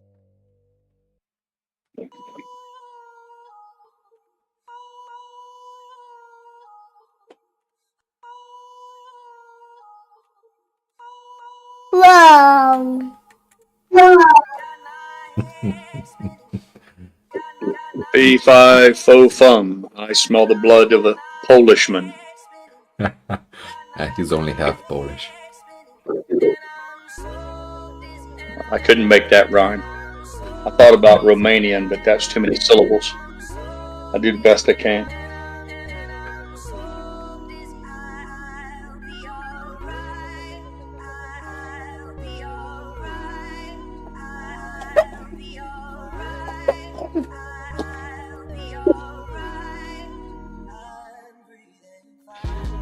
That's what happens when you change cigarette brands.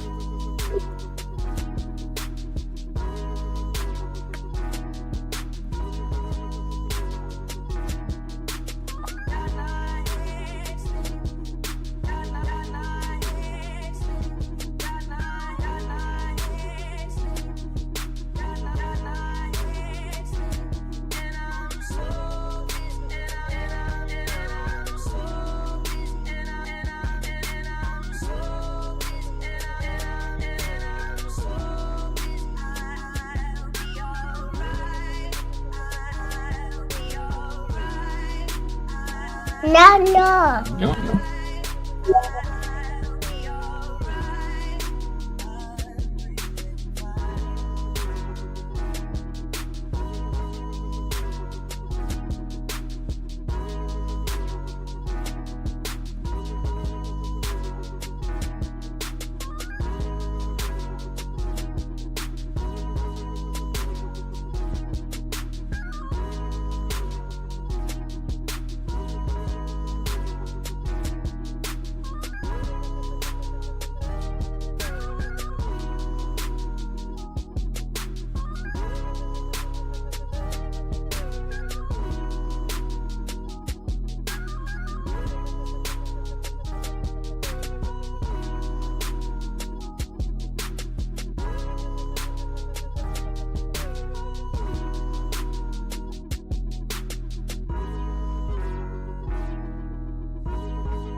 Big volume candle on AMC, and hate candle, the red candle, driving it down to 311.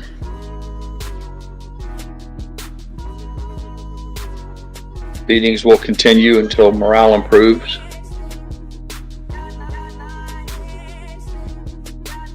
New intraday low at the exact same time for GameStop at 27.45. They all come back from Wall Street, come back from their 2 martini lunch, and going about their business.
That was, you have a little taste of it. Clean your finger up.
I just had a crazy idea.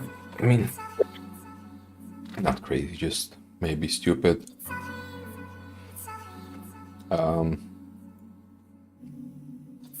If you guys give me the name of cities and whatever, I could try to go on Google Street and just walk the city. Basically, we could visit some places together.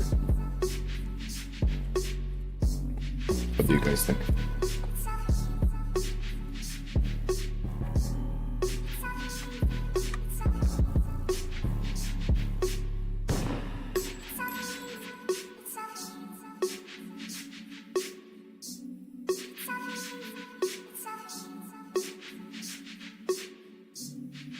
Sounds like a lot of work for you.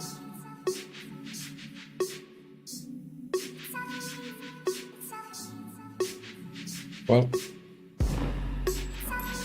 at least it adds something to just looking our beloved stuff going down.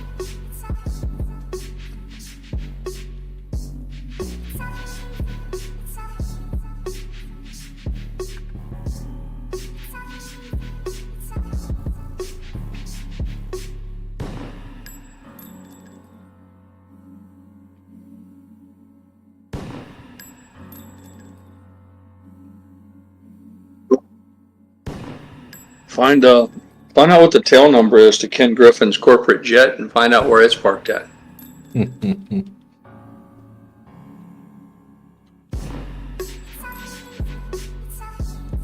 don't know, is that public information out there?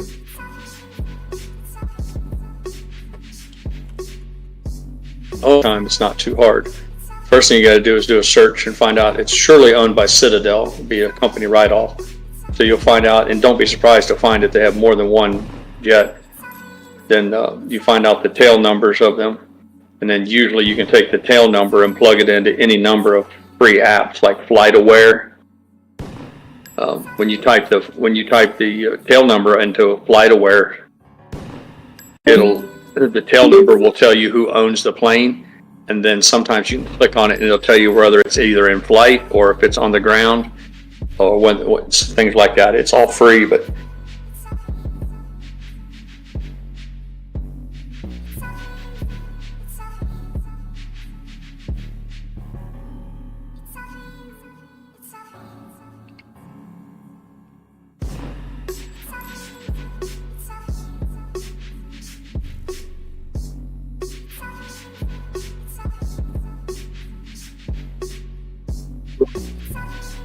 if I had to guess, the last time it flew anywhere, it probably went to Davos. I would imagine a big prick like him showed up over there for the big meet and greet from all the power brokers of the world. Unless something else happened that I'm unaware of, I just about bet money that was the last time they flew anywhere.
New low, $3.10 for AMC. Big volume candle to pull it down there.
Terry, I hope you're enjoying the moon right now. So we're on the moon. I hope Yaka's not around because he's gonna be upset.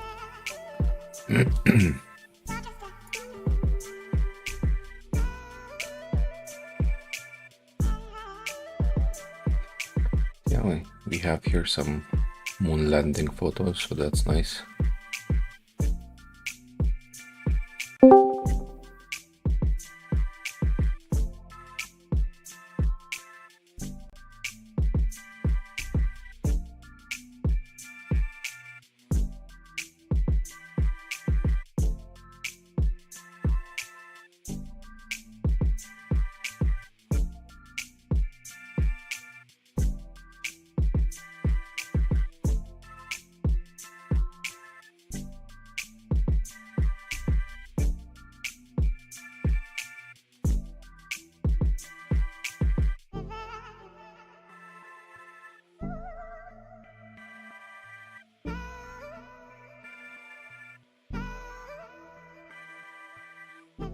You see if you look into the reflection on his helmet, you can see the whole studio behind him, like the production crew. Do you guys see it?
Actually, I'm looking at this moon rover and I'm thinking,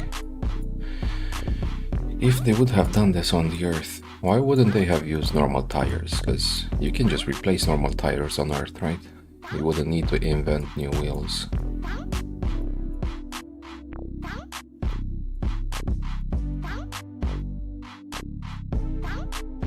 Stuff like this that makes it silly when people say it wasn't real.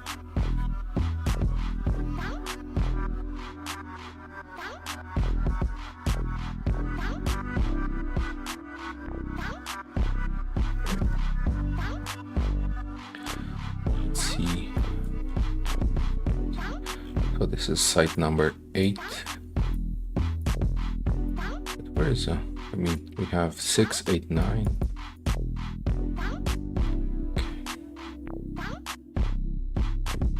What is this?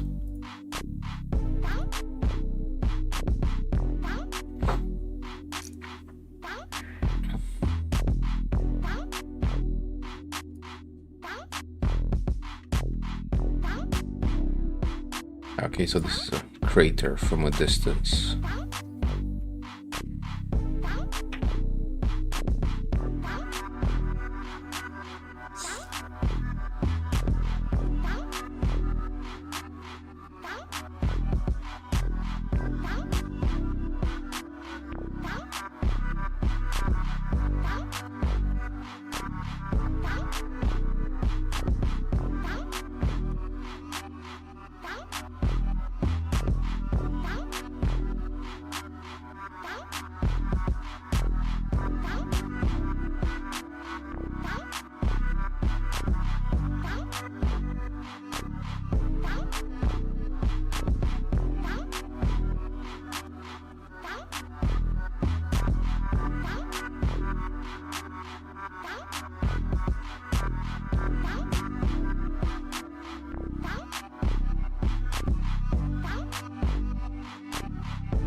Still amazed at how well they're hiding the production crew.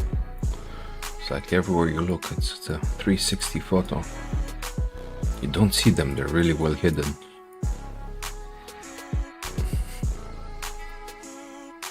And you know, just a bad joke, sarcasm at those that claim that the moon landing was fake.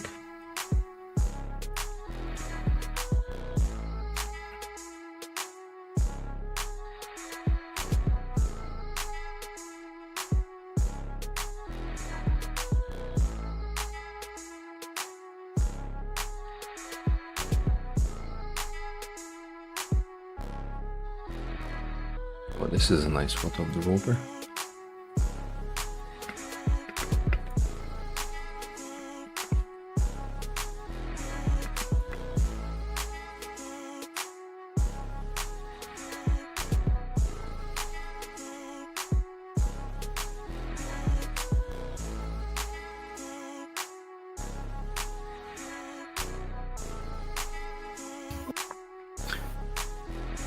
You trying to make Yucca mad?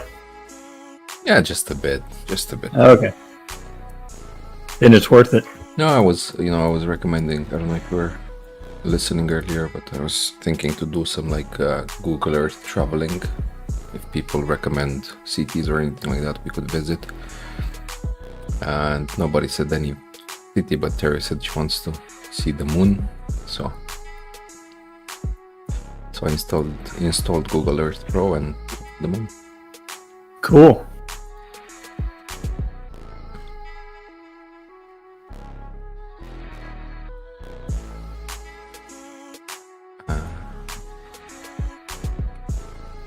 Do they have it for Mars as well? Yep. Let me see. Yeah, they do. Get a little color that way. Mm-hmm. There we go. Just, I don't know if there's any... This looks like where it's... cheese terrain. So amazing. As you can see, these are all like photos of like different layers of a satellite just added on top of each other. So that's why we get this view here. But it's still... So can you find the alien base on the dark side of the moon?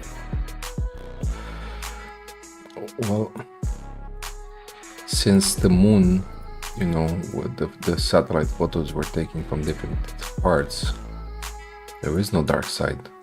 Oh. Well, then you should see the alien base really good then. Yeah, just tell me which one is the dark side and I'll look for it. This one? Wherever the aliens are. I don't know. This crater looks pretty big. Oh no, JJ. He's gonna tell us the moon is not real now.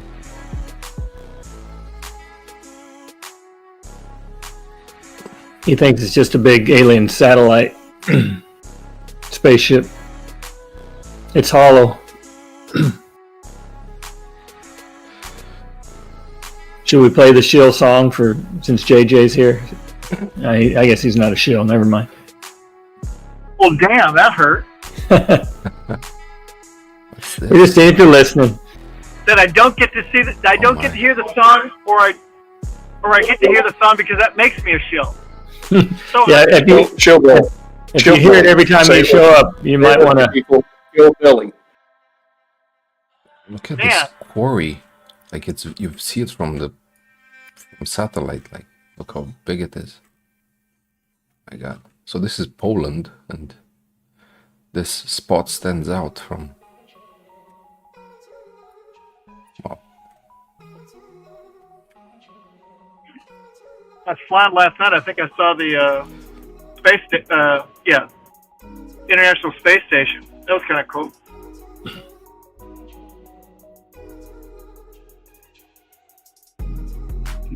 Yeah, Tom's asking what program. You said Google Earth Pro? Yeah, Google Earth Pro. It's here right at the... it's probably not visible, but yeah, Google Earth Pro.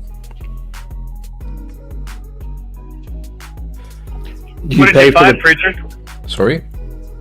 What did you find? No, I'm just installed Google Earth Pro and I'm just looking around. I was looking at the moon. We looked a bit at Mars, but... Is there a fee for the Pro version? No. I was just I just installed it, downloaded it and installed it. So.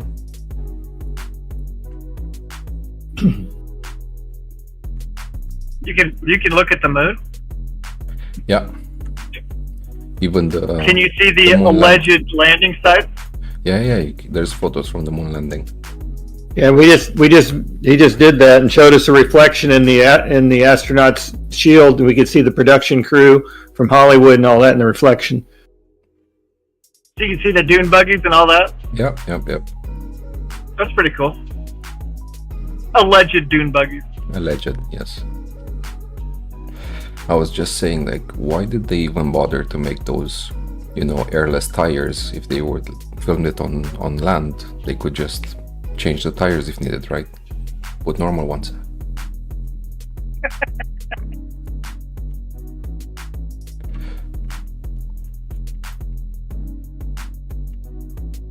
Yeah, but why did the flag wave in outer space? That's what they all say. But why was it just so stiff? It was shimmering. $3.09. We just made the new low. Oh yeah.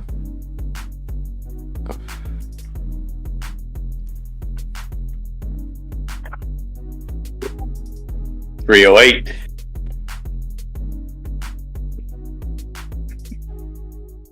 Unfortunately, I don't get my 401k allotment until Monday. I knew they were going to pound this below 299. I didn't think they would do it with only an hour left in the day, but I had a sneaky suspicion they were going to do this today.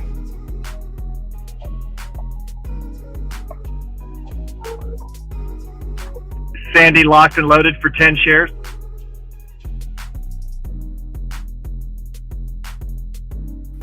Sandy's in pool remodel mode. Yeah. Picking out tile. My FO, I was talking to him for a while since we had a long leg. He bought himself 10 shares.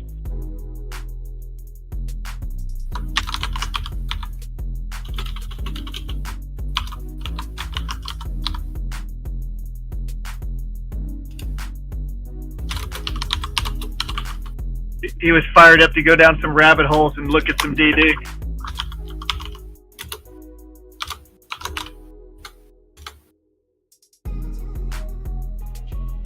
I didn't give him your channel though, Pirate. I didn't want your subs to go up so quickly.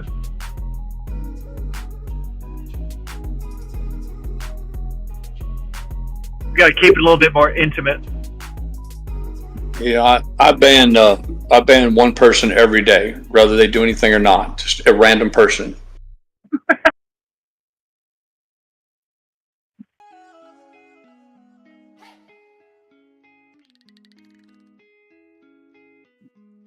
You want to see a cool place? Go to Bryce Canyon, Utah. Preacher. Is Antelope Canyon at the Bryce Park? Antelope? I thought that was Arizona. Is that not Arizona? I almost want to say Nevada, because when I was walking around Vegas, they were giving tours of Antelope Canyon. Yeah. That's the one I've always wanted to go to, because they always show the people walking through with those, it just looks like strata of sand, red Yeah, sand. like water really smoothed it out, really smooth, yeah. Yeah, I really want to go to that one. Bryce Canyon is just the opposite. It looks like chess pieces, very jagged, and well, the chess pieces, those are the hoodoos. The hoodoos. I was going to go run a race there, and you start out by starting up the hill through the hoodoo section. I saw all sorts of pictures. That's brutal. The one section you can hike down into, just walking it killed me. Yeah. Oh, trust me, I would have a hard time at the condition I'm at right now. Maybe another year or two.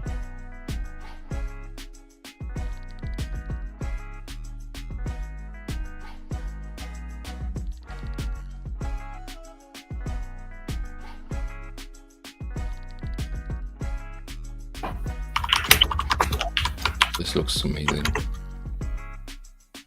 Yeah, there you go. There's some of them anyway.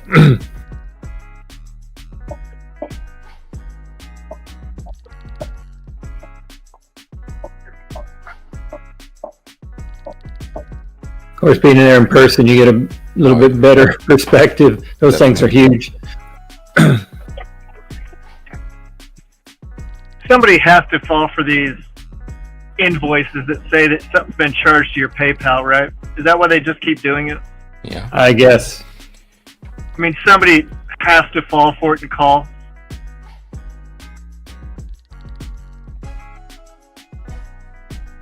If just 1 in a million do it, I guess they hit the jackpot.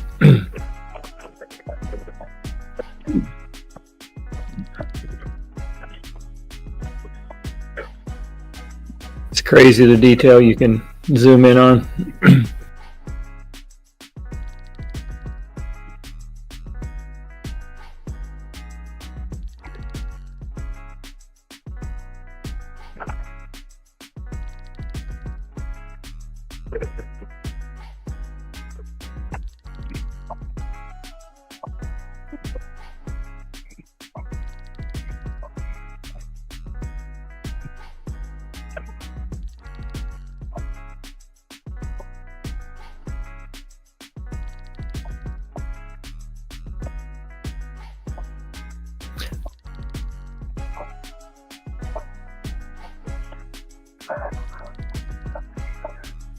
Censor content, I know you're listening. I know you're lurking right now. You might as well come on in and face the music. There's no point in dodging us. Trump done dropped a 25% tariff on Canada starting tomorrow. So just come on in here and take your medicine. I know you're listening.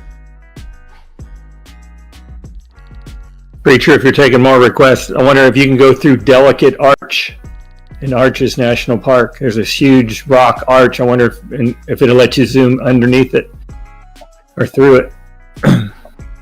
That's like that's the photo for Arches, isn't it? That one. What now? I mean, he's going on Google Earth right now, zooming around different places. That arch though, that's like the biggest one, isn't it? The natural formation one. I mean, I think it might be the biggest natural formation. It's called Delicate Arch. Yeah, that looks really cool. Yeah. I've only seen pictures. One, right? Yeah. Where are you guys watching this at? On his Preacher stream. I don't think I'm privy to that.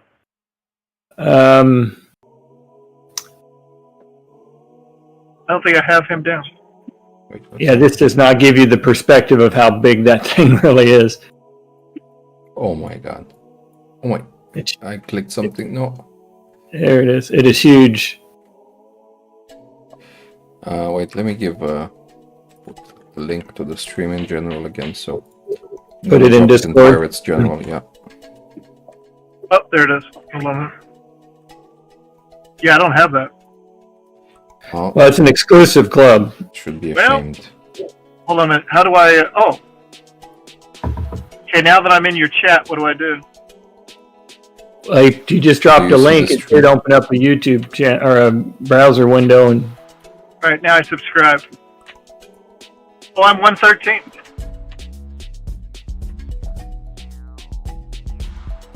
I don't guess there's any people in these pictures, but that arch is huge.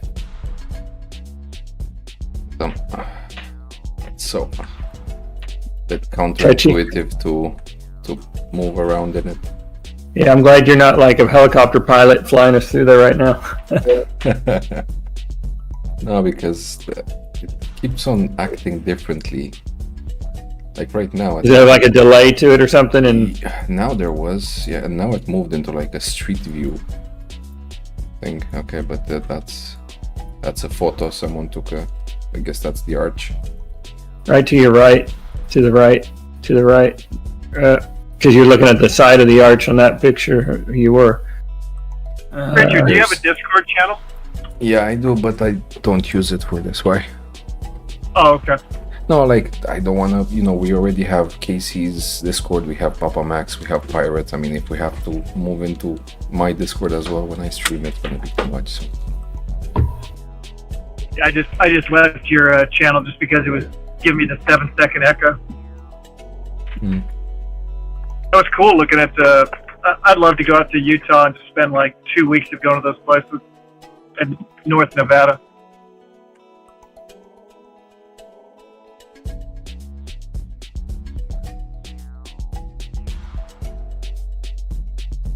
My brother's hiked up into that arch and's got some really cool photography of it. I've only been like a mile. There's an observation right from the road. It was like 105 degrees the day I was there, and I was not in the health to be able to hike up to it, so I just had to go to the observation spot.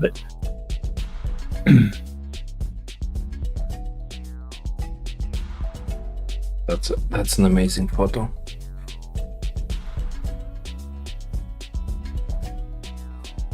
I'll go see if I can find his picture of it. I'll share it with you if I find it. By the way, Papa Mac, when you stream, you also stream using Streamlabs, right? Yes. Because for you, when you stream, there's like maybe 2 seconds delay, like barely anything, barely noticeable. But for me, I think it's like 20 plus seconds delay. By default, Streamlabs does a 20. You have to go in and tell it you want a minimal. There's a setting you have to click that changes it to minimum. Now you have to have a system that can kind of handle I think it's called, the words escape me. I found it. The lag. Yep. It's by default set to 20 seconds. You can do minimal. I think I think I need to do that. I need to change that when I'm not streaming, so I can't edit it right now. But yeah, thanks for telling me. Yep. Preacher, type in the lighthouse at Pensacola Naval Air Station. Yeah, just let me try to get a slightly better view of this thing, because I almost had it at one point and I'm feeling... No, don't go there. No, what are you doing? Stop it. Again, you're misbehaving.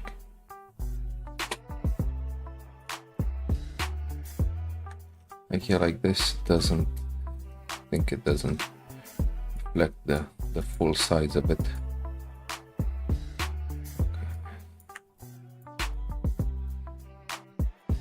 Yeah, I mean, a person would be just like an ant on that if you could see a person.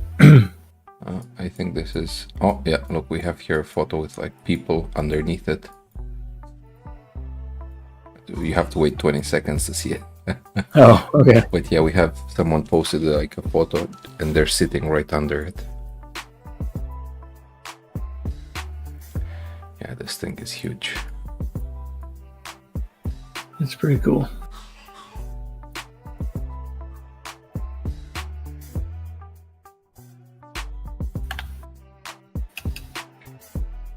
Okay, Pirate, sorry, what were you saying? Something house? Sorry, I forgot. The lighthouse. Lighthouse. Or do Fort FT, the abbreviation for Fort, and do Fort Pickens, or something along those lines. See what that brings up for you.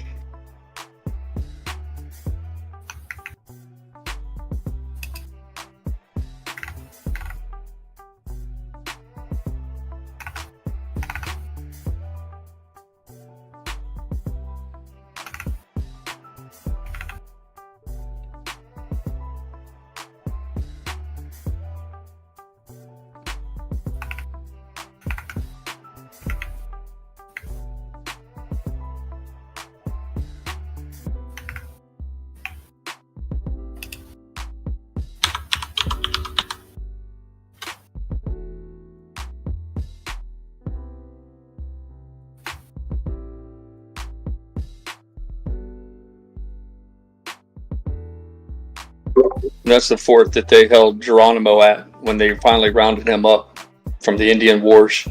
That's the old arches there, part of the old fort. There's a museum there. But if you scroll up and look across the bay, you should see well, I didn't realize it was that. Yeah, across that green water, you'll see a really nice lighthouse. The lighthouse is actually at Pensacola Naval Air Station. It's across the water from Fort McRae there.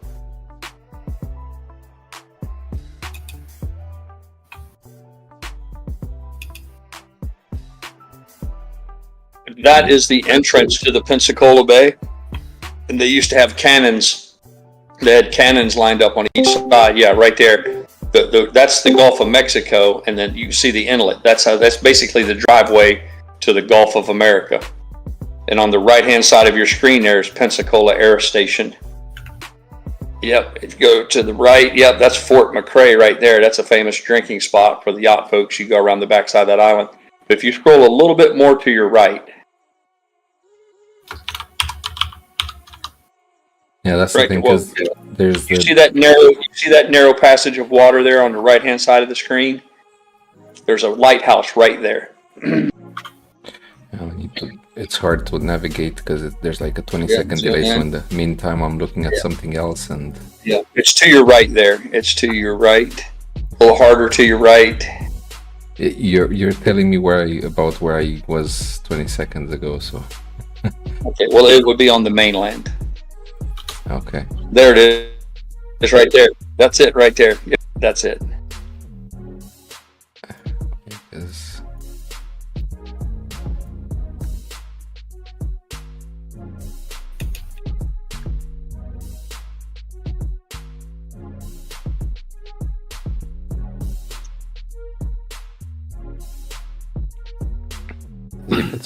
If it's on the land, I don't see any lighthouses yet.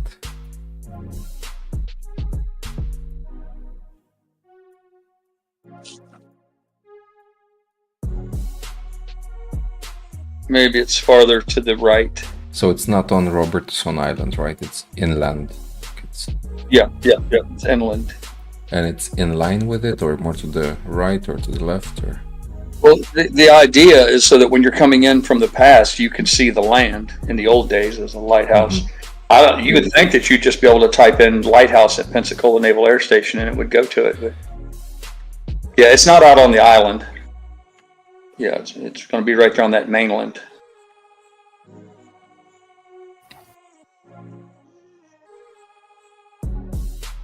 What's that right there? Wait. Well, I'm sorry, I forget your 20-second delay. Oh, I found it.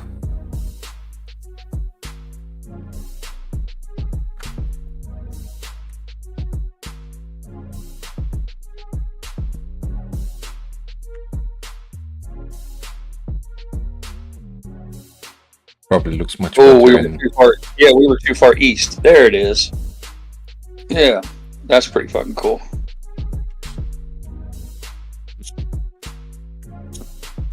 Of course, obviously, when you look at it from a boat, it's much more dramatic because it sticks up in the air so high. But it's just a really old school lighthouse from back, when you needed that way to find your way back from the ocean to mainland. That was a key navigation.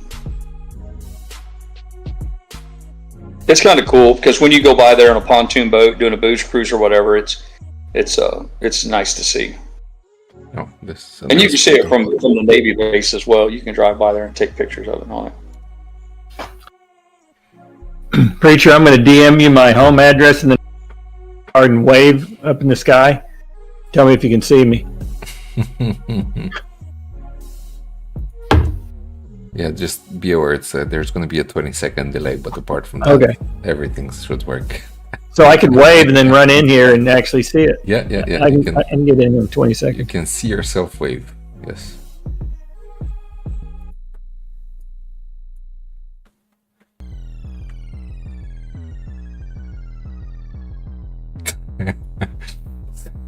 DC said that Trey had one of those on his end table.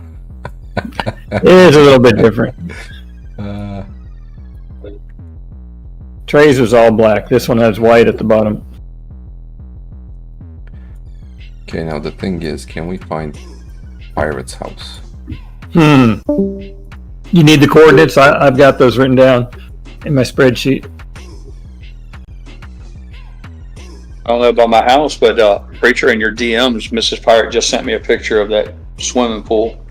the example of the tile. If you want to see how all that tile is supposed to come together, including the white coping. Really nice. The white coping, the people who took part in if you took part in the poll earlier about the colors of the tile, that's how that's supposed to play out. She just sent that to me.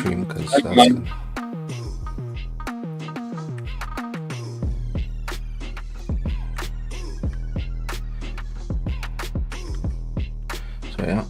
I used to live right there. You want to see my old house, man? Never mind. Disregard, man.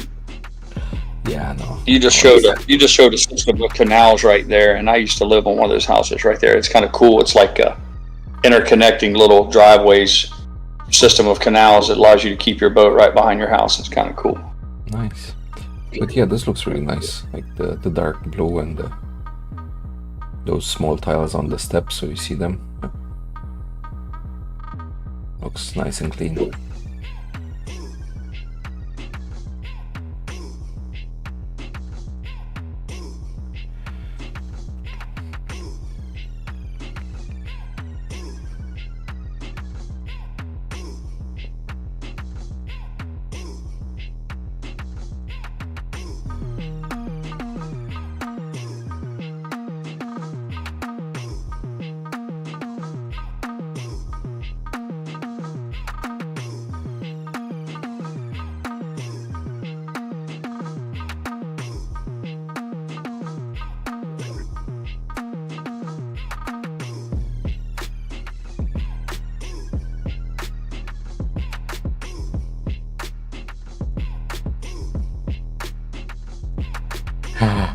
Oh my, wait, something's wrong.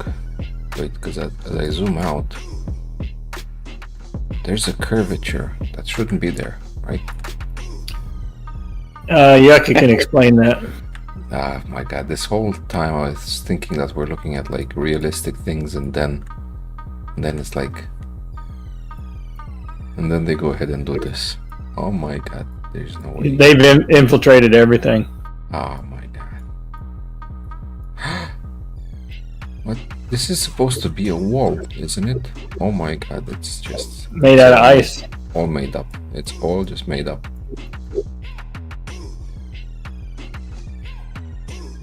I don't see...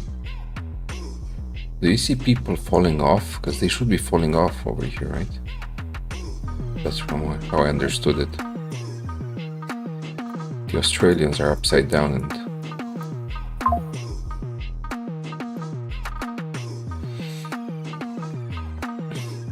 Well, you notice it's not dark on the other side, so you know it's really a flat surface. Yep. I don't know, anything you want to see over in Poland or Romania or... Wait, I'll try to find Transfagarasan maybe for you guys.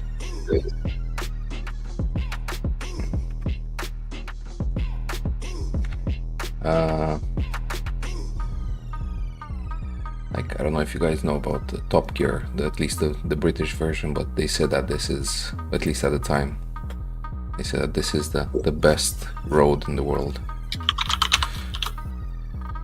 I have one in the United States called the Dragon's Tail. It's pretty famous for road drivers. Tail of the Dragon, but yeah, I got to drive that. 318 curves.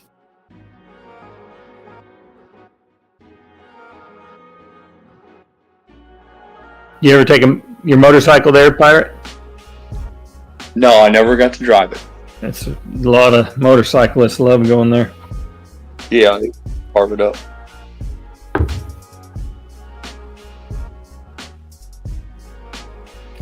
Yeah, Tech, this is Google Earth Pro that Preacher's taking a tour on.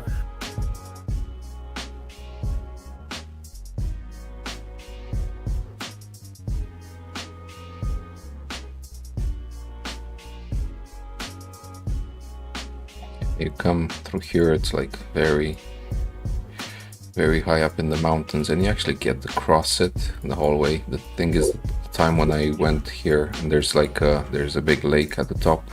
There's a hotel over here. So there's a glacier lake. So you said that they hold a rally race or something there? I wouldn't be surprised. And you get to cross it here. And there's another one that I've actually managed to cross over, because this one, when we got in, like we were getting into the clouds again, but it was stormy, like really snow. And the thing is, at least at the time, there was no gas station anywhere around here, because you're like in the mountain. It's very hard to make deliveries there. So we were coming up towards the top of the mountain, and I was less than half a tank of fuel, and I was like, well, what if, like, I had no idea how much further I had to make it to get across the mountains. Like, well, it's as long as you made it to the top, you could coast down back to the bottom. No, but I wasn't at the top yet, because the clouds were already starting. Like we made it through the really nice part, but we were around here, where this there's this small lake with a small hotel restaurant, but there's more to make it to the top. And I was like, well, I don't know what's ahead of us. I don't know if we're gonna have enough fuel. So then we just back up. But we did do Transalpina. It's nowhere near as beautiful, but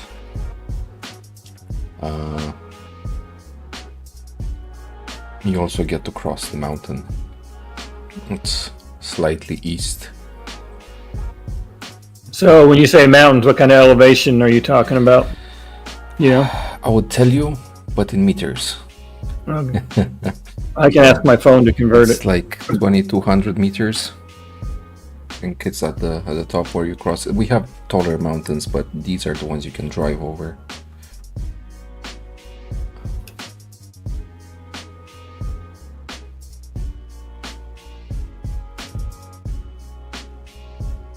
(2,200 meters) is 7,217.85 feet. 7,200 feet.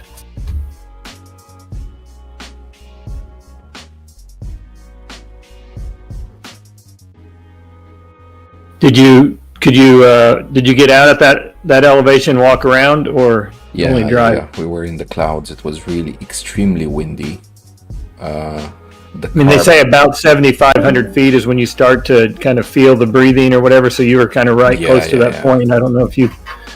The thing is, the car had so much less power, because the oxygen was like, I was afraid I'm gonna stall and not make it back. So yeah, we came from the south, because here it was like very steep corners. Basically, it was these turns were in first gear. Car was really struggling, so you're just going up the mountain very, very steep. And then around here, we were in the clouds, so we couldn't even see off the mountain. Like, we just got off, stood out a bit, but it was really extremely windy. But then as you start going off, we came out from the mountains, and maybe I'll look for some photos at some point. But basically you come out from the mountains. I think around here we came out from the clouds. Where was it here? You basically see so far away, like it was insane how much you could see across. Definitely looked like it had some pretty big switchbacks, pretty sharp turns. Yeah. Oh, it was. That's kind of reminds me of going up Pikes Peak. That's kind of how the road is. It was a really nice experience. Yeah, so you see something like this, like just see other mountains in the distance, but the horizon is so far away. It's just. Mm-hmm. And you come out from a cloud, so you come out from zero visibility to sunshine and like nice weather, and nice. It was still chilly, but completely full visibility, from. From complete, not darkness, but like barely seeing a few meters in front of the car. You said this is in Poland? No, this is in Romania. Oh, Romania. Yeah. So, and both of these mountains are relatively close, but the thing is, due to the altitude, they're closed only in the summer, like 2-3 months, because the rest of the year they're covered in snow. Mm-hmm. So they open around like end of April and they close around August. I don't know, like beginning mid-August. Is it a paved road? It looks doesn't look paved. No. Oh, it's not? No. Oh wow.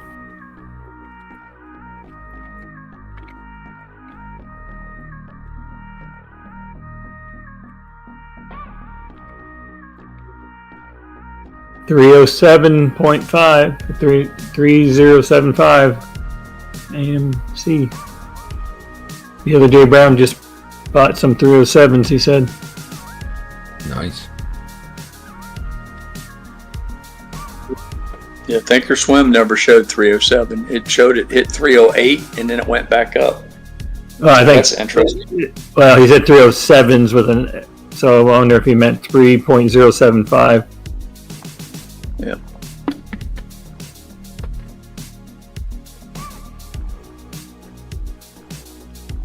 But yeah, on Webull we see the 3075.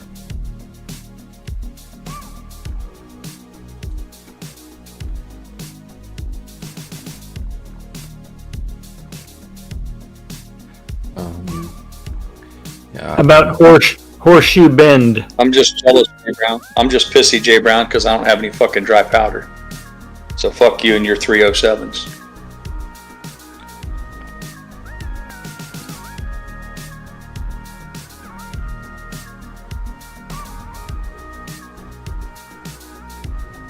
Horseshoe Bend is one of the cooler places. I feel like. Oh, that's a nice place, yeah. If you don't like heights, don't go visit it.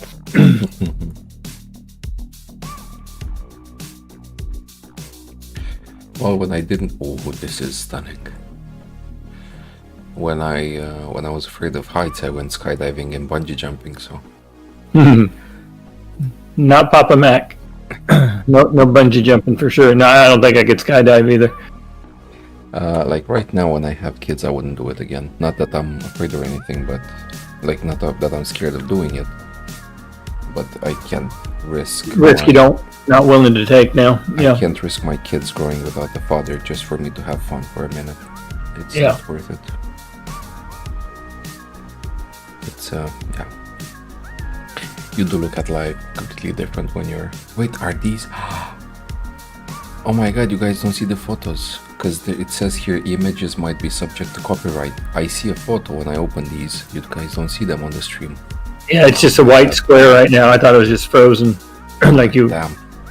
That sucks. I'm curious if it's the Google Earth Pro that's stopping it or is it the Streamlabs that's cutting it off. I mean, I'm just gonna try one more. If this does the same, then I'm not showing more because it's pointless.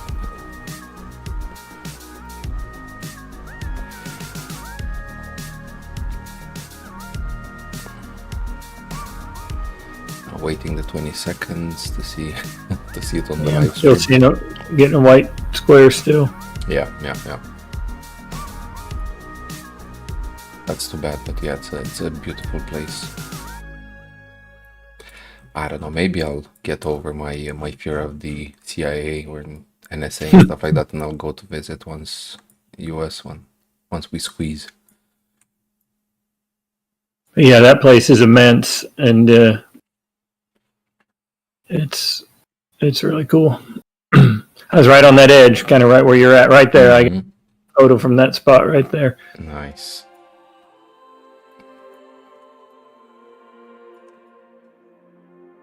Got a time lapse too. Nice, cool time lapse. There's some pretty cool clouds that day, and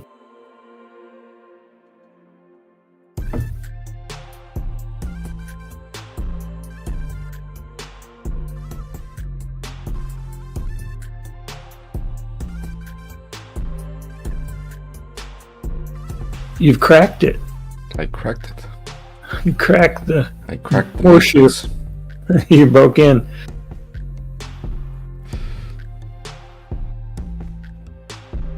Let's see, Terry says California Governor Gavin Newsom is facing his 8th recall attempt after failed response to massive fires.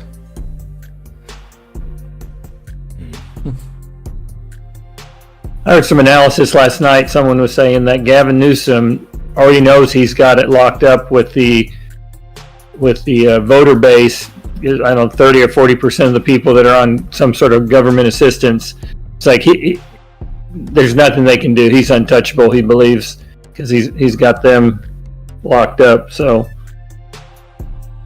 he didn't care what Trump says or does or whatever. He's not in fear of losing his constituency, so to speak.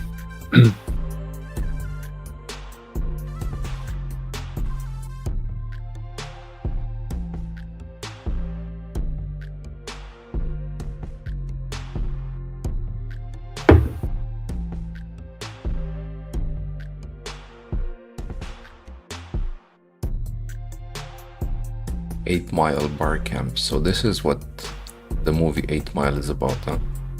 About this location. I'm not sure. No. Bad. I'm not sure of the movie, so I don't know. No, it's like Eminem's Becoming the movie. Oh. You have there's a pretty big dam over here. Huh? I see Lake Powell. Yeah, Lake Powell is beautiful. That's been a bucket list I wanted to. At one point, I had on my list to rent a big houseboat. You know, you can get these huge ones and go on Lake Powell.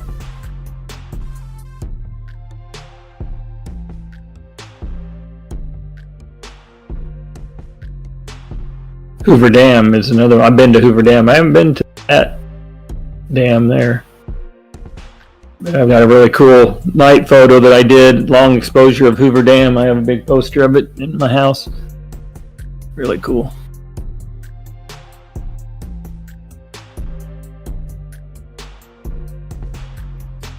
Captain Hayden was talking earlier about the smooth walls and all that.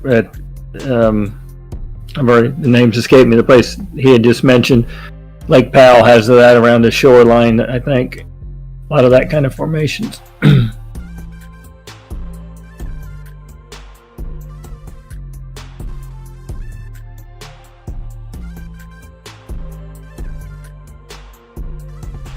don't know if you've heard of Hoover Dam, Preacher, but yeah, I did. That one, and maybe that one there too. It poured for, I forget, a couple years. They had to pour that thing. Several folks, construction guys, died, fell in it supposedly while they were pouring it, and they can't stop the pour once they start, so they're entombed in it. But when I was a kid, we did a tour and got to go down. I don't know if they let you go down it anymore because since 9/11, but we got to go down and see the big generators in the bottom of it. It's pretty cool. That's a massive one.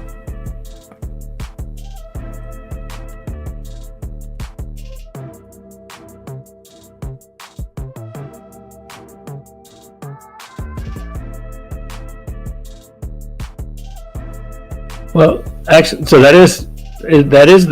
so does Hoover Dam create Lake Powell? I guess I didn't realize that. Yeah, that was Hoover Dam. Yeah. Okay, cool. Say, wait, that looked very familiar.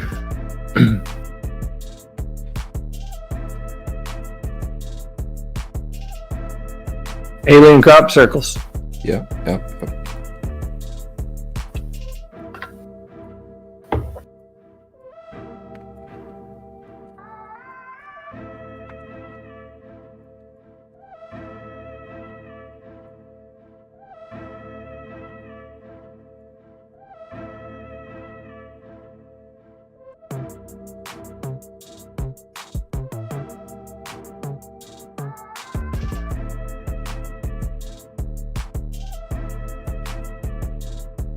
Funky Pizza Productions dropped his average by $1.50. Damn.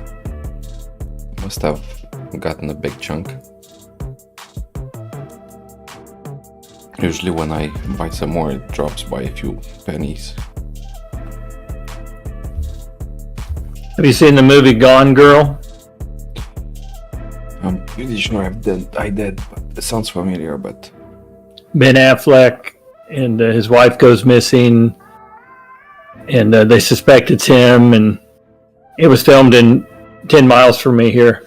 I was gonna have you check out that bridge if you remember the movie. There's a bridge in that movie that is the bridge here.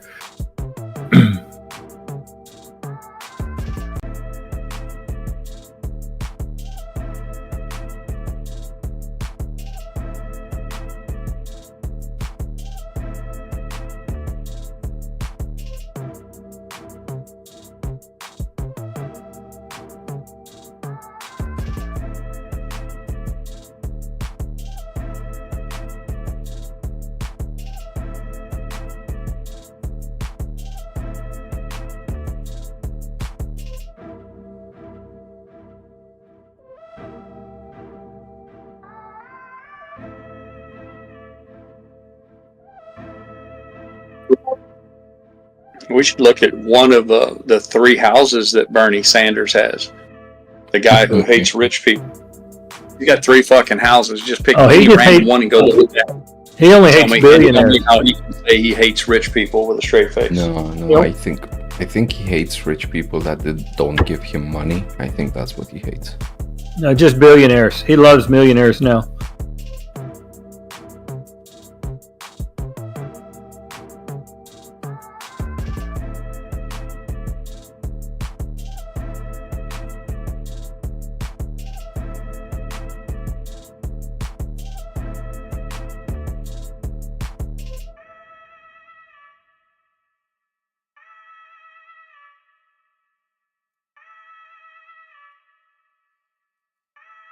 On the map of the United States, preacher, would you have been able to pick out the state of Missouri? No, like I'm bad at geography as it is, and the U.S. was never like a big factor in. Yeah.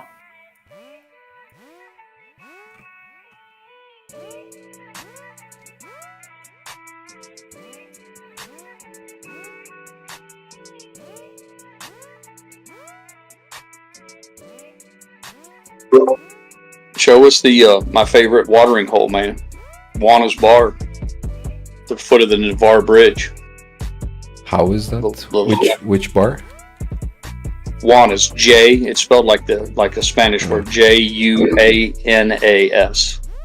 Or you can just type in Navarre Bridge and go to the southern end of the Navarre Bridge.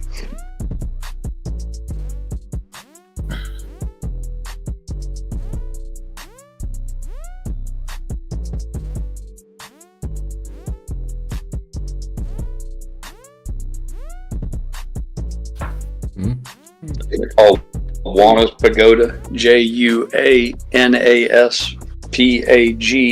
Yeah.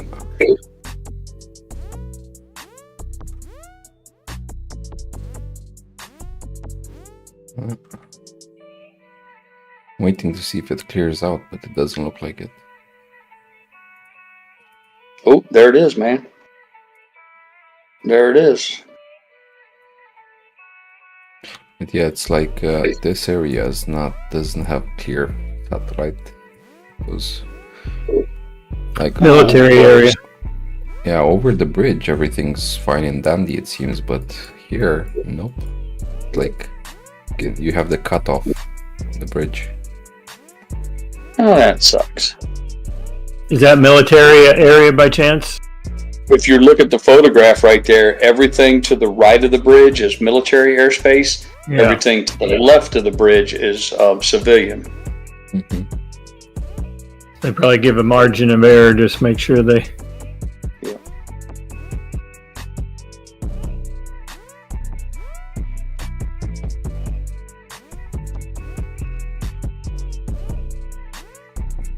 Oh well, thanks for trying, Preach. I thought it'd be cool to see. Yeah. See if it'll let you find Bill Emerson. So Bill like the name, Bill.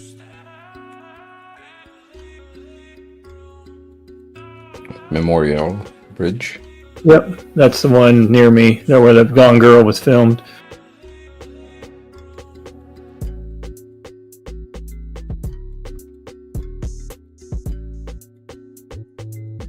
That's the bigger town closest to me. It's not the town I live in, but it's just one over.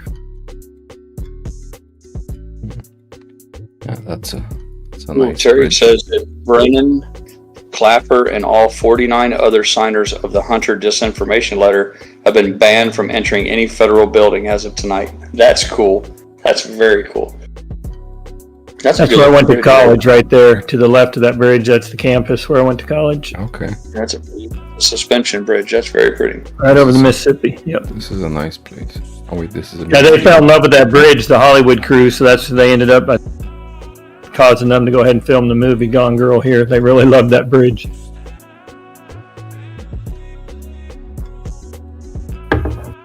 That's like the southern part of the campus, but you got to go upriver to get to the main campus. But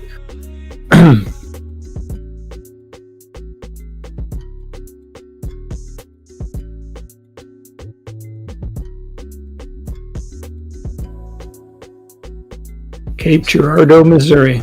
Cape Girardeau sounds like somewhere in France or something, but it's in Missouri. This looks like a really nice place.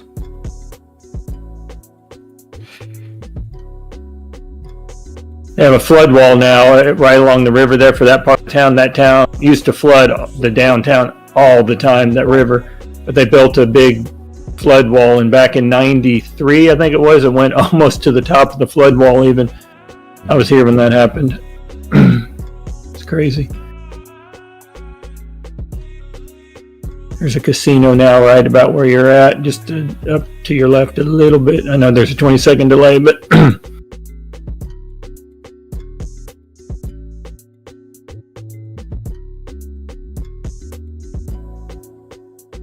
Yeah. What's Century Casino and Hotel? Yeah. It has the. I don't even know if it's touching the water. I mean, I always thought the rules were it had to be in the water, but I don't think it even touches the water. It's within football field or so of the water, I guess. But I don't know how they got around it. But the rules. Yeah, probably they have some underground. Around that Cincinnati, right there in Indiana, they dug a ditch from the Ohio River inland, so that the boat was physically floating. It was the most ridiculous thing. The rule said they could have floating casinos, but not on the mainland. Yep. So they paid a bunch of guys with heavy equipment to start at the Ohio River and hog it, essentially a canal in. And then they shoved these giant barges in that canal. And then it is the most ridiculous thing I've ever seen, the loopholes. Yep. Like, either legalize them or don't. That silly shit of, well, riverboat gambling. And they're like, what constitutes riverboat gambling? Well, it has to float. And then they're like, that's all we need to know. And then, so they had them in St. Louis, and they were floating in the water. So I don't know how this one down here in Cape, which is 100 miles south of St. Louis, how they got away with it. But that one you can tell is definitely not floating. We got from... we're heading to Kansas. Brown. Recognize this? AMC headquarters? Yep. Ooh, what's this? Is this like a big... Okay. The balcony or something, so... It's Adam Aaron's drive-in theater screen.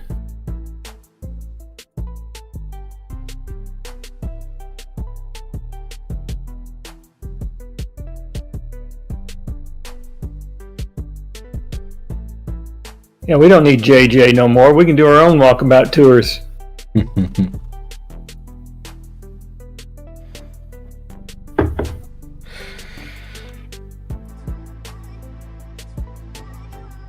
By the way, Pirate, is this what you mentioned? Like, I see the Terry wrote that David Sundberg, who is the FBI Assistant Director for Washington, D.C., has just been fired by President Trump.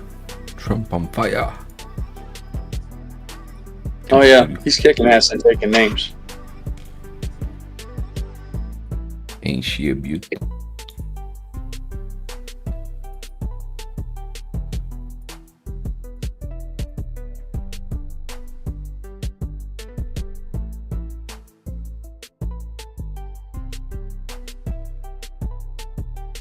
Pentagon agency pauses celebrations for MLK Jr. Day, Black History Month, Pride Month, and more.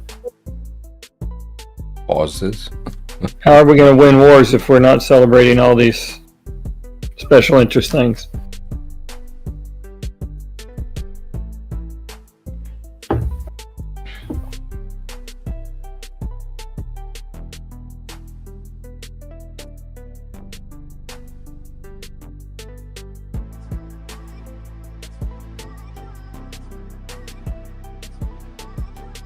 Preacher, when you get done looking down, Preacher, go to the Fountain Square, Cincinnati, the downtown. It's just like it sounds, Fountain, Fountain Square. It's the very epicenter of Cincinnati. They have a really elegant fountain there called the Genius of Water. It's really something to see. Of course, Pirates just wanting to see the Dolly Parton building.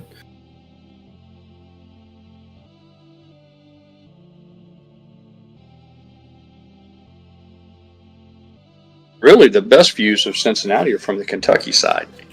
If you ever find yourself in the Queen City, you need to go over to Kentucky, drive across, either walk across the Roebling Bridge or any of the several bridges there across the Ohio River, and go to Kentucky and find yourself, whether it's Buffalo Wild Wings or Jack Ruby's restaurant on the river, to go to dinner on the river, but get a seat that looks, and you can look straight across the river and see the city.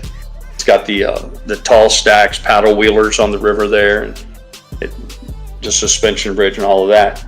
But in order to see Fountain Square, you have to go literally to the center of the city. Yeah, that's the fountain right there. Looks like they're set up for some sort of an event or something, but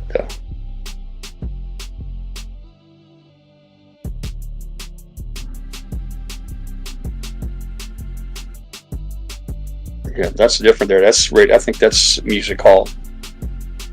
I actually lived in Florence, Kentucky, Pirate, when I lived there, which I'm sure you're probably familiar with Florence.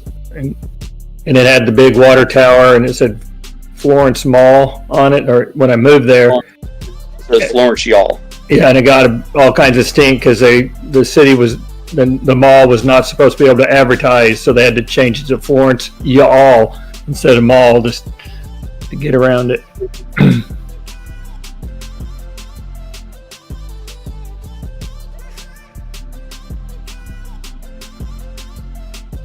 Yeah, it's normally not that crowded at the Fountain Square right there. That's it. But you couldn't see the fountain very good. That's the fountain. It's quite beautiful. It's a woman with her hands outstretched at the top, and when the fountain's running, the water pours out of the palms of her hands. Yeah, I can see it. Rain type fashion. I think it's a bit small on the stream, but yeah, it's visible. Yeah.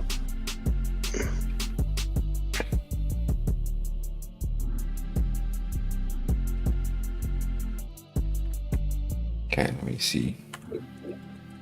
But yeah, the best views of Cincinnati by far are from Kentucky.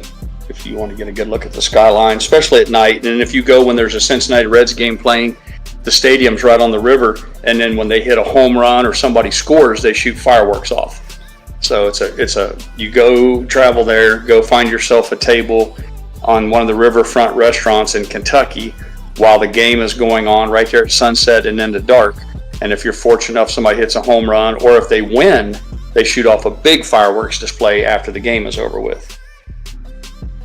I agree with you. It's one of the prettier skylines at night, Cincinnati. Yep.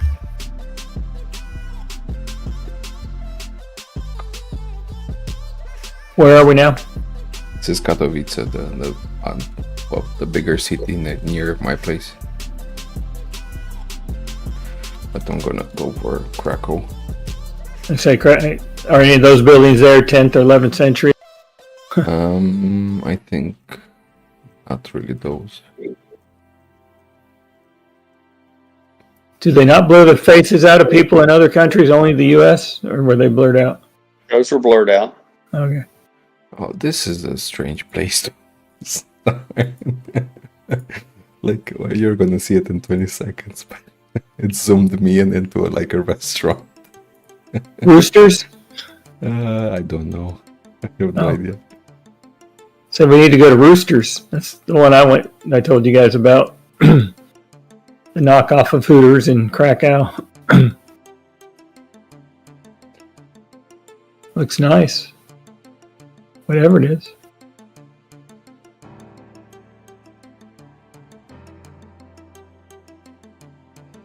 This is in the winter. Snow. Christmas tree. The church. The old buildings. This is like a small... Yeah. And the thing is, there's actually a science museum underneath. It's underground, like right under the square.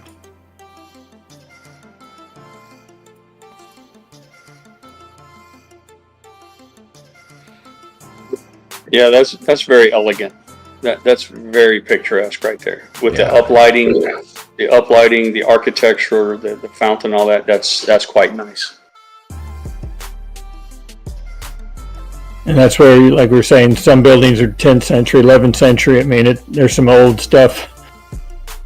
U.S. has no idea. Where'd you go? The O.J. Brown says, Papa Mac was the fudge place near, was it Uranus? Was that what it's called? Uranus Fudge Factory. Yeah, it's about 4 hours from me.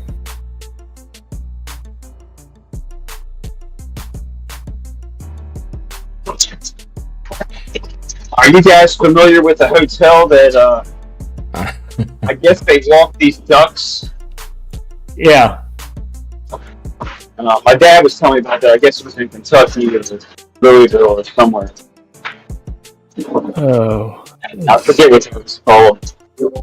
Yeah, that's in Kentucky. Every day the ducks move to and fro, and it's a habit. People travel from all around the eastern United States to watch those ducks every day.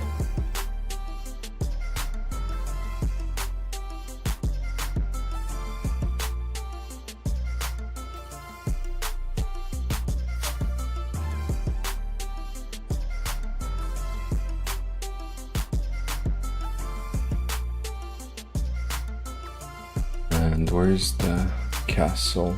Here it is. So there's a castle over here, the Krakow. It's like walking distance, straight on the river. Here. UPS, those are called the Peabody ducks. I looked it up. It's in Memphis. There's a lobby with a fountain, and I guess every day the ducks make a trip to that fountain and back. And it's been going on for like years, I guess, if not generations. But you get a chance to check it out. It's in Memphis, called the Peabody Ducks. Great when you said the name, it rung a bell. Thank you. Our driver took us by that when we were there, Preacher, that castle there in Krakow. Mm-hmm. It's beautiful.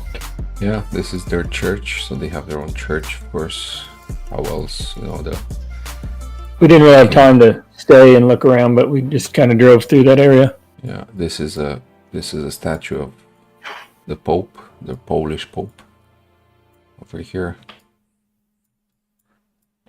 right in front of the church. It's been remodeled, like it's all brand spanking new now, because the church is very important in Poland, as you can imagine. Mm-hmm. This building is, well, about half of it is a museum. I think one or 2 days a week it's open for free to public. The rest of the time you have to pay to go in. But part of it is also apartments where people live. I mean, I don't want to imagine what prices you have to pay. And yeah, this is like the edge of the castle. There's right over there, it's not visible, but right over here there's like a statue of a dragon, and like almost every minute or so it blows out flames from the mouth. It's just like a small gas installation. Don't imagine crazy flames, but yeah, it's just an attraction for people. Do you know how to get to Auschwitz from there without zooming out? Without zooming out, no, because isn't it close by? No, it's not. It's closer to me than it is to Krakow. Oh, okay. But yeah, this is on the outside, so people live around here on this part of the building. So the back of it is a museum, but the front is people live here. And yeah, this is the river. Really nice view. You can also get a boat, trips up and down.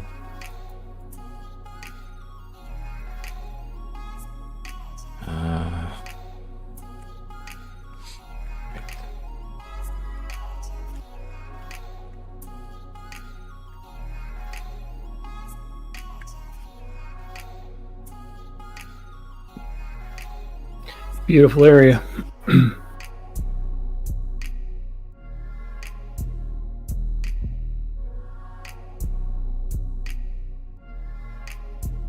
Yeah, so here's the the Auschwitz location where the what are they called? God, I'm missing the word in English. You know, those houses. Concentration camp, yeah. Like all of these were one of those buildings. You see, the things that are sticking out. Those were the fire pits, basically. There was like 2 places for a fire and like a kind of crematorium, I think is the... No, they were sleeping in there. Oh, they would be there's 2 crematoriums there also. Yeah, but these are all houses where those were the barracks basically, but they tried to destroy them all, but they didn't get them all. They left some of them just for people to be able to walk in, but yeah, all the others were taken. Well, at least our tour guide told us that the Germans tried to destroy them all to hide the evidence, but they didn't have time to get them all. And this is the train gate, so this is train tracks, and this is that gate. Famous gate from assuming most people know.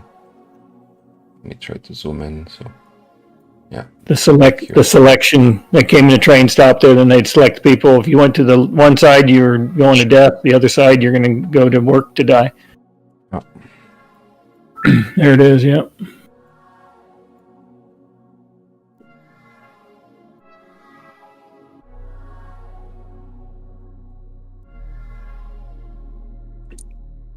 Then, well, because there's apparently the home of the commandant.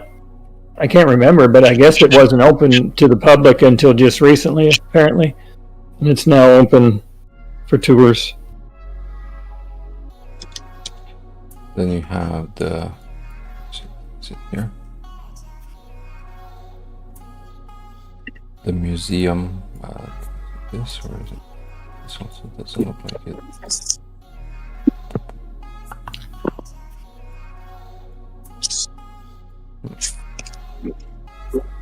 They're not going to make Max Payne on AMC.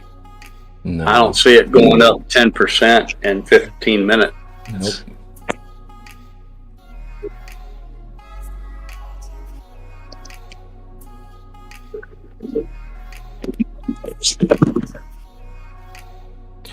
But yeah, the way they made it now is you have to, well, at least actually during COVID period, because I've been there once to visit, you had to come to this other museum to get like free pass or tickets entrance to the other one. But yeah, I'm not sure how it is now. In theory it's free entrance, but they might throw in some hoops. Yeah. But yeah, the well, strange thing that I found is that the moment you want to go and step in, the first thing as you step in through the gates, because you're walking actually through that train gate, you know, the famous one, is there's a donation ATM. No.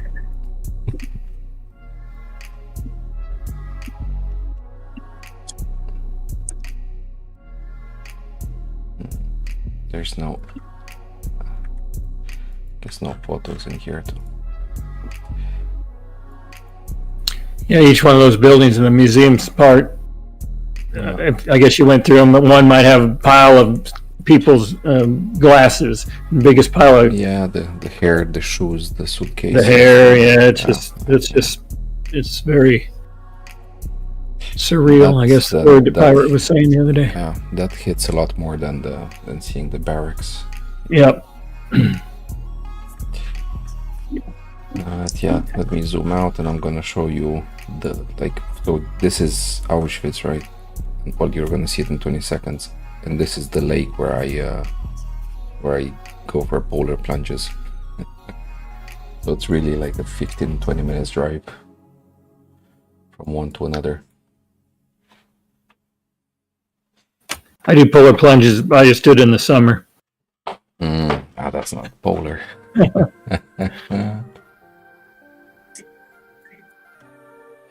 Yeah, I don't really know that much of Poland to take you places and show you, but okay. So let's, unless anybody has any other location you would want to see, I'm gonna turn off the Google Earth Pro for now, just to watch the market day, see if we have any fireworks popping. So I'll give it 1 minute in case you guys or anyone in chat has some other location you want to see.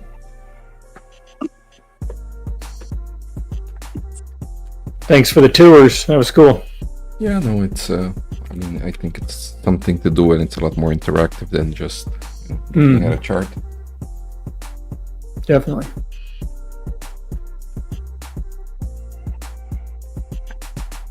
I gotta step away for a minute. I'll be back in a sec.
North America Nebula.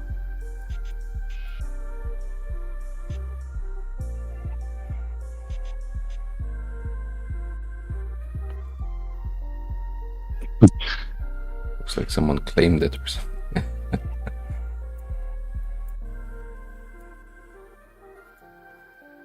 This is crazy.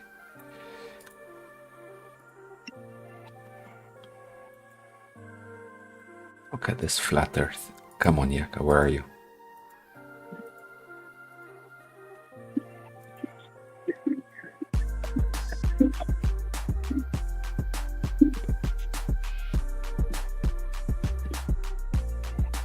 Okay, so turning it off. Thank you for joining us on this trip.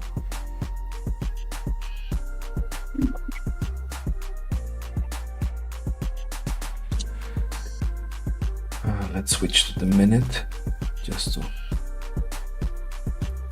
to make it a bit more exciting. Yeah.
I don't know. Thank you. I'm happy you enjoyed it.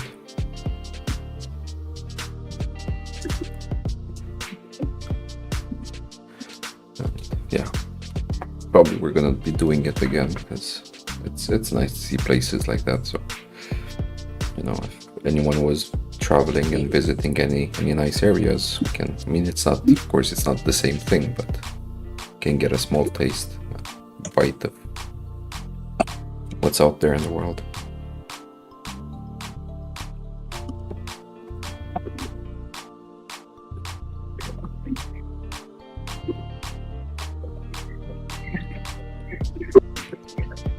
GameStop's going to close at the low of the day. Just hit 2706. Really? For me, it's showing 2707 low. But yeah, still.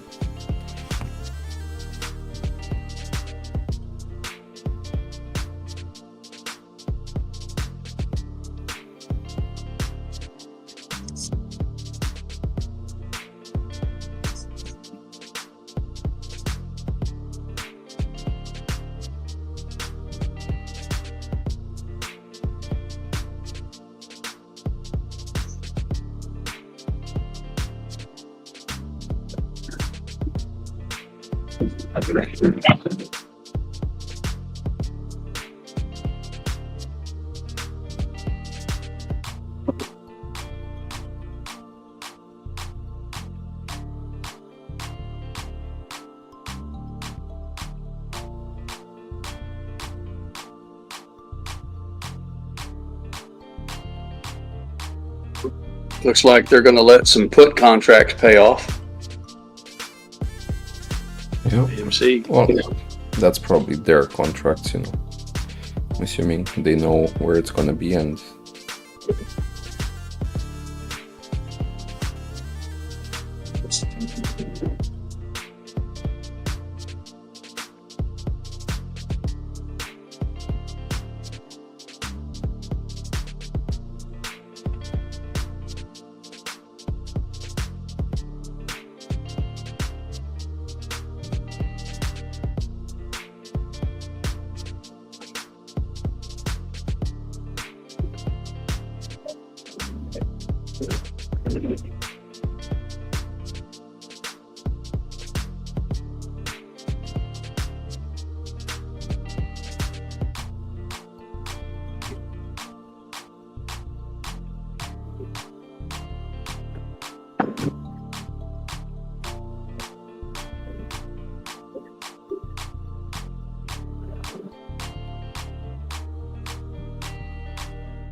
AMC at 311, GME at 2706.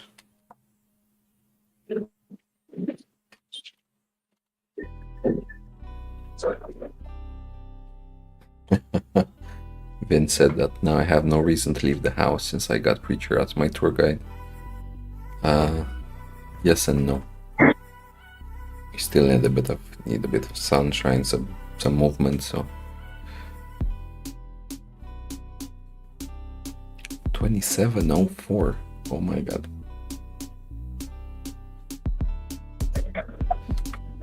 Thou shalt be a big hole.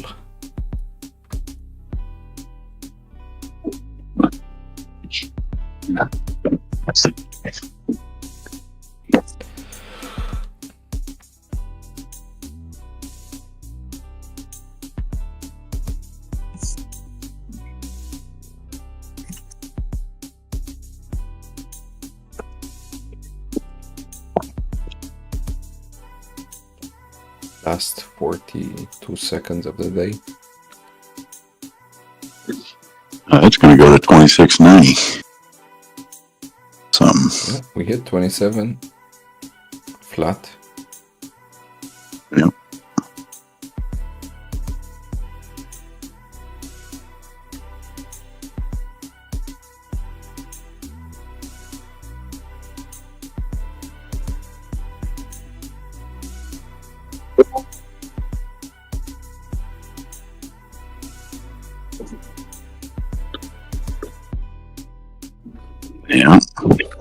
There it is. Oh my god, 26.90. it's dumping. Yeah. 692.91. How come from they need to do that, I wonder? 26.90. Is there any news came out? And that's it? There it is, 26.90. Yep. That's a lot of volume also. Maybe I should have said it was going to close at 10,000.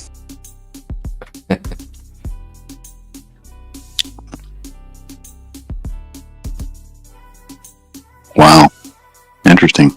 What happened to AMC at the end there?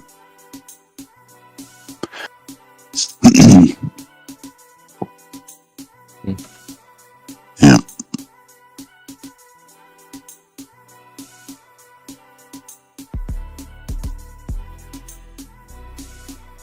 NVIDIA 120.07.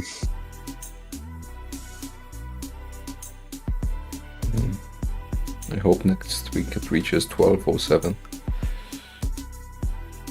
It might, man. It might.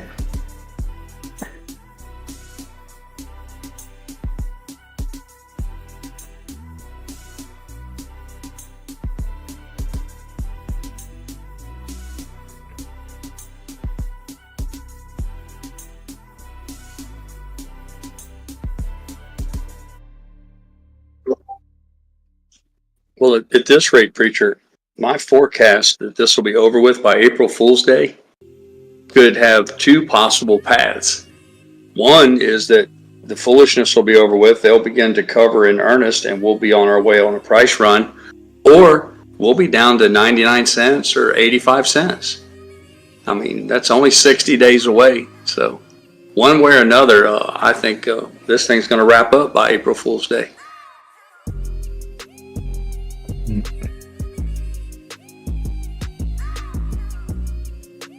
We'll have to wait and see.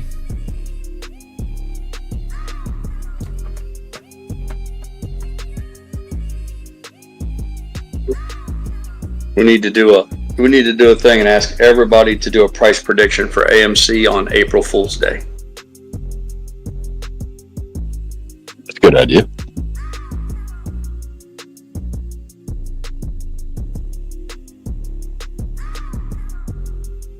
We can start this maybe next week. That's just a thought exercise to see what people expect. I think that's 5 days after earnings.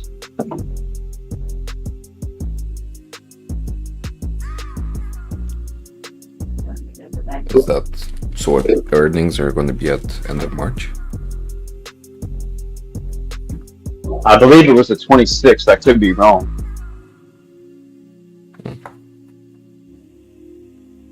Oh, what was that on AMC? 325 on barely any volume. Those motherfuckers are closing orders that were probably placed at limit at a much higher price, and they're closing them now just to suck up all the money out of them, I'm assuming. So we spent all day. What was the high of the day? Bar this.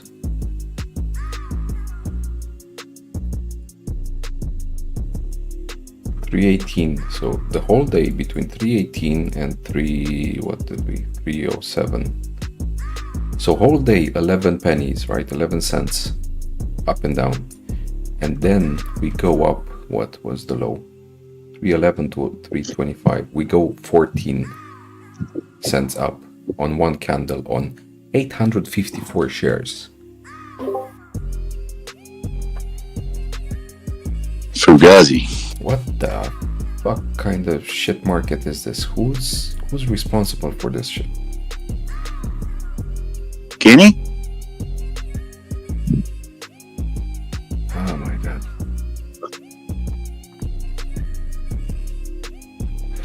This is such a joke. And look, we're back to 312. Like, how do you get this thing? Someone got ripped off of their money. Someone placed an order probably during the day at some higher price or whatever, and it's like, oh, I'm gonna fill your order right now and suck all this money out of you. It's insane.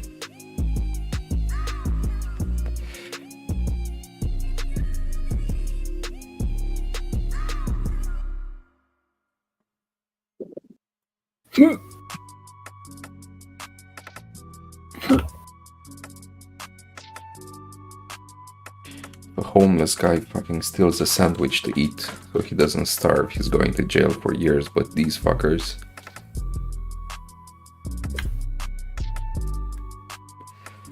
God damn it, it's such a joke. You're gonna pay, man. You're gonna. Sorry, UPS. Oh, you're fine. I was just gonna say, if it's a T1 settlement, could they be yesterday's shares? They're settling today, like, 'cause I think yesterday the high was 325. So if they put them down as a buy today, they're making 10, 12 cents a share. Maybe, but still.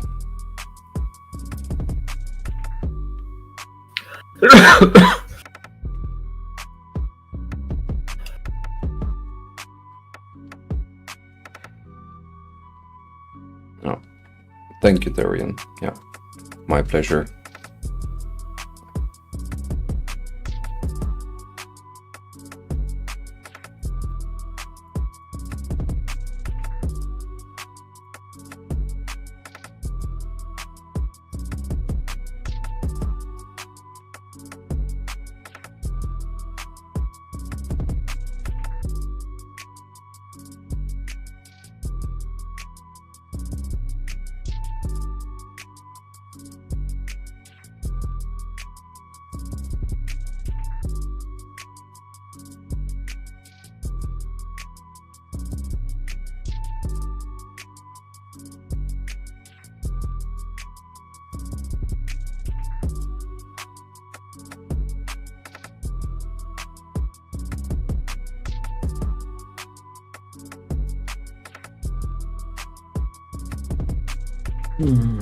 Okay, enough with the fuckery for today. So let's play us out. So thank you everybody for joining us, for sticking around, for traveling the world with us.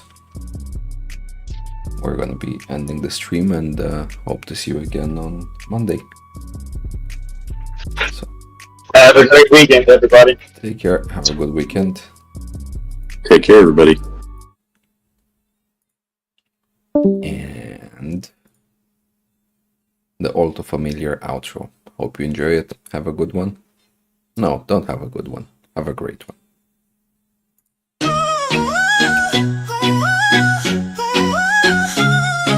From sap to strength, in nature's art, rubber forms a resilient part. From trees it flows, through skillful hands, crafted strong for life's demands. It's hitting you like a puck, so swift and tough. In this game of life we've had enough. Through the highs and lows we won't back down. In this endless fight we wear the crown.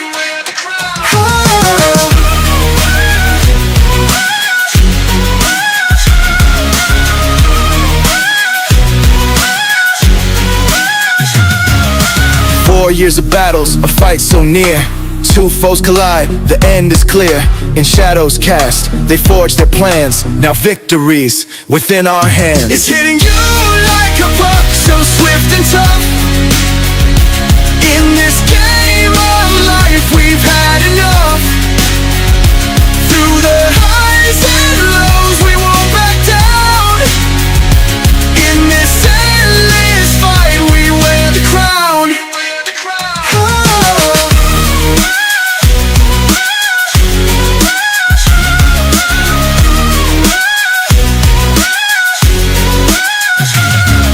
Triumphant apes, they rise and shine, ruling markets, a sign of the times. Bulls and bears, they step aside. In this kingdom now, the apes reside. It's hitting you like a puck, so swift and tough. In this game of life, we've had enough. Through the highs and lows, we won't back down. In this endless fight, we wear the crown. Through the nights and days, we fought this fight. With hearts of gold, we reached new heights. Together we stand, through thick and thin. In this game of life, we always win.